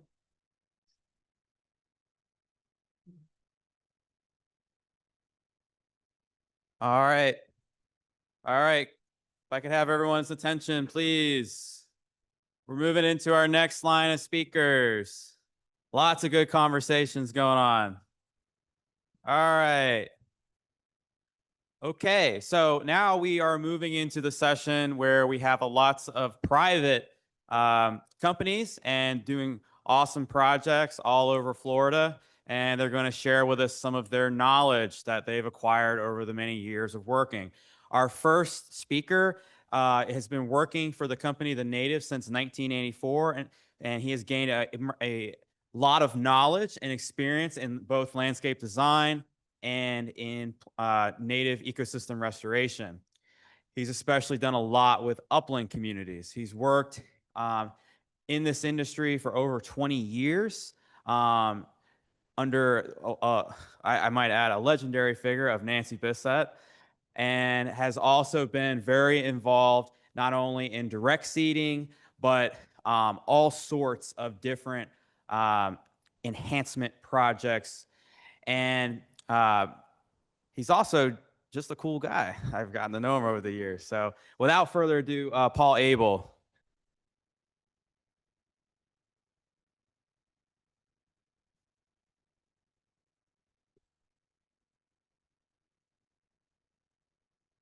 Thank you, Gage. Thank you, everyone, for being here, and thank you, Gage, and all his for providing this opportunity for everyone, including myself. So now we move into layman's. I only have one graph and a bunch of cool pictures. So this is mitigation bank for back in '97 we installed. This is a lot of Nancy's work here. You see how she's carved out all the various ecosystems across this project, which makes it very interesting. I find it tantalizing, etc. We have to start somewhere, and that's where we started. I knew I had to keep moving away from using subcontractors for multiple reasons. So our primary protocol on these sites, this was turned to pasture prior to us getting there, had been there for who knows how many decades. Our primary protocol is herbicide. That initial herbicide is extremely important. That's when you want to make your best kill on the vegetation you're looking to get rid of. After that, we follow up with disking and then recompacting with a field roller. And a lot of times we will have the flush of other native and non-native species that come up after that final site prep, at which time we'll need to apply a final herbicide application prior to seeding. This was a harvesting system we were able to use decades ago, back when we had lots of acreage to restore in any given year. Very expensive system to operate. Additionally, as we spoke about in the field, for those of you who came with us, we do a lot of hand collection to target certain ecosystems to add mix to these harvests, be it the green silage cutter or other harvest methods such as the flail vac harvest. All the hand collected material we get, we divide up by ecosystem, weigh it, spread it over the acreage that we have for that year and divide it accordingly. This is one of the very earliest uses of seeding when we use that green silage chopper that you had seen. This is morphed also, same as my herbiciding systems.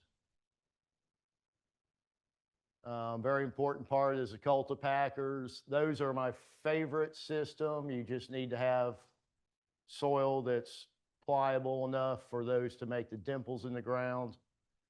That gives you a tremendous amount of seed deposition spots.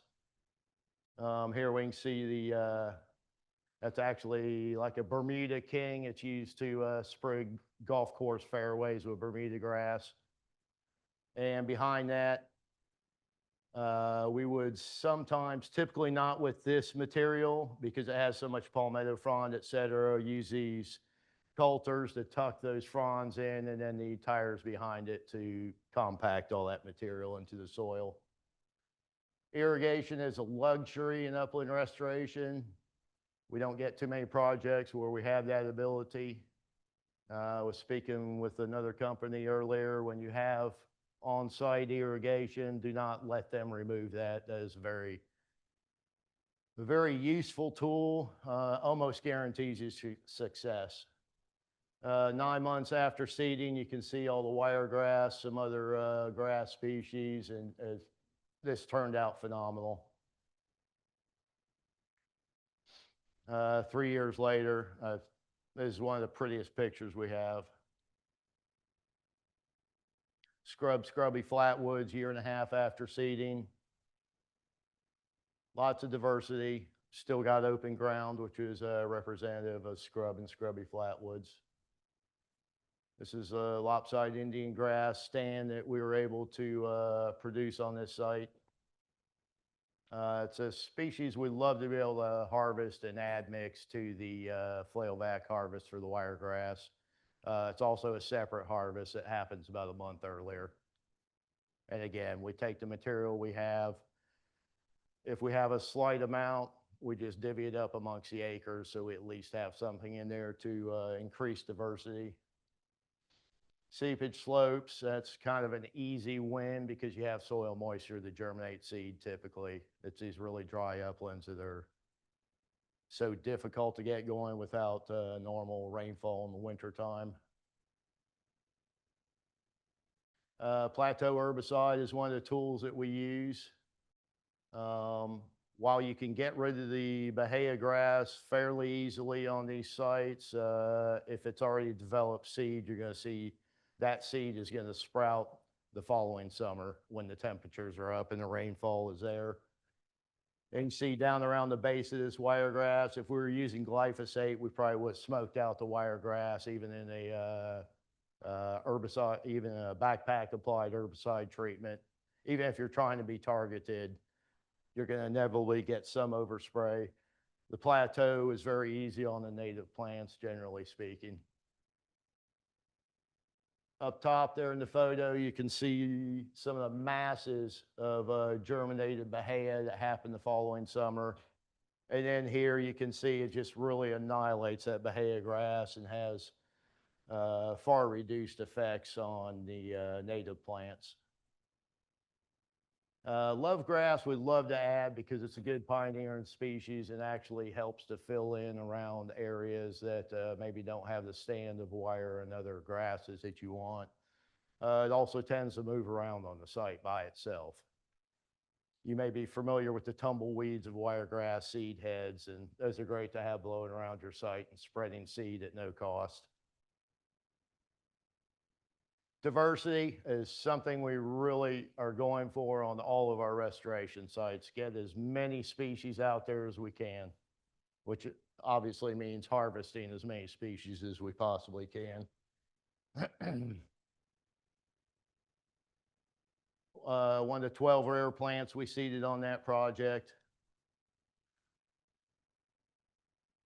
More rare stuff we were able to either salvage off the property. That's another thing I do on sites is when I'm doing perimeter treatments, which typically have less infestation of pasture grasses. is to work around spot treating any natives that are currently on site so we can salvage those populations, increase diversity, and hopefully have them spread.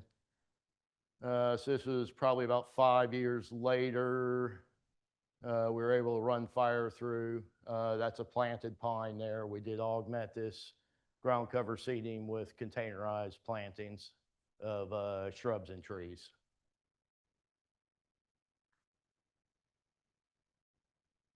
And as many of us know, fire is a good way to maintain an ecosystem. So this is keeping down the baccharis, wax myrtle, and other shrubby species, and also something in nature to knock down the shrubs and promote grasses and wildflowers.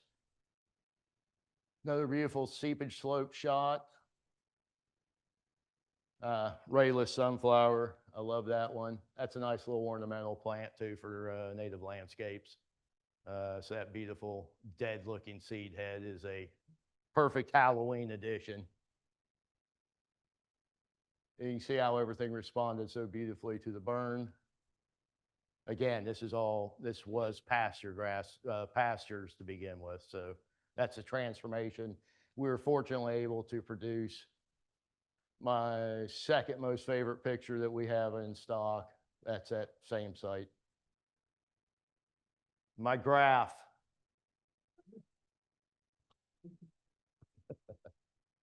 So yes, indigenous species. That's something you really want to see. Indigenous grasses right behind that, excluding forbs, et cetera. An exotic species load, keeping that as small as possible, especially at the early stages. That's when you want your natives to really fill out. Keep that competition stamped down as hard as you can. Over time, it should get easier to maintain that exotic load as your native plants fill in the site and occupy space. 75% of indigenous for scrubby flatwoods, 83 mesic, 92 hydric flatwoods. Again, it's the more soil moisture you have, the easier it is to do this kind of stuff.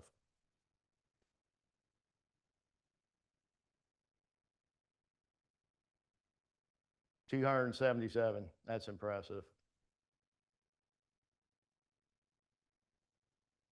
So the trajectory of your restoration, basically assisting in recovery or initiating a recovery.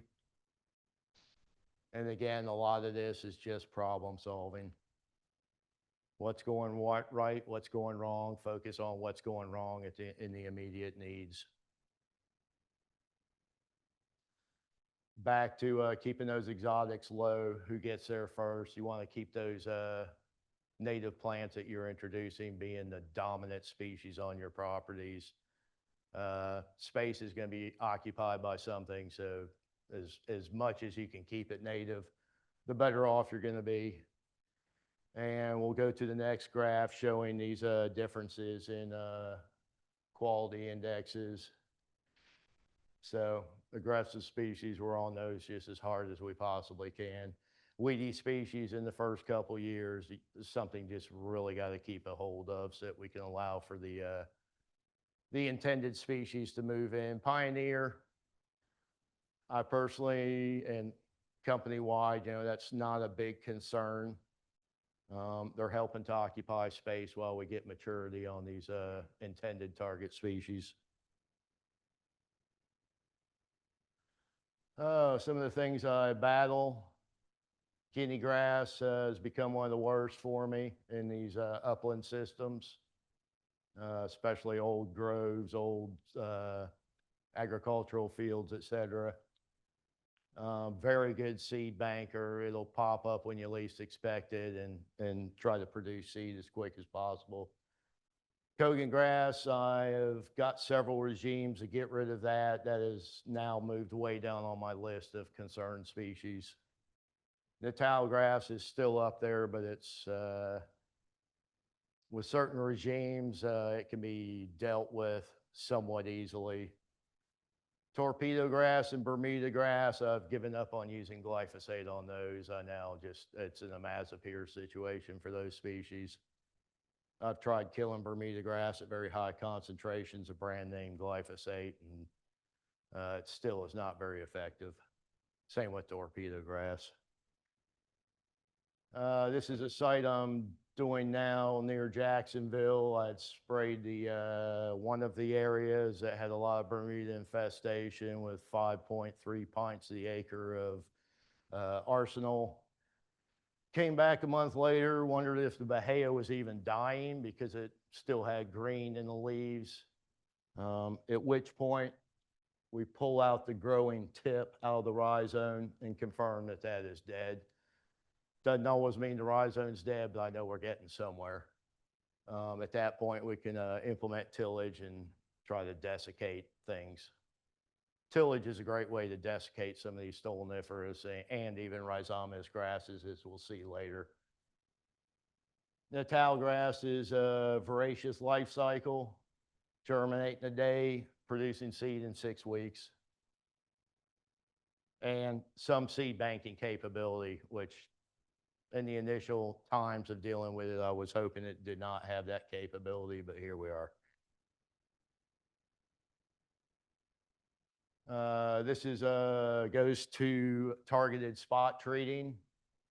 So the idea, what we implement is when we're backpacking, doing management on these seeded sites, is just using a very coarse spray, very low pressure, high concentration glyphosate, so that we don't have to spray to wet. So just using less material and having less chance for overspray. Torpedo grass, that's a tough one. You've got very little above ground biomass and a ton of storage below. Torpedo grass in a wetland. I was tasked with cleaning up this created wetland. Just went in with high concentration glyphosate, spot treated, worked around any arrowhead, pickleweed, or whatever I could, just doing a low blow, trying to avoid those upper leaves. This turned out phenomenally. That was a big turnaround on this piece of property. Torpedo grass in the uplands is another story, because you may have rhizomes that are as big around as a pencil or larger in diameter and be a foot below surface. This is a scrubby flatwood site. You can see here the amount of material that came out of a roughly 6-inch wide hole. So that's a lot, right? That's a lot of storage. That's a lot of regrowth right there. That right there will easily revert back to this. It'll look like that first, and then you'll be left with that after a growing season.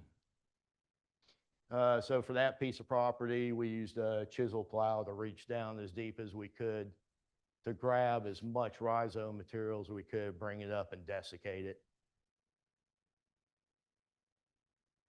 For me, the grass is probably my worst battle nowadays. And again, I got to move to Mazapir only.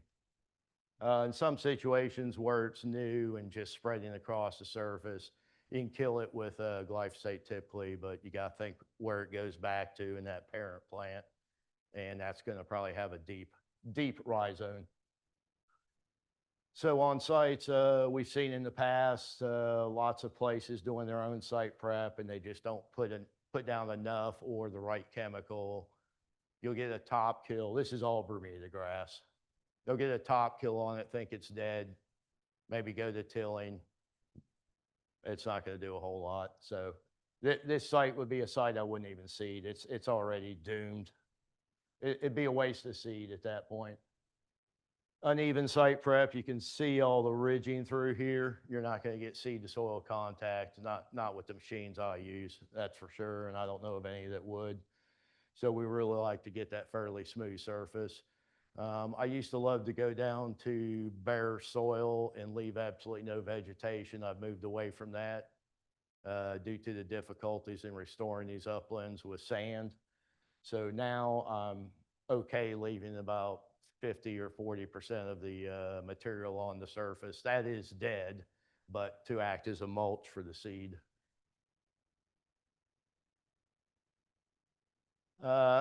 Something I deal with on some sites, it could be trees you try to save. transect markers, herp arrays of silt fence. It's just a nightmare to work around to get proper site prep. Seed banks surprise me every year, everywhere I go. And sometimes it's a good surprise, but typically not. Agricultural fields, those are among the worst that I deal with. I prefer to be in an old pasture than an ag field. So some of the hand collected species on a site that were just phenomenal. Again, diversity. The 3-on, Marissa gyrans, I love that one for really dry sandy sites because it will move around on its own like love grass does, as long as there's open ground there. Another mitigation area we had done, 40 acres were stripped, which was awesome. I love when the client can actually strip all the topsoil off containing Bermuda grass and other weeds. So here they're stripping it all down. So over the course of years prior to this, they had been spraying at non-lethal doses and tilling. Rhizomatous grasses love tillage, as you see in many of your fire lines when you have torpedo grass or Bermuda grass. Those rhizomatous grasses love to be tilled. As long as they're not treated properly ahead of time, it just gives them an avenue to really occupy the place. Had a donor site burn, also had a donor site next to the property where we could strip topsoil off of a nice, healthy community and bring that topsoil in and cover the area that was stripped of the torpedo Bermuda and what have you. Wonderful way to do it. You're bringing not only seed in the natural seed bank, but also root stocks. So you get real quick work out of that. You can see even shrubs coming back up from rootstock from that stripped material that was brought in. That beautiful topsoil from a nice pristine site. 11 months after seeding. So once it was topsoil, we went ahead and did the seeding on top of that also. There's a lot of your love grass, as you can see in this color here, moving across. Another site, 400-acre Bahia pasture. So again, we had multiple ecosystems that we were going to target for this piece of property based on soils maps and what you could see when you first showed up on site. I'm always looking at the weeds when I get to a property. That tells me what soil moistures are around there just by what weeds are growing. On this piece of property, it was so tall when we got there that was mown off and hayed. I like to leave as much time in between mowing and first herbicide application as possible myself. Not to the point that it's so tall you can't do it, but or not to the point where it's so tall you end up with shadows of the herbicide application because you're pushing through tall weeds. Again, move into disking. And on some of our sites, we end up with situations where we just simply get rained off the property. This is that modified Bermuda King or Fairway King, whatever it is, much taller sides, a lot more apparatus moving up through there. So this is basically a moving floor, dropping the seed off onto the ground from that green silage cutter operation that we saw. And all the palmetto fronds that come with that green silage chopping operation, I love for that hay situation it gives us.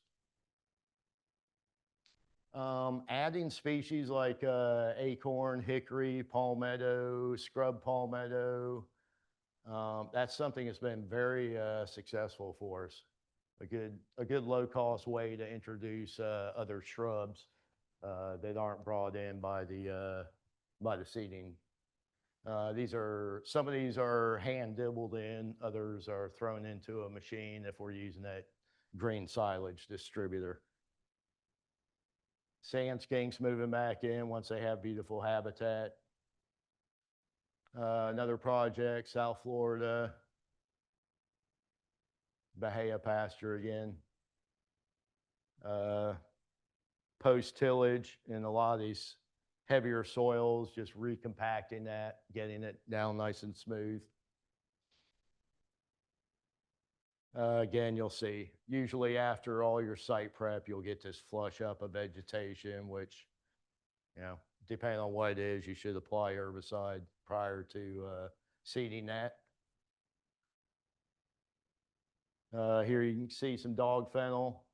If your loads are too high, that can be wicked with a wick wiper and not impact all your desirable species underneath it. I also like mowing fennel at some point in August.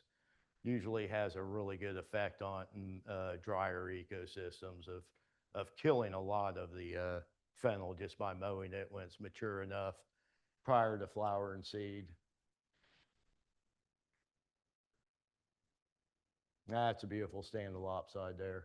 And mind you, this was seeded. So this is 9-10 months later. How much time do I have?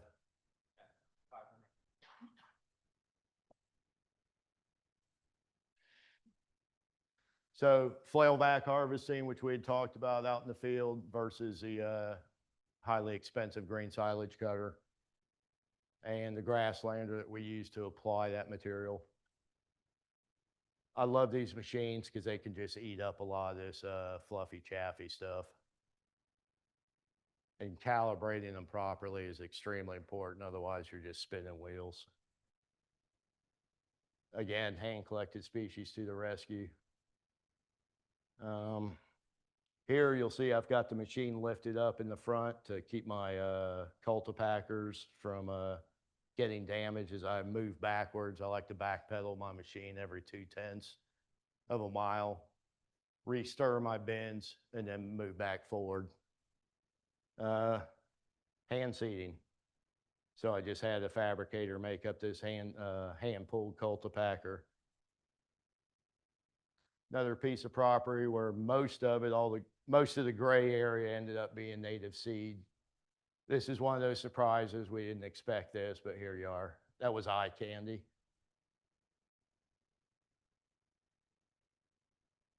Again, lopside, getting that into the mix. Oh, that's beautiful. Got some fennel in, but that will hopefully take care of itself. So assess, act, reassess, adapt, just throwing critical thinking at everything you can see, doing lots of just observations, taking notes. I always question my own assumptions too. I also question my own biases. I think it's healthy. Analyzing, logical reasoning, and of course, what worked, what didn't in that particular instance, you may not replicate it again. Like you're dealing with so many unknown issues, so many variabilities as we discussed in seed, et cetera. There's too much for us to possibly know. We can just do the best we can. And variables, and then how they're related to each other. Again, just a list of questions that go on and on.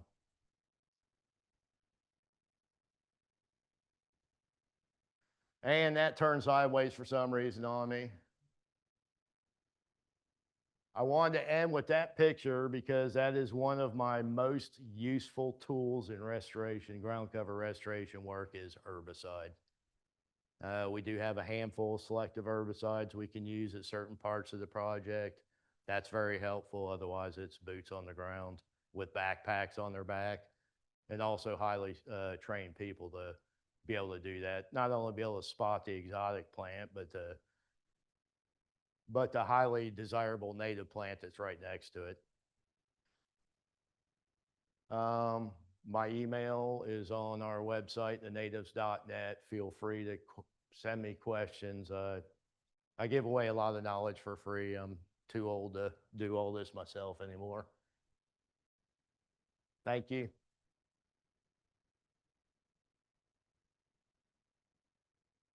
Thank you, Gage. We have time for maybe 1 or 2 questions. You had your hand up first, Ross.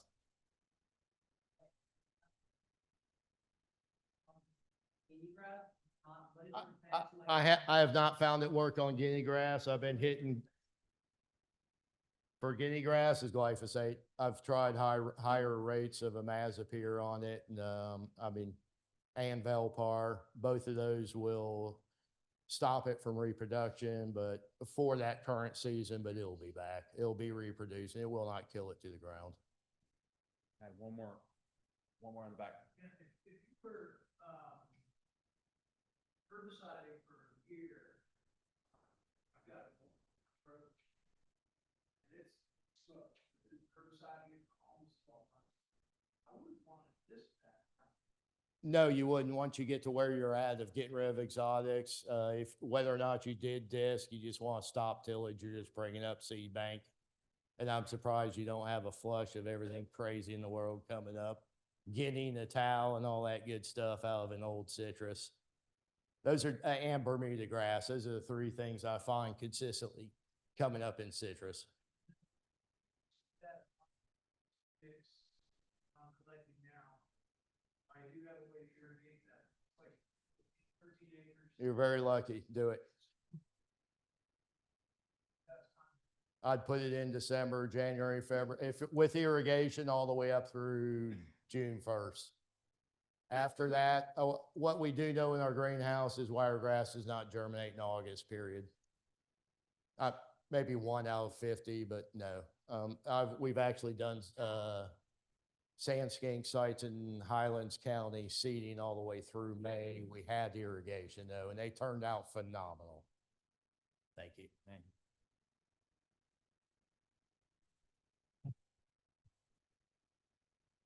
All right. So our next speaker is another Florida native. Spent his whole life surrounded by local agriculture. He grew up in his family's citrus farm. He learned very quickly his calling was in this industry.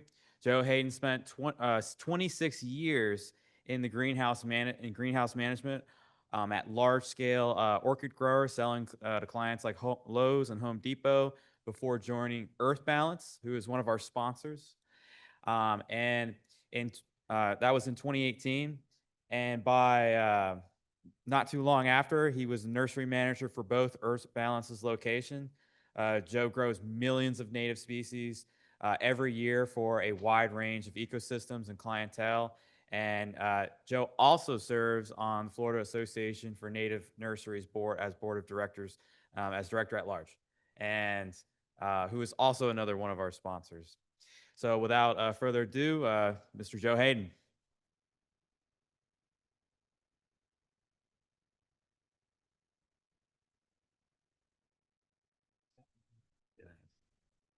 Fantastic. I guess everybody can hear me. First off, he said I was a Florida native. So I was born and raised here. So I almost feel like I'm an endangered species of Florida native. You don't hear that very often. Yes, I'm the manager of 2 nurseries. The one in DeSoto County is more for restoration and for the work that we do in restoration work. And the other one we purchased 2 years ago from Roger Triplett, who we just lost this year. He pioneered the native plant landscape quality plants. So I'm trying to make sure I follow his footsteps and do it correctly. So a little bit about Earth Balance. We've been in the business for over 30 years. We're 100% employee owned. We're an ESOP program, which is fantastic. We have the 2 nurseries.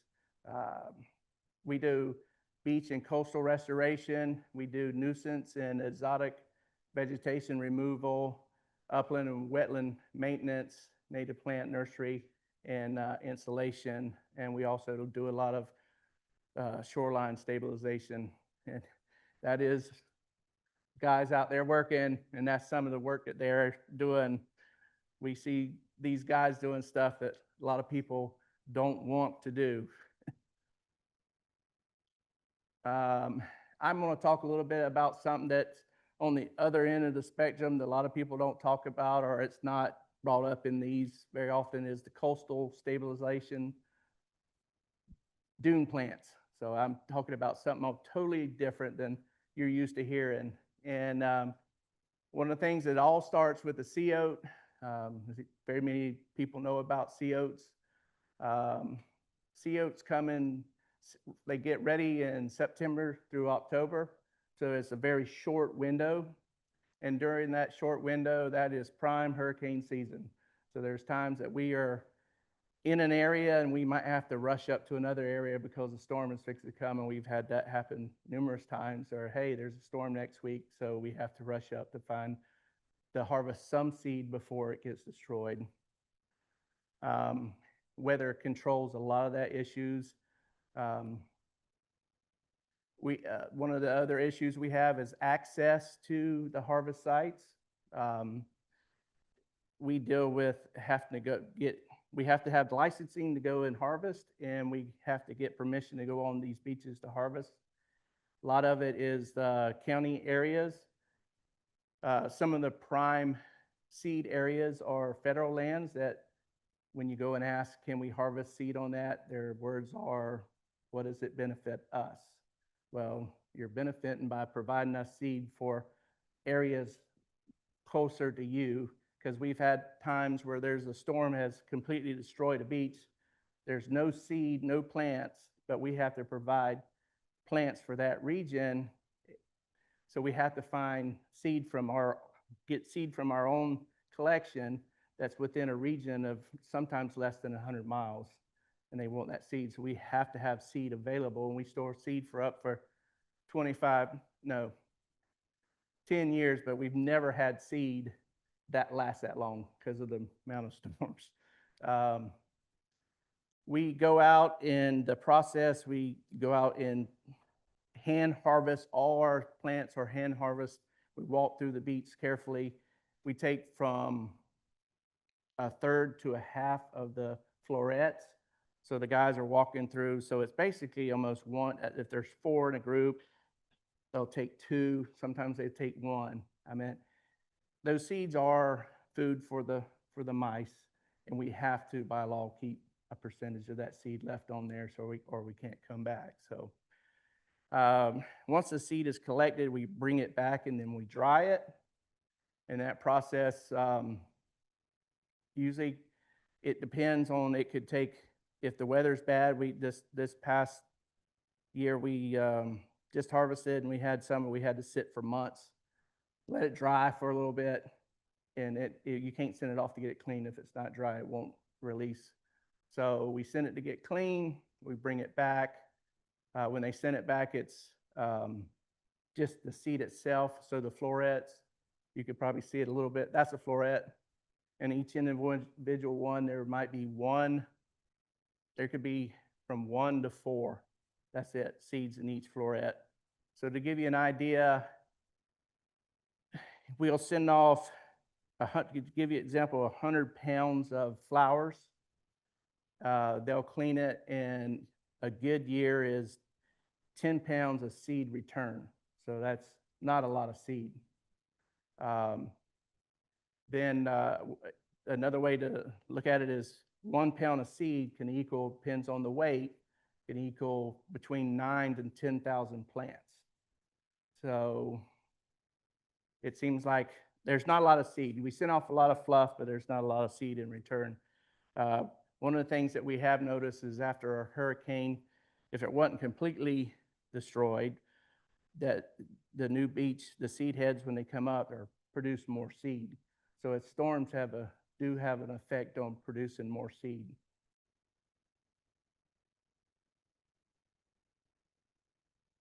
We grow all our seed in greenhouse. If the seeds were easy to grow, if they took off easily, the beaches would be full of little baby sea oats, but it don't. Like you said, I did orchids for 27 years, and this right here is the hardest plant I've ever grown. Literally, we have a very strict water, fertilizing, and spray program. If you don't follow that, you could come in over the next day of Monday from a weekend and half your plants will start melting, and then the whole entire nursery could disappear. And when you have 1.6 million in one room, there's a lot of sleepless nights, I can tell you that. But we grow them in 2-inch liners. That's the common size for most projects. We also have them in 4-inch and gallons. Each project will ask us, they'll have a certain spec. So it asks for, they call it a 2-inch depth, but they'll give us in centimeters how much soil has to be on there. Then it has to have a stem height. So there's a lot of regulations when you're dealing with this type of work. And then the height of the plant. They'll say you have to have it grown no more than this many days. And it's a lot of work. When we take them out there and we plant them 6 to 8 inches deep to the proper soil moisture depth. Many of landscapers, or I hate to say this, that people that don't know what they're doing, if they don't bury them deep enough, they wonder why all the beaches or the plants are starting to die. And it's because you didn't reach the depth. But we've done a lot of research on the proper nutrients, proper soil, how to grow it, because with our projects, we have to have 99% survivability on that beach.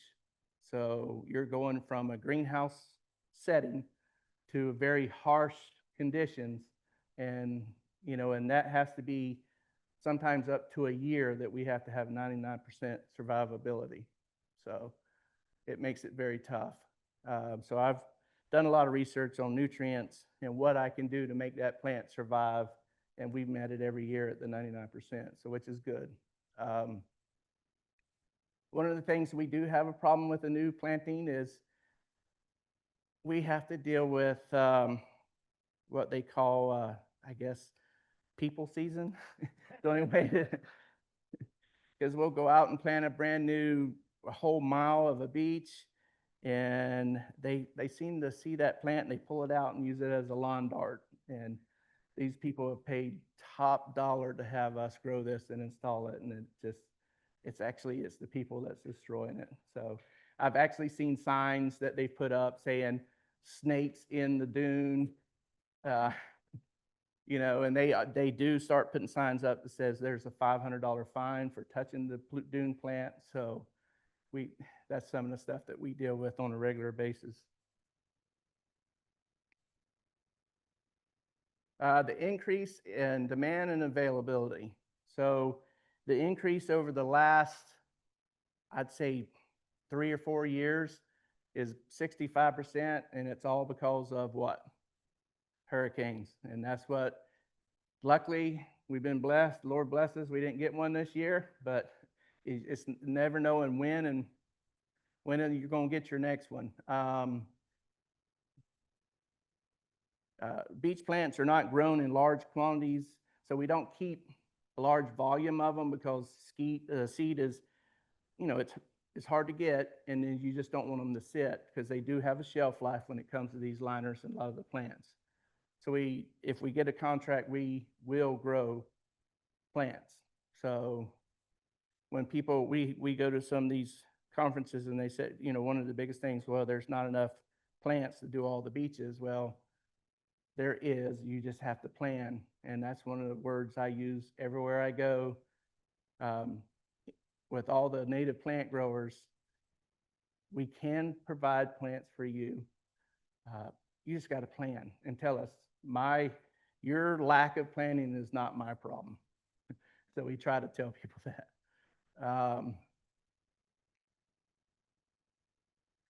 Large quantities of beach plants are not commercially available, like I said, and we store our seeds for each project. And one of the issues of having harvest sites is we need the state is divided east, west, north, and south. We all know that, but it's having seeds for that region and for the proper diversity for that area. So having that site to go in there to harvest makes a huge difference, because sea oats, like I said, are from September to October, and then a lot of the other species are at a different time. So having that ability to go and harvest in different sites, at that site at different times is also very important. Homeowners don't want us in front of their beaches, so we can't harvest there. So our window sometimes of areas of harvest is very limited. Understanding the species, this is some of the common species that are grown for the beach. You know, sea oats is the common one. We grow from seed. There's people that's tried it different ways, but seed is the only way, the best way to grow it. Panic grass. Panic grass used to be considered a diversity. Now it's considered a grass. So they rewrote it. Actually this year, because of them putting it in the grass, we have a project that's coming up that wants 1 million panic grass. And so to give you an idea, and I've tried to deal with some of the professors and say, hey, we need to come out, tell me how or what's the reason why panic grass does not produce a viable seed in a greenhouse setting. So I got a large field of it, but it don't produce a viable seed. And then on the beaches, the viability is very little too. So an idea of numbers, you could send off 20 pounds of seed and you might get 1 pound to 2 pounds of seed back. So the number is very low. So the only other way to do it is we do it by cuttings. But it takes, on a stem, you have to let it grow out for the full length of time, because on a stem you can only get maybe 6 cuttings. If you cut it too soon and too quick, you're going to get 1 or 2. And when there's 2 stems in every cell, so when you need 1 million, that's how much cutting that is. It's a very time consuming. Beach elders is another one. It does grow good from seed, but it's a lot slower. The cuttings do very fast and it does great with that. Rower vine, if anybody's ever seen it, grows along the beach. The flowers don't come in all at the same time.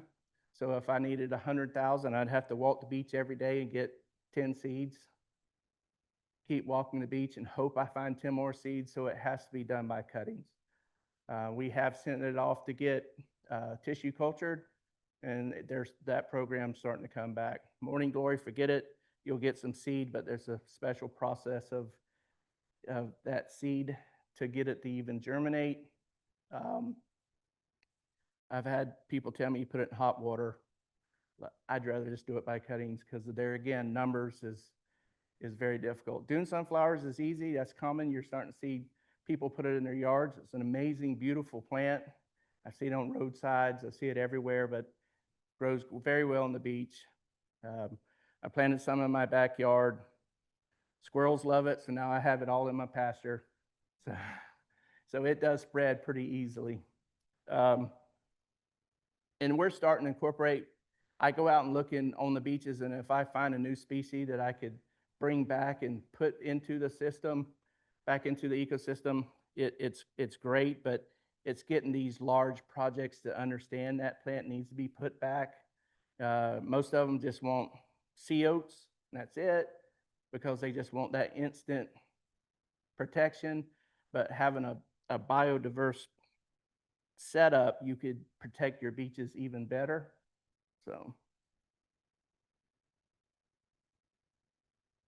that's what I talked about, north, south, east, and west. We're trying to get in the local governments together to understand the importance of it. One of the sites we asked is Tyndall Air Force Base. We asked for ability to harvest because we did some work. The biggest word was, what does it benefit us? That's why I'm really wanting to get a part of this, because the coastlines are getting destroyed regularly, and seed is getting to be harder and harder to do. Beaches are with the demand of the growing beaches, and they're seeing the amount of wanting to protect that beach. They're wanting more plants. So it's getting harder and harder to find enough seed to do these projects. So homeowners and condos,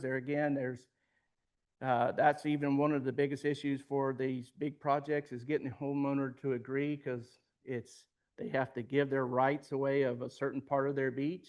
They even put sands on the beach.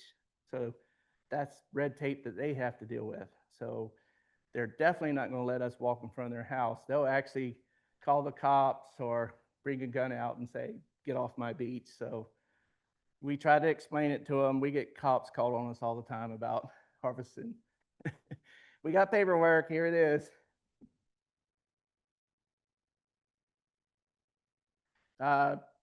Helping save Florida's coastline. Proper planning is the key to all this. Beach plan, plant management, and giving back to Florida. Beach plant management is, I go to a lot of the beach conferences, and I'm trying to explain to these beaches and these local governments to understand that if you got a beach established, each year they all get a certain amount of money that they use for renourishment. 99% of the time they use renourishment with sands that go on the beach. But now they're starting to realize that if they did the proper thing is to plant more plants, then it could help collect sands for you.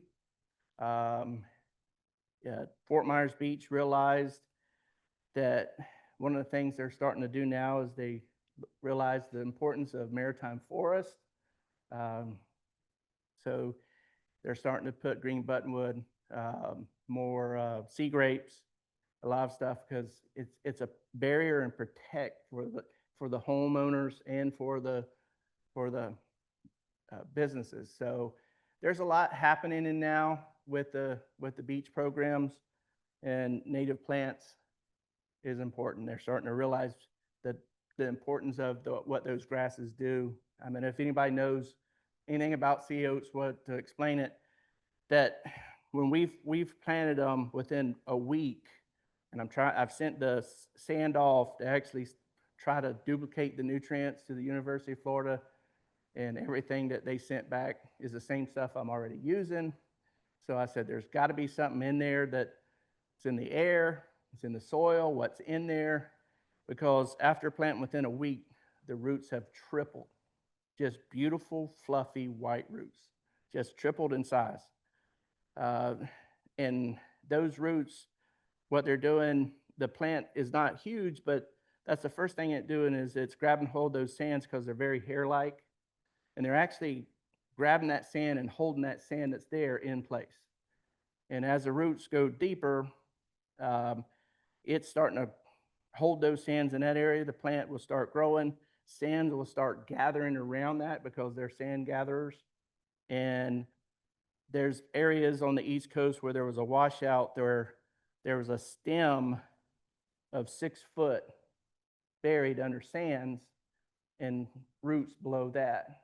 So it does its job of gathering sand and protecting the beaches. So they're starting to see the importance of it.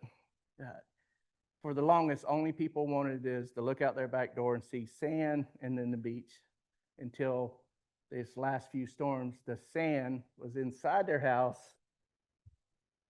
This is true. In Inglewood, there was actually homes where the sands were inside homes in the road. It was devastated. To give you an example of some of the projects we did, Northport and Vidra is 1.25 million that we grew and installed. We got an amazing crew. Those guys they can walk down the beach and install 30 to 40,000 plants a day. So they're really quick at that. And we also so we do the whole coastline, Dolphin Island. We have a lot of new projects coming up. They're asking for newer species that are very hard to grow, but we're going to do it. In a summary, nurseries have millions of beach plants ready. Do not. Beaches can be restored without access of seed and cuttings, so we need access of seed or cuttings. Excess seed supply is essential in case of storm damage and harvest sites. Consider timing when planning adequate growing time, and ask grower for input during project planning. So This is another project we did was Everglades, Port Everglades, where we planted 70,000 mangroves. We also just did for FWC the largest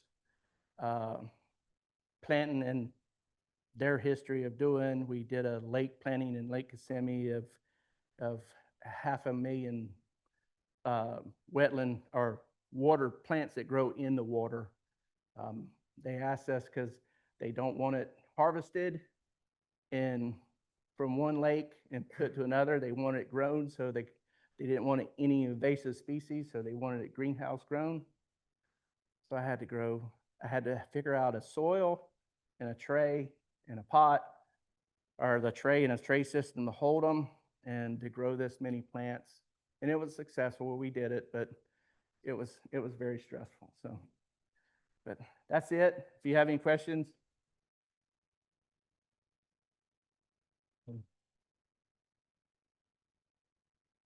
Got time for one or two questions? You mentioned collecting the COs and then you only took like half of the florets. Mm-hmm. Like mile plant up. How was that policed? That just on the ethics of your Well, as far as client actually follow around?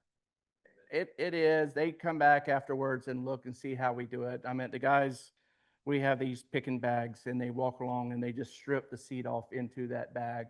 It's not as hard as, a lot of seed collecting. So it's relatively fast. So we get permission from a county to be able to go out and harvest, and we have to go, there's a lot of red tape to it. They don't want their beaches damaged because there are the other native plants there. So we have to have permission.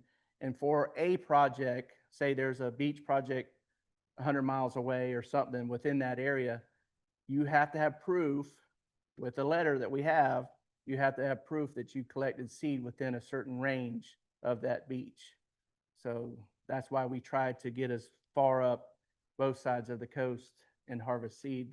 And sites are getting harder and harder to get. Time for one more. State park, in state park, they have stable for meadow growing in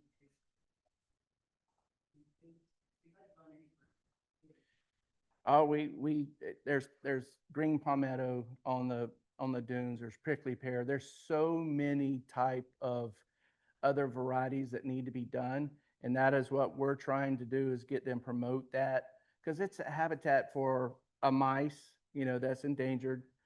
It's a habitat for butterflies. It's a habitat for shorebirds.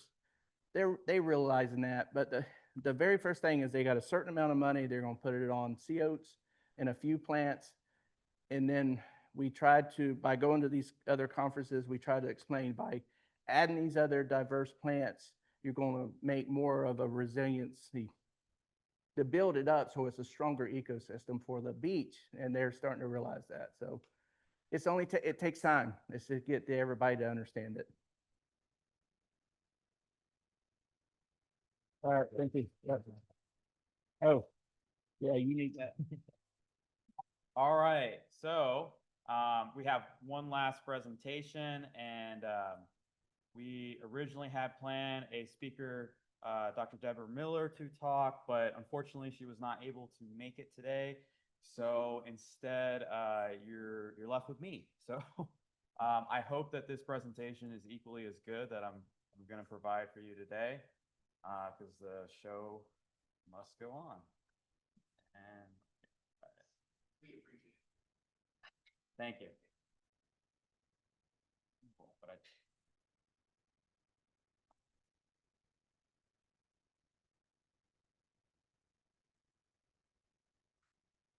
all right, and so I promised to make this presentation rather quick, as we probably all want to go out and grab a beer at this point. So this is a topic that is not the focus of my research. So I am a postdoctoral research associate. Some of you know me. I have been working with fire ecology and restoration for many years now, and I slowly got into this topic of putting meadows back into our green spaces in Florida. And it's a topic that I'm very passionate about, and it's one that my goal of today is to really leave you somewhat inspired to attempt these projects at your own sites. And with that said, I don't want to get add too many other details about myself because many of you know me, but I originally am from Ocala. I'm from a rural area just outside of Ocala.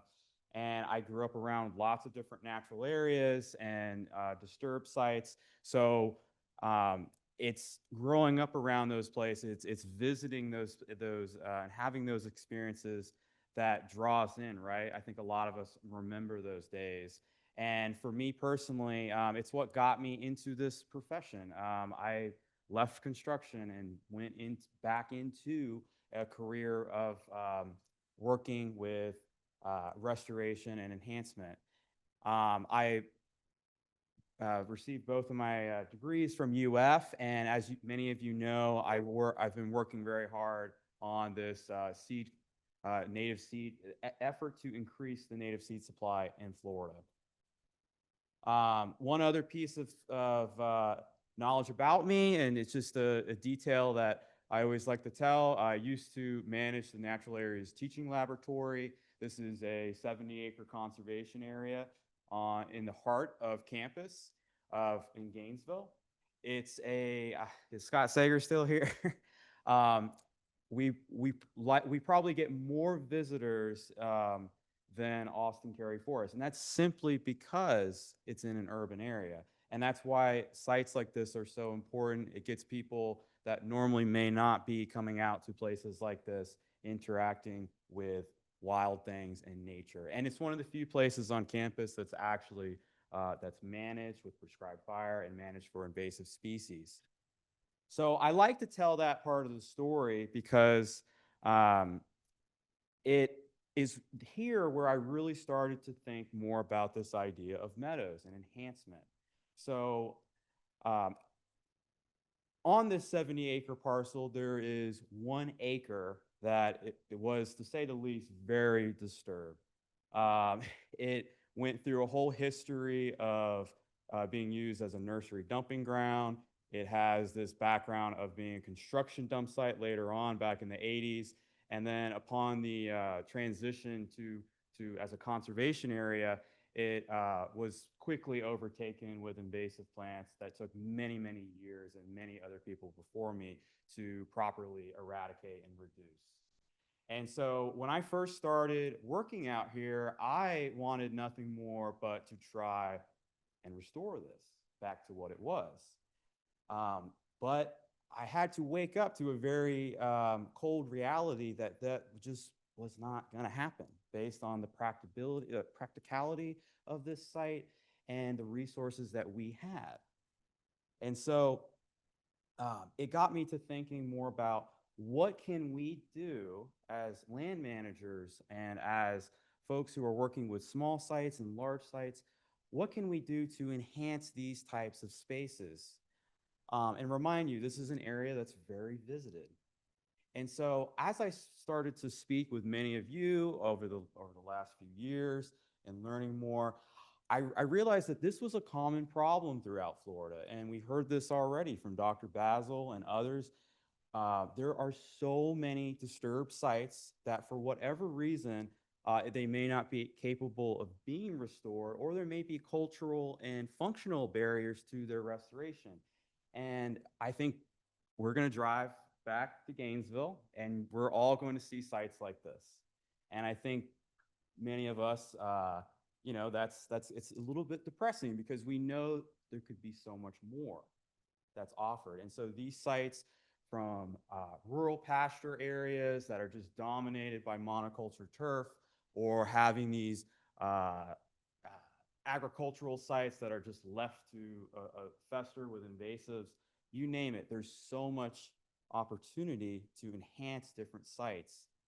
And it got me to thinking over the past few years, or what are our options? If we did have the financials, if we did have the willpower, if we had folks that didn't say, oh, what about those snakes? Or what about this? What would be our options for enhancing some of these types of spaces? And I think one of the quickest and easiest, I think, approaches is this traditional landscape model. We're very used to it. We see all throughout our urban spaces this approach of utilizing intentional plantings with mulch, keeping that arrangement orderly and maintaining that area. And I think for many of us, we like to utilize native plants because those are the plants that are obviously bringing life to our yards for the most part, right? That is a great approach. It's an approach that sells in a lot of settings, but the problem is it's not scalable, right? That's a lot of money to maintain some of these spaces. And even with native plantings, you still have to maintain those spaces. So what are some other options? Well, I know Dr. Basil's very interested in this topic and others. Alternative turf. What if you had, instead of just plain monoculture grass, what if you put in areas that had native vegetation that acted like a lawn or had polyculture lawns? That is another great alternative. I think we've heard from a lot of speakers today, though, there is a supply issue with a lot of these species. How do you scale that up? And then the other thing to note is that obviously this is probably very beneficial for food for a lot of insects. It's still, there's still not a lot of structure there, right? So if you're really interested in helping wildlife and some of these other species, it's a step in the right direction, but there could be other options and better options out there, right? Wildflower stands. We heard from Jeff Kasser earlier. This is sort of the foundation for a lot of the work that we've been doing in the state are these wildflower stands that are on roadsides. Some of these stands are just simply remnant areas that have are just protected now and allowed to flourish, or they're planted stands. This is a great opportunity to engage the public, get people interested in color shows along roadsides especially. But again, most of the time, this goes back to being turf, right? They get mowed down later in the year, and we're losing that structure that makes it so diverse for wildlife. The restoration, I've already mentioned this.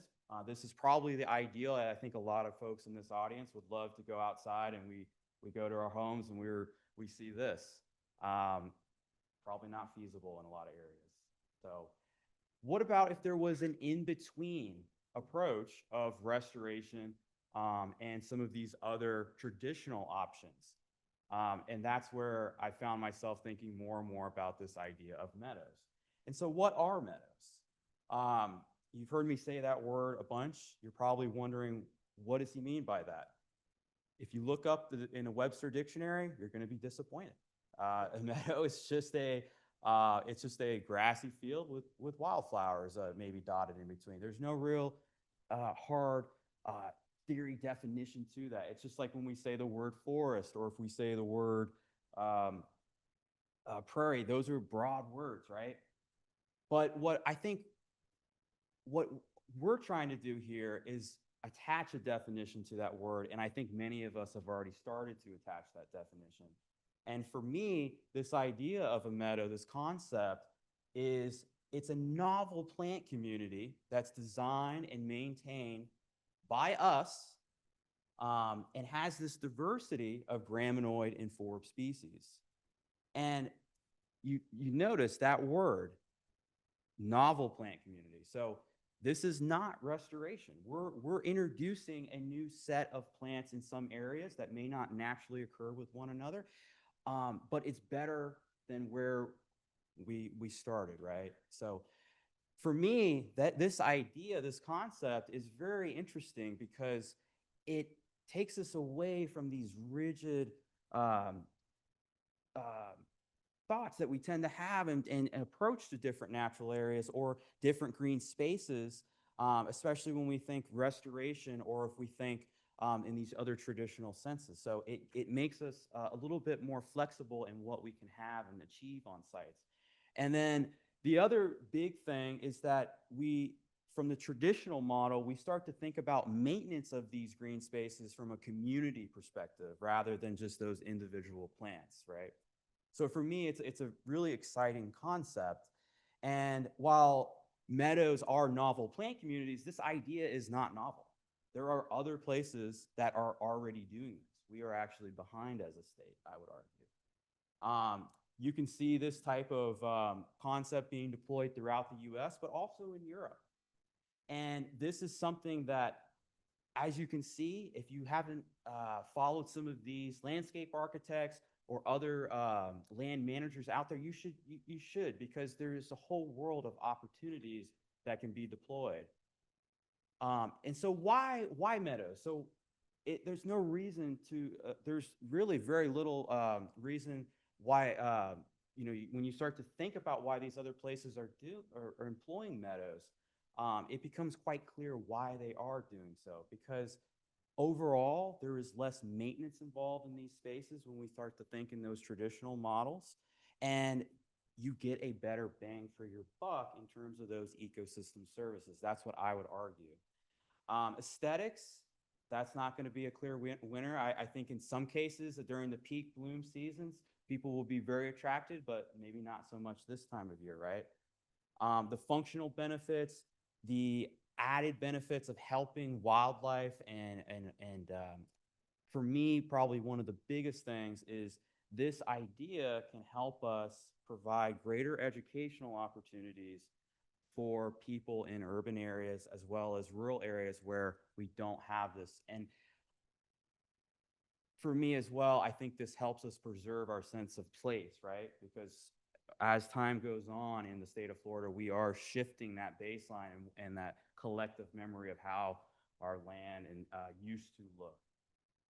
So the next question for me in this story was really, so can we do this? Can we actually deploy this type of meadow, make our turf grass areas look more like natural systems? And as I started to talk to many of you over the last few years, it's very clear, yes, we can, because there are so many companies, as you probably already aware, that are already doing this work. And it's been a real pleasure to interact and talk with these folks over the years, collect some of their anecdotal knowledge, and learn from their sites and their case studies. So what holds us back? Why aren't we doing this all over the place? If these companies are already doing it, why don't we see this being employed? I think the first and the chief issue that I think all experts will agree on is that meadows are complex. They're outside of that traditional model. They are a blend between more of a land manager approach of dealing with natural areas, and then it's also a mix of this landscaping approach. That's complex. The other big thing is that there is no single source of knowledge on this topic, especially for our state, which, as many of you know, is very different than other places throughout the country. And then the last big thing that I would say holds us back is more good examples of areas that have these types of sites throughout, especially in high-profile public spaces. I think that's what we need more of. At least one of these issues has been solved. So that lack of knowledge. So me and my colleague Isabella, we have been working for the last several years now, as some of you know, on a book that took all of the knowledge from you all and put this in a resource that I hope other people, I truly do hope other people can learn from and pass down that knowledge. So it is being released next year. You can actually, I'll shamelessly promote it. It's being released on pre-order now, so feel free to look at it. It's through the University Press of Florida. And so this book, we do a few things in it. We take you through the beginning phases of planning out these types of meadow projects. And then we show you how to prepare a site. As Paul has mentioned, there's so many things that go into preparing a site and battling what's already there and what could be hidden underground. We also work very hard to find all of the latest and greatest installation methods when it comes to putting plant materials on the ground, as well as maintenance. So these sites, they still do need to be maintained. They're not a static thing that will just continue on. You have to enact some type of management regime, and we talk about that. And I think one of the bigger, cooler things about this book is that we put in case studies. So case studies that are from all across the state of Florida, and that from Miami all the way to the Panhandle. We have lots of really amazing case studies in here that take you from day 0 to the current state of where they're at today. The biggest thing that if I could hit on in this whole talk is site prep. And you've heard it over and over and over again if you've been to these workshops before. Site prep is so important. In this book, we go through all of these different methods that are listed here. And just to give you sort of a broad overview of one approach that's in the book, it's a combinational approach of dealing with bahia and turf grass pastures. This is a simplified version of it, but this is becoming much more popular among practitioners, not only in land management, but also in the landscaping realm of using a sod cutter, a mechanical means to come in, remove the sod, applying chemicals in the form of a post-emergent herbicide, getting rid of any vegetation that pops back up, cycling that weed seed bank, allowing that site to sit, flush out those weeds, you can either apply another chemical or another mechanical means, repeat that cycle a few times, and then later on make use of a Mazepec plateau, which Paul mentioned earlier is a great tool in your toolbox that actually allows for many native species it's a pre and post emergent herbicide that allows for many natives to pop up, germinate through that barrier, but also keep many of the problematic weeds at bay. So this is just one nugget of collective knowledge that has been put in this book. Another thing that we try to emphasize, all sites are different. These pictures, they might look all the same at first glance, but they're all very different. I think many of us, just looking at these sites closer, can quickly see that not only a site prep approach, but no design could be applied to each one of these. They're all very different. Going back to NATL, so the Natural Areas Teaching Lab. So the story did not end there. We didn't just give up and not do anything. We actually tried to employ this concept after talking with many of you over the last few years. So this is basically day 0 and even before day 0. So right up here we have back in the 1990s, this is how the site used to look.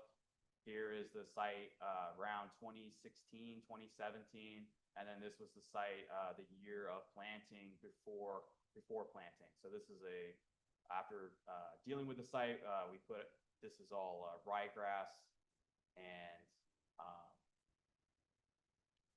one of the real cool things about this project is that, and I know we've also talked about this, funding. Where do you get money from? So we were very fortunate. We applied many years to different organizations, and finally we found one that would fund us. It was the Florida Wildflower Foundation. I might add that if it wasn't for the Florida Wildflower Foundation funding this project, I don't know if this book would have been written. I'm not sure if we would even be doing these events. So kudos to the Florida Wildflower Foundation and all that they do. This project, we had a very specific goal. We wanted to simply just improve the site, make it better for wildlife, pollinators, and really for educational purposes, because this site is used by future entomologists in training. Folks come out, our Steinmetz Hall is right nearby. Students come out, collect bugs. So we wanted to make this site more accessible for other folks. Our objective, which is more refined, we wanted to see 80% dominance of the site by desirable natives, including showy blooms, and a less than 5% coverage of invasive species and less than 25% of weedy species. So that's how we defined our success criteria. This is not going to be the case on every site and every meadow installation. But it's important to set those objectives and set them in a way that's quantifiable. With that said, our site prep methods, again, we're walking through some of these photos. This is back in 2017, 2018. The site was treated very heavily to get rid of some of these invasive plants. And then as part of the grant stipulations for this funding, we actually had to turn off the use of herbicides. So that tool was taken out of the toolbox. So we had to lean into mechanical means for preparing this site, battling that weed seed bank, and getting our native plants to establish, which was a challenge.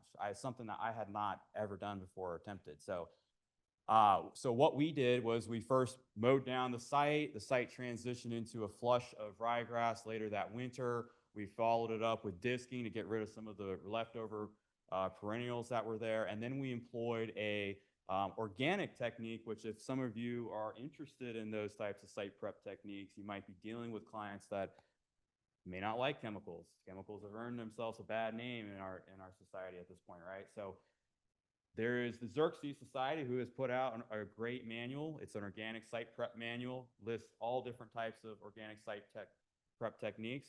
Not all of those will work here in Florida, but we did employ this one that we ended up with pretty good results. So after the initial deep disking, we employed frequent tilling at a very shallow depth. And what that does is it cycles out that weed seed bank, and it allows for new seeds to come up. And then we followed that again with a shallow cultivation. And so this went on for around 6 months. We did this almost every 2 weeks. So a lot of diesel fuel was spent on this. But you can't argue with the results. We did end up with a fairly clean site. We installed around 10,000 plant materials that were at the that were a product of the UF Native Plant Nursery, which is something that was started under the management here at the Natural Areas Teaching Lab, something that we're also very proud of. And we also installed hundreds of 1-gallon plants that came from the UF Native Plant Nursery, as well as other vendors. And we put out seed material that we collected from the wild, as well as seed that we got through the Florida Wildflower Growers Cooperative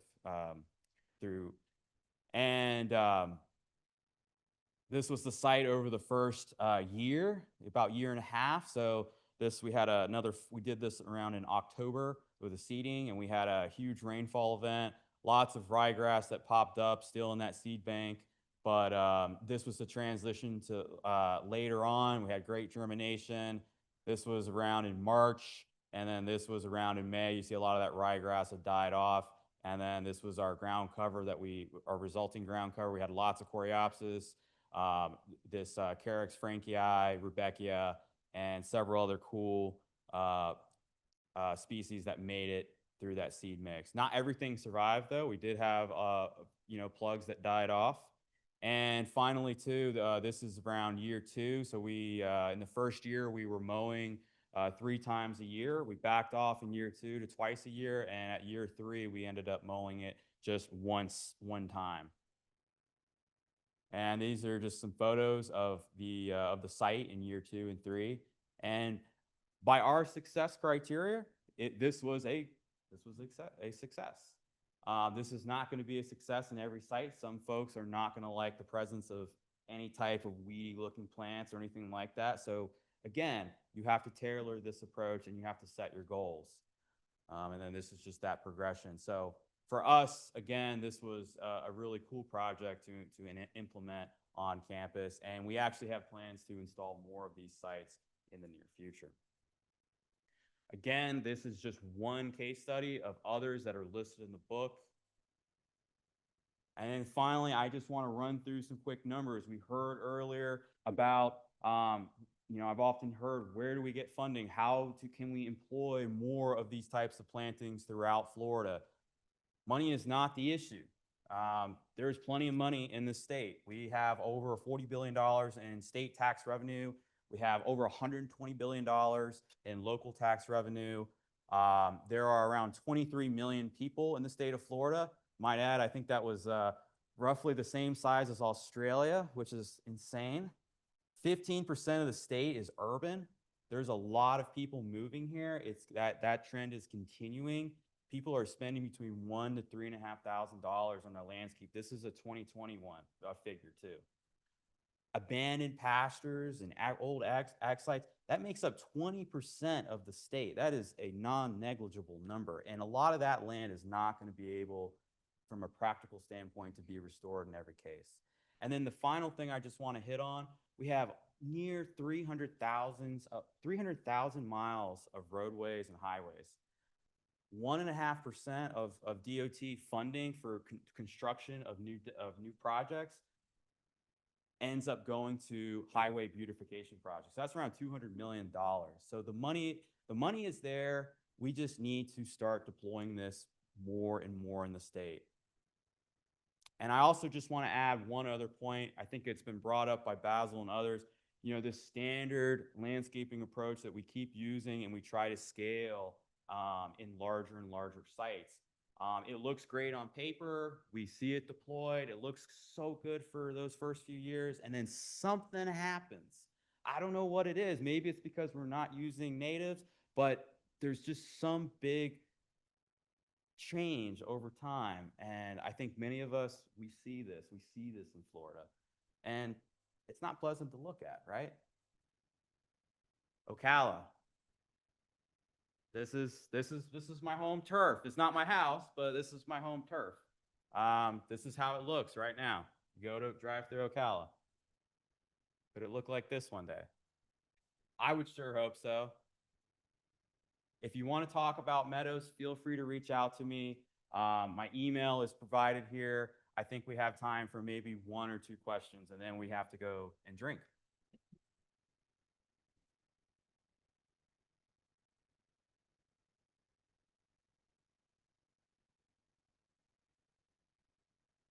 Yes. For maintenance, if you were going to mow a meadow, what's the best time of year you would mow it?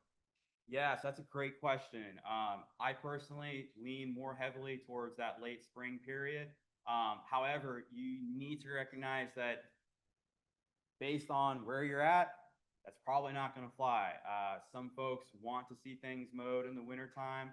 I personally find a lot of beauty in those dormant landscapes like that, but not everybody does. So you have to balance it and how for the goals of each site. But I tend to lean more into that period because based on research and literature and natural systems, we tend to see a greater impact of some of those weedier ruderal plants or ragweed and think of things like that. Yeah. And then, yep, one more.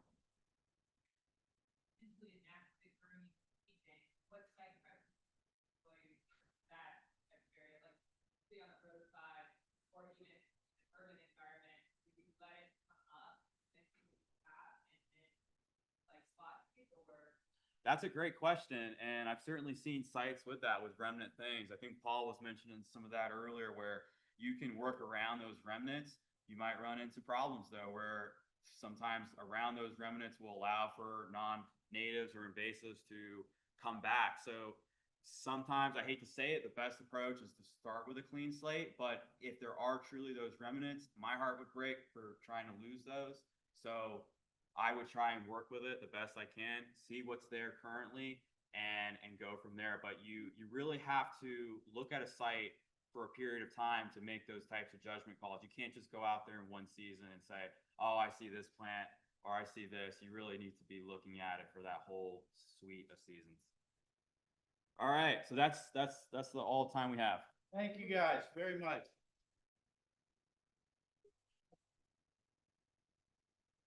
Wrap up real quick, a couple of things. Take care. First off, this is an amazing meeting. Thanks for everybody coming out here and being part of this. I want to thank our speakers. We had amazing speakers here. Taught us a lot about what's going on research-wise, what's going on application-wise, and I think we all learned a lot today. So I really want to thank them. I want to thank Todd Erickson for coming so far to share some of his knowledge and experience with all of us. I want to thank all of you. Again, this kind of meeting doesn't happen without all of us getting together. I heard tons of conversation happening today, and it's really great. Really importantly, I want to thank our sponsors. Many of you are here in this audience. You saw their logos showing up throughout the day. I listed them off this morning. Again, thank you all for providing that funding to make this meeting possible.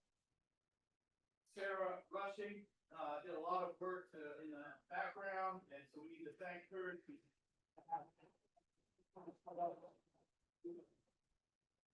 We also need to thank Dr. Gage Lafayette.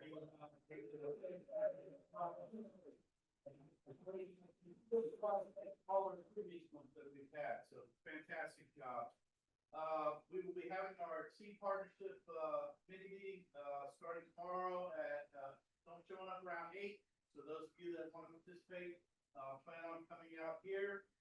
I want to let you know that there will be an evaluation that's going to be coming out Monday. So you should be getting an email. Please fill that out. It's about the meeting, giving us feedback so that we can make sure we improve and continue to improve over time. Lastly, we got beer.